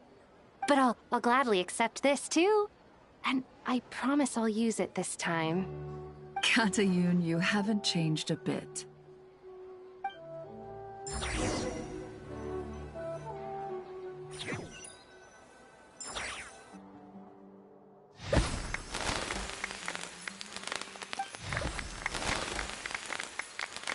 Congratulations, Kale. Well done, Kale. After studying for so long, you've finally become a full-fledged ranger. Sure hasn't been easy for you, huh? This really is fantastic news. All grown up. No longer a trainee, but an official forest ranger. Oh, the next step is to secure tenure in the academia. Thanks, everyone. It's true. I'm an official forest ranger now. Master Tainari, thank you for your guidance and support. I wish Mr. Sino were here so I could thank him too. Sino had a matter to attend to at the Temple of Silence. I don't imagine he'll be back for some time. But don't worry, we can celebrate together once he's finished. I'm afraid the party will have to wait. Kale still has some matters to attend to first. Kale? Is everything all right? No, it's not what you think. There's nothing wrong with my health. I just have a few things I need to deal with. I've made plans with the Traveler and Paimon to visit Mondstadt. Master Tighnari and Mr. Sino will be accompanying us too. Well, that's a relief. Let's get together when everyone's back. I'm sure you'll be doing even better by then. Of course. I have a feeling you're right.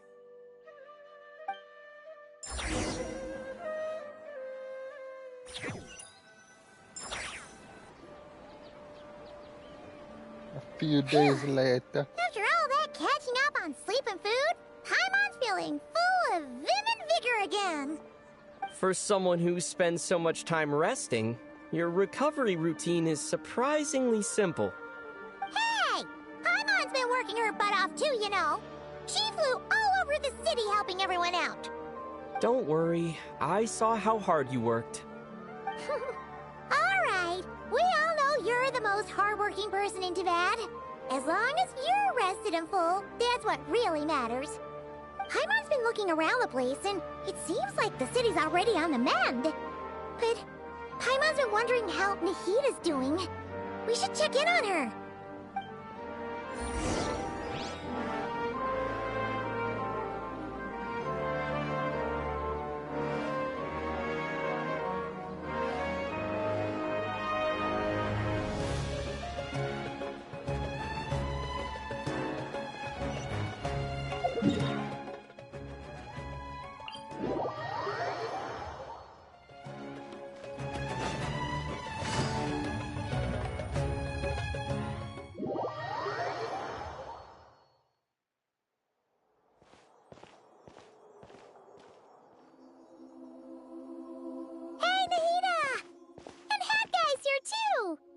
Traveler, Paimon! What's going on here? Nothing much. Nahida was just expressing concern for my physical and mental well-being. Oh, the Traveler told Paimon all about that. We've both been very worried about you. Are you feeling alright? You make it sound like I'm on the brink of some kind of breakdown.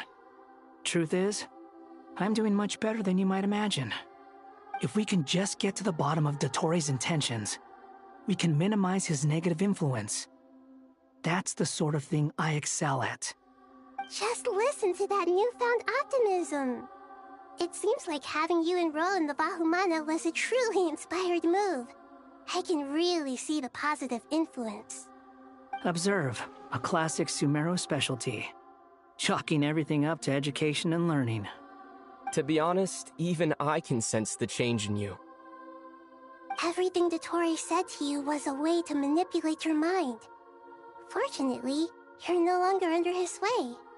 Can someone as old as me really continue to grow? If it helps, just think of yourself as a late bloomer. It's all a matter of phrasing, and it comes down to what standards you measure yourself by. For a puppet, developing at such an age is perfectly normal. But if you choose to call yourself a late bloomer, it sounds more like you consider yourself human. However you see yourself, well done. All right, I see what you mean. Anyway, what's your next step? What else can I do but complete my current courses? Everything else can wait. Anyway, that's enough chit-chat. There are still things in the city I need to help out with. I'll be heading there now.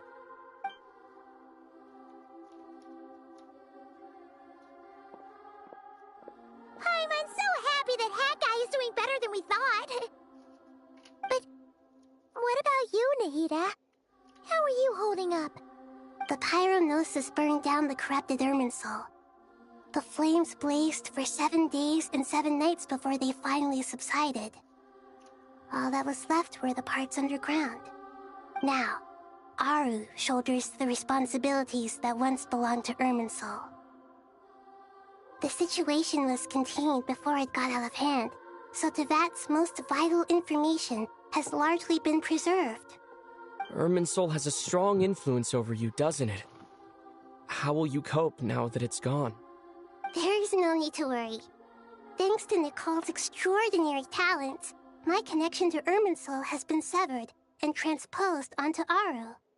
Angels can do things like that? They can. Such abilities are precisely what makes them so powerful. The goddess of flowers, Nabu Malikata, once claimed that she too could perform feats beyond the reach of mere mortals. In my eyes, much of what she went on to achieve reached such transcendent levels. Her and Nicole really are both fascinating and magnificent. So, does that mean your situation is stable now? Correct. Just imagine that Aru has become the new Irminsul, and the essence of my existence has been bound to it. The wisdom of Sumeru has ultimately converged into a single, unified entity. Should we ascribe this all to fate, or is it merely fortune? Whatever it is, the important thing is that you're okay, Nahida. Dendro Archon, Lesser Lord Kusanali. Oh, thank goodness you're here. Greetings, Traveler and Paimon. Sir Nevis, do you have something urgent to say? Yes, there's something I need to report. We've received a message from Snezhnaya.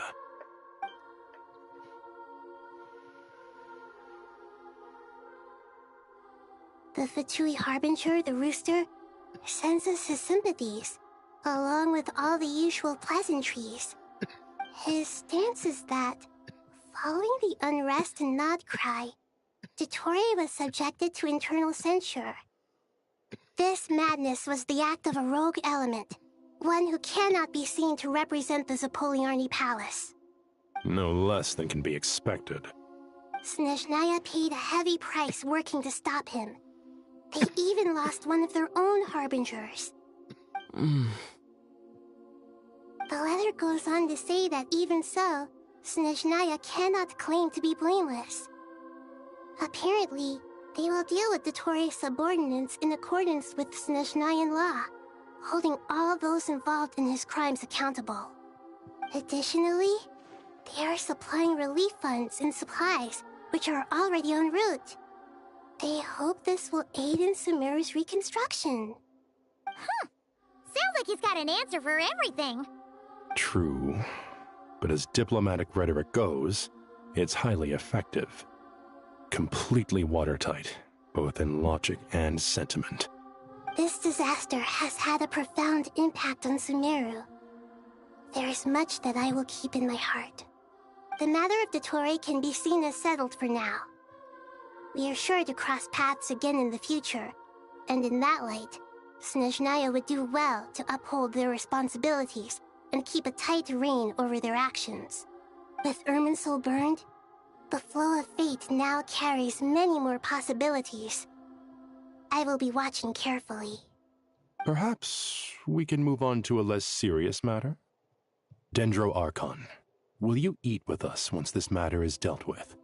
Everyone wishes to celebrate together. Your presence would be most welcome. Of course! Junior Zod, Sino, and Hypatia all told me the same thing. If there isn't enough room for everyone, we can arrange back-to-back feasts. What a wonderful idea. That just leaves the question of what we should eat. Not more tomatoes, surely. More? Dendro Archon, what do you mean by more tomatoes?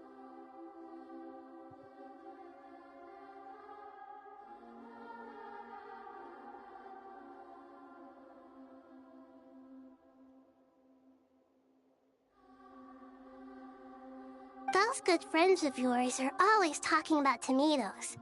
Sometimes when I'm walking through the city, I can even hear them arguing in the fields. Since you see them so often, you must hear about tomatoes even more than I do. Tomatoes. Tomatoes. The word has a certain magic to it.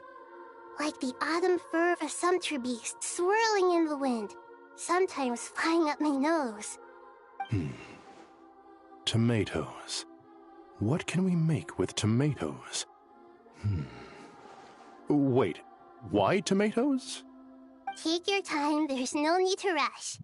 The Traveler, Paimon, and I still have somewhere we need to visit.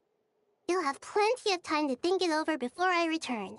Does this mean you're going to Natlan? Meet them there in person. It will require a long journey. I know. But this is necessary. I must go myself. Traveler, Paimon, we'll set off as soon as you're ready. Is that all right? Sure. We'll be ready whenever you are. You'll hear no objections from Paimon. We should grab some snacks along the way, though. It'll be just like going on a long holiday. Wonderful.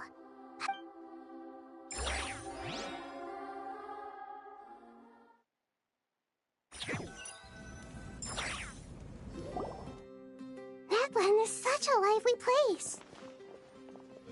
It's super cheerful and positive, too. I can see that. There are people outside exercising at all hours. Such a healthy way of life. You came. Welcome, welcome. You must be hungry from your journey. Would you like something to eat? Oh, thanks, but no thanks. We've been eating the whole way here. We had a mushroom platter, Sab's meat stew, butter braised chicken, hot asara pudding. Paimon's positively stuffed. All right, all right. No need for all that detail. I'm starting to get hungry myself. Maybe later then. We can wait till everyone's got an appetite. Then I'll head out for a meal together. Sounds like a plan. Let's find somewhere to sit down.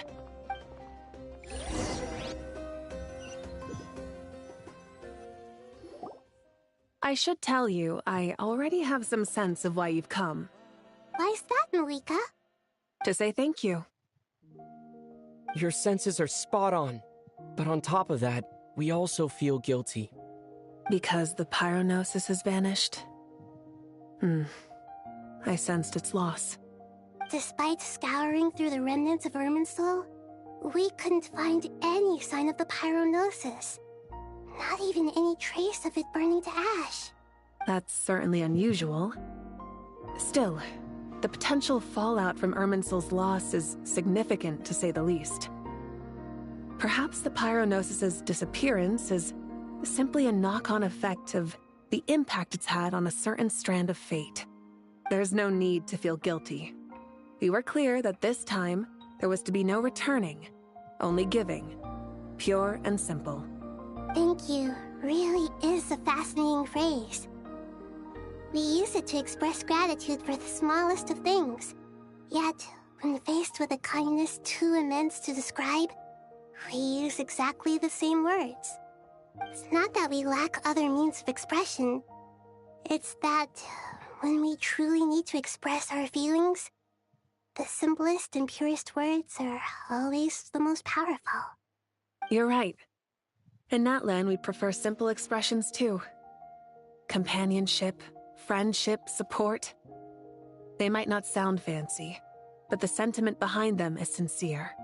That's wonderful to hear. Sincere feelings are often a vehicle for the deepest wisdom of all. Irminsul's destruction doesn't seem to have done you much harm. I'm glad to see you're doing well. There's still a lot of work to do, but before we begin, we felt it was important to come here and speak with you. Partly to express our gratitude, but also because we felt that seeing you, in a sense, is like basking in warm sunlight. That's a nice way of putting it. I like that. To tell you the truth, though, I'm not a fan of somber meetings. So, since there's nothing more to say, why don't we go bask in some actual sunlight? The weather's beautiful today. What a great idea! Paimon's gonna lie back and soak up some rays.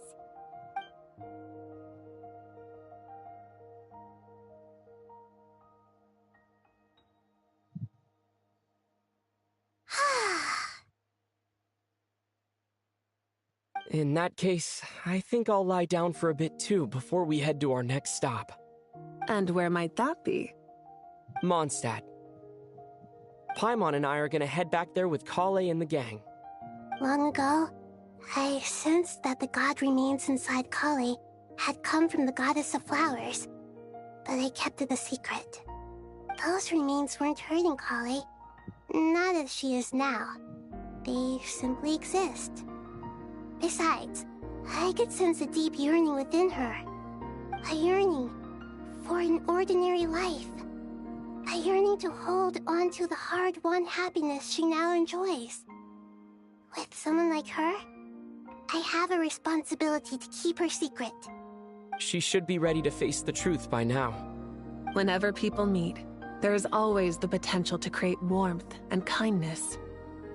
Every child grows up, but even as adults, they are still children in the eyes of certain people. Oh, just like how Paimon sometimes sees Nahida as a little kid. Is that so? Well, anyone who's friends with a kid is probably a kid themselves. Of course! And there's nothing wrong with that. When we get back, we'll actually be hanging out with another of our friends who happens to be a kid. Or more like looking after, in her case. Anyway, we'll always be there to watch out for our friends. Dear Sucrose, when you receive this letter, I'll probably be as busy as always. But busy with wonderful things. That's because I'm no longer a trainee. I'm now an official forest ranger. Impressive, right?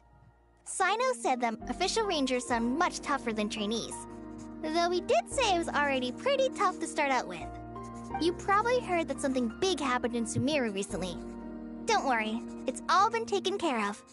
We're heading to Mondstadt soon, so if you're free, maybe we could meet up? Plus, it's not just me, a few of us are going. Hey, do you still remember that time we all got together? You know, when we all went to the Windbloom Festival? It'll be just like that.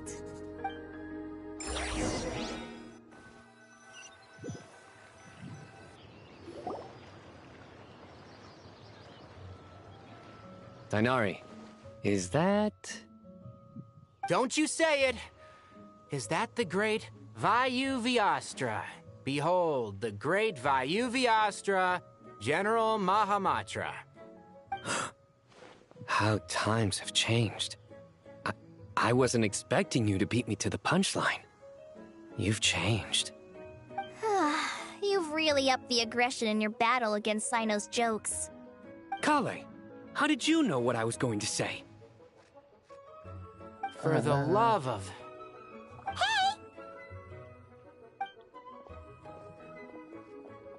Traveler! Paimon! You're right on time! I hope we haven't kept you waiting. Kale! Sucrose! It's been so long! How have you been? I've been well. Everything's going great. What about you? Are you still busy? Not at the moment. Oh, right! That juicer you gave us works amazing! Farzan loves it! Seriously? That's wonderful! I don't suppose you drew up a detailed test report.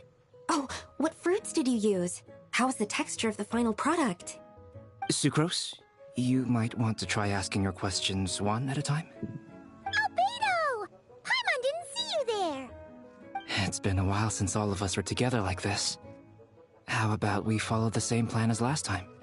Good idea, my friend. You never disappoint. So, what are your identities this time? Don't remind him.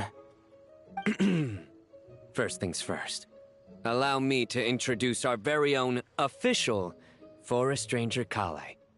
The rest of us are simply her humble travel companions. This sounds like one of those mushy stories that gets people hooked on some corny, heartwarming premise. Oh, is our story not heartwarming? If I recall correctly, there was even a scene like this in King of Invocations.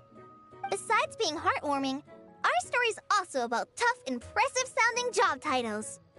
At least that's what I think.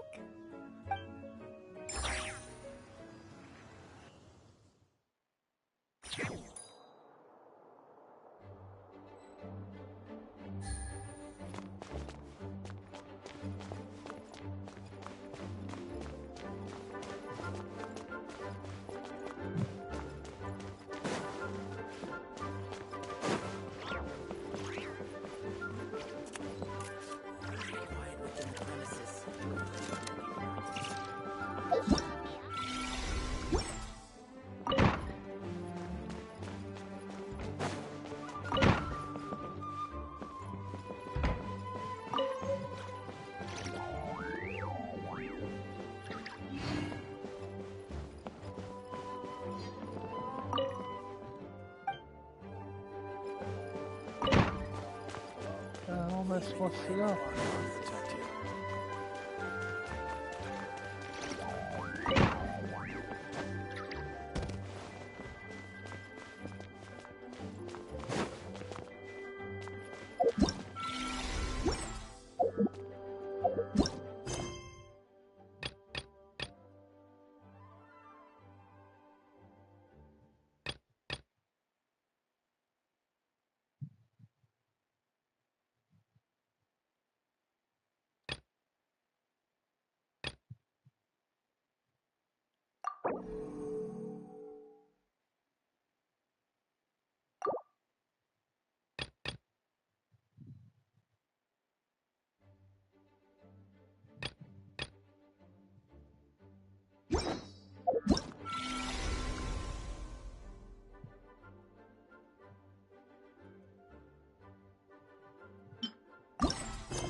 You, Kale, and the others meet with the Knights of Favonius. You're here already? I'm still giving Dodeko a little trim. I won't be a moment. A trim? Does Dodeko need haircuts too? Of course. It's important to know how to take loving care of the apples of your eye. All of these trivial matters get left to me. It's because I'm an angel, and angels are, in a way, the guardians of all Teyvat. Oh, right! Well, that's definitely an impressive-sounding job title. What are you writing? I'm just brainstorming some cool-sounding lines. Oh, write them on these card backs. Of course. Clearly, my lines are pretty amazing, wouldn't you say? Miss Nicole. Kale? You seem a little nervous. I was just wondering, who was the person you mentioned who needed their wish fulfilled? Wish? What do you mean? Miss Nicole asked if we could meet up in Mondstadt once everything was over. She said a friend of hers had a wish that needed my help to come true. Well, you never mentioned that before. All we knew was that you'd arranged to meet in Mondstadt. But we thought it had something to do with the god remains. To be fair, everything I told you was true. Anyway, my friend is waiting. Come on, let's pay her a visit.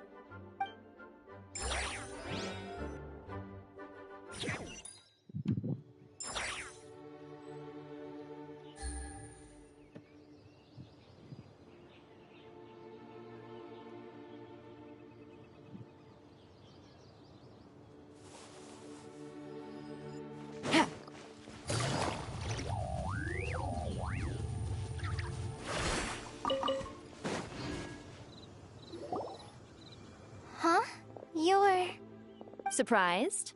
I bet you weren't expecting to meet a woman like me beneath this beautiful tree in a faraway land. An oasis will spring from the place where a djinn resides. That saying falls somewhat flat here in Mondstadt, given that everywhere is already so lush and green. Lilupar, what are you doing here? I made friends with Miss Nicole. I asked her to bring me here and then invite Kale to come. The prologue to this story is that I have a wish. It has stirred within my heart for centuries. Millennia, even. Originally, it was merely Al-Ahmar's lie, but now it has become reality. Could this be... Related to the goddess of flowers? My dear young lady, my mistress left her final trace in this world upon you. I can't tell you how glad I am to see you here. And now I have seen you, and peered into your heart. You have experienced hardships and suffered setbacks. The torment an ordinary person might expect to face has befallen you threefold. This is the source of your resilience. But, beneath all this, I have witnessed the seeds of desire. You yearn to return to the simple life you once knew, do you not? I do.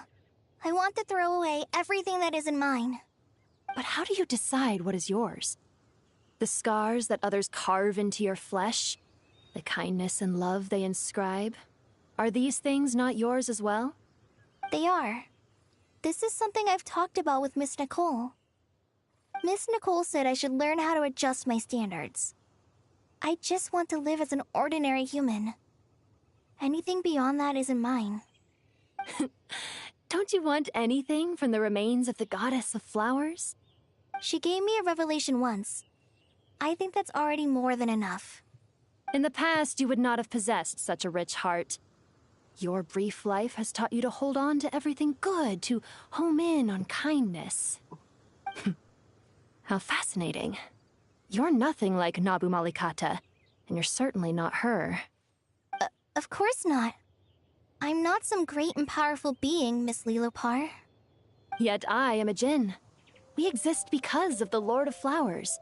We revere and love her. My wish is to see her one last time, to give everything for her.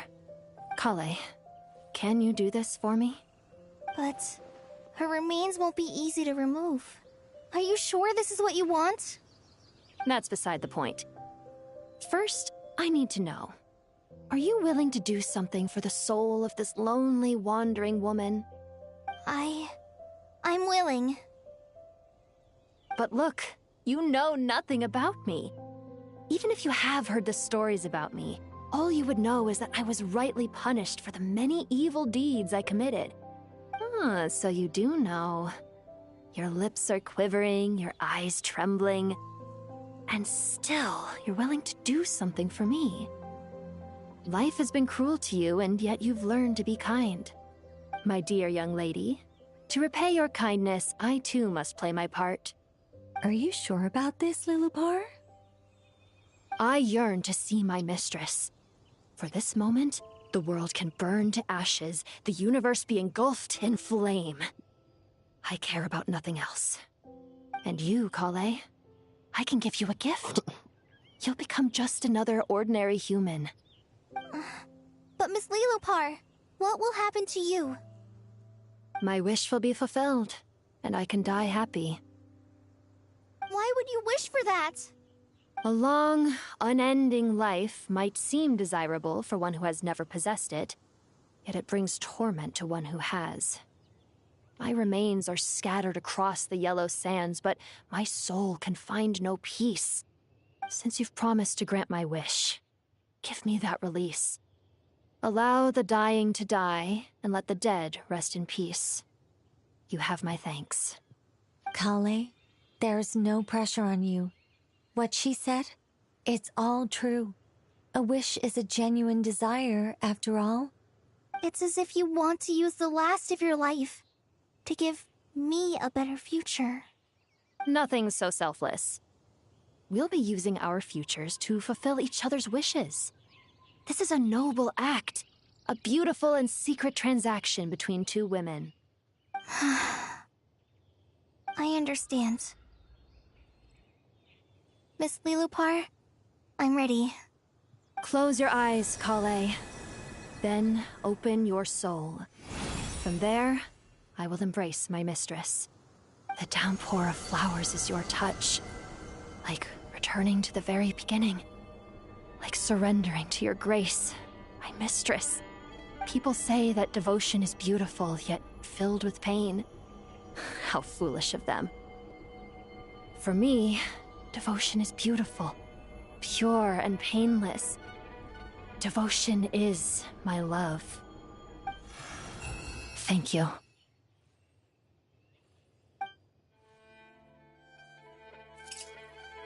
No.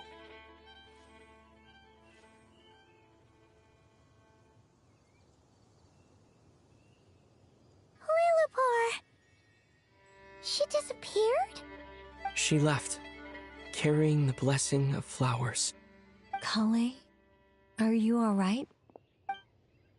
I'm fine. Now that the remains are gone, I don't actually feel any different at all. Those remains weren't hurting Kale. Not as she is now. They simply exist. Besides, I could sense a deep yearning within her. Kale must have already received what she was yearning for. I'm doing fine. I feel relaxed. There's really no need to worry. Then my wish has come true, too. To become ordinary? That's just one of my wishes. Actually, I have a few more. For instance, I want to protect the people I meet and help them find happiness. That sort of thing. So between Miss Lilopar and me, you fulfilled 2 wishes already, and protected 2 people. Wonderful, isn't it? I feel so fantastically happy. I guess that settles things here. So what's next? What do you want to do when we get back to town? Clay, look who I've brought to see you. Hey, Kale! I heard you guys were holding some kind of secret event. How come you started without me?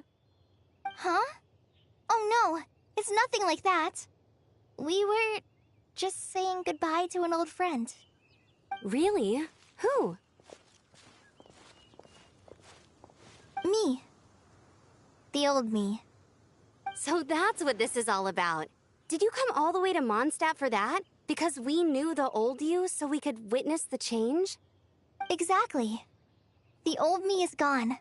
I puffed her into the air, and she became a fluffy pink cloud, floating into the sky, before disappearing forever. Do you think, maybe up in the sky, she has friends waiting for her with test tubes, flasks, and bows? Oh, when you put it like that, it doesn't sound so bad after all.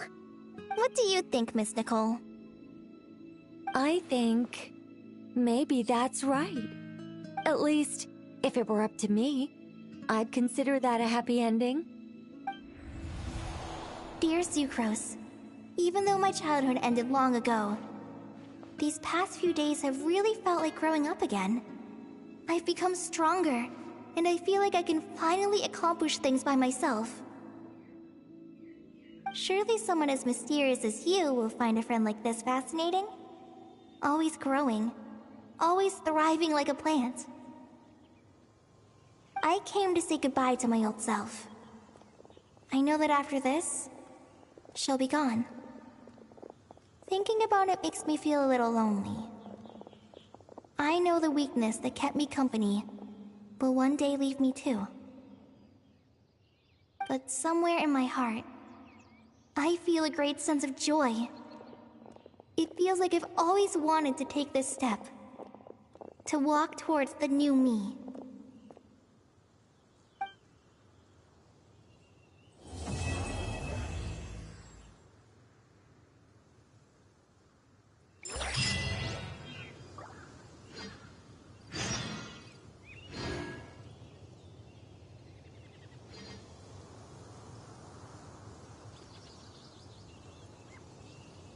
I got a new letter from an informant. It looks like the situation has changed.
Quietly. I think not. Heaven's will overruled.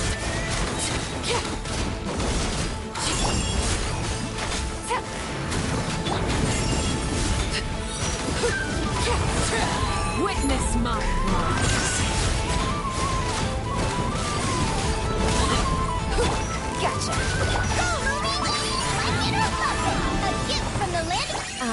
secret. Such defiance. Take it easy. Things are about to get dicey. Transfixed.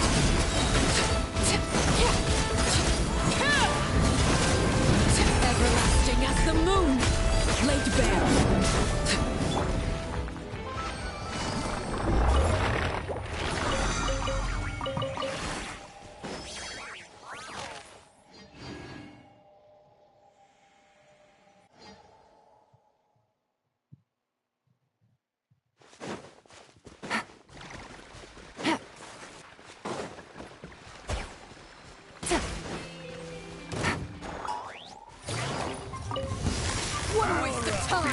Busted. Dumb, Louie! There's nowhere to hide.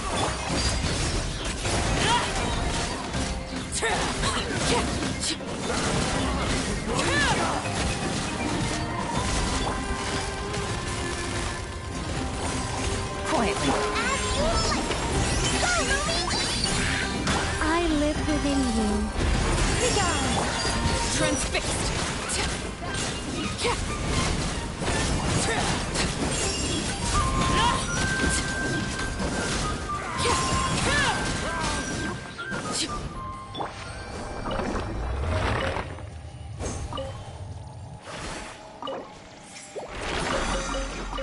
Take it easy. Take it easy.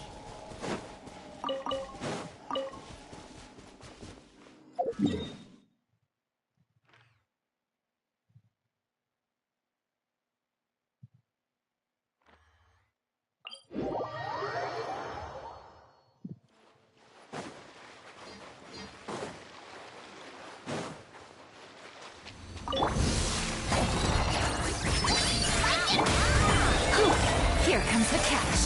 Gotcha. Overruled.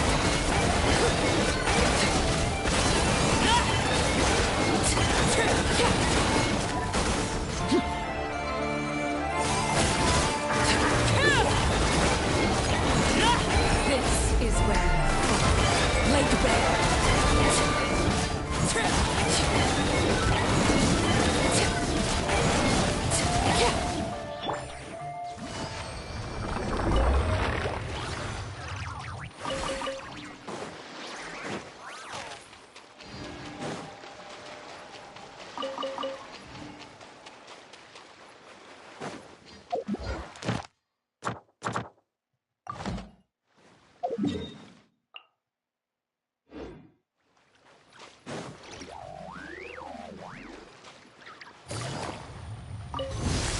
All right, here comes another. A gift from the land of beyond. Country wide. Our little secret. Such transfixed.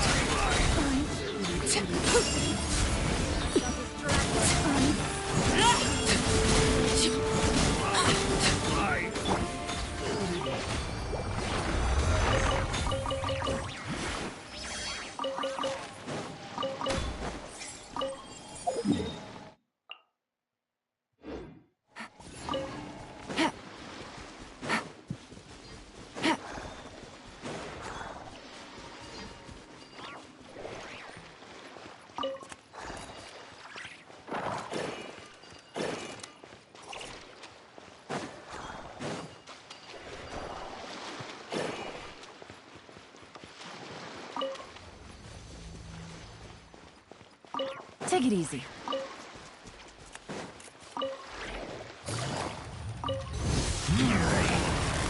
Busted. Dumb, Louie! Things are about to get dicey. Overruled.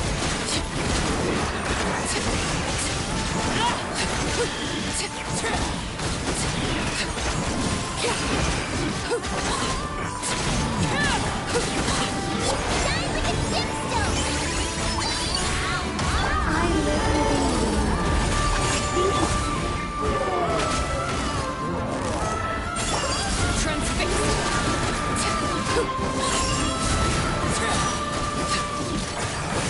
Witness my rise, laid bare.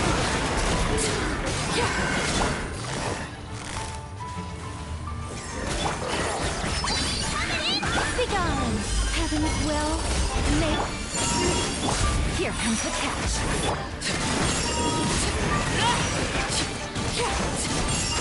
Transfixed. Everlasting as the moon.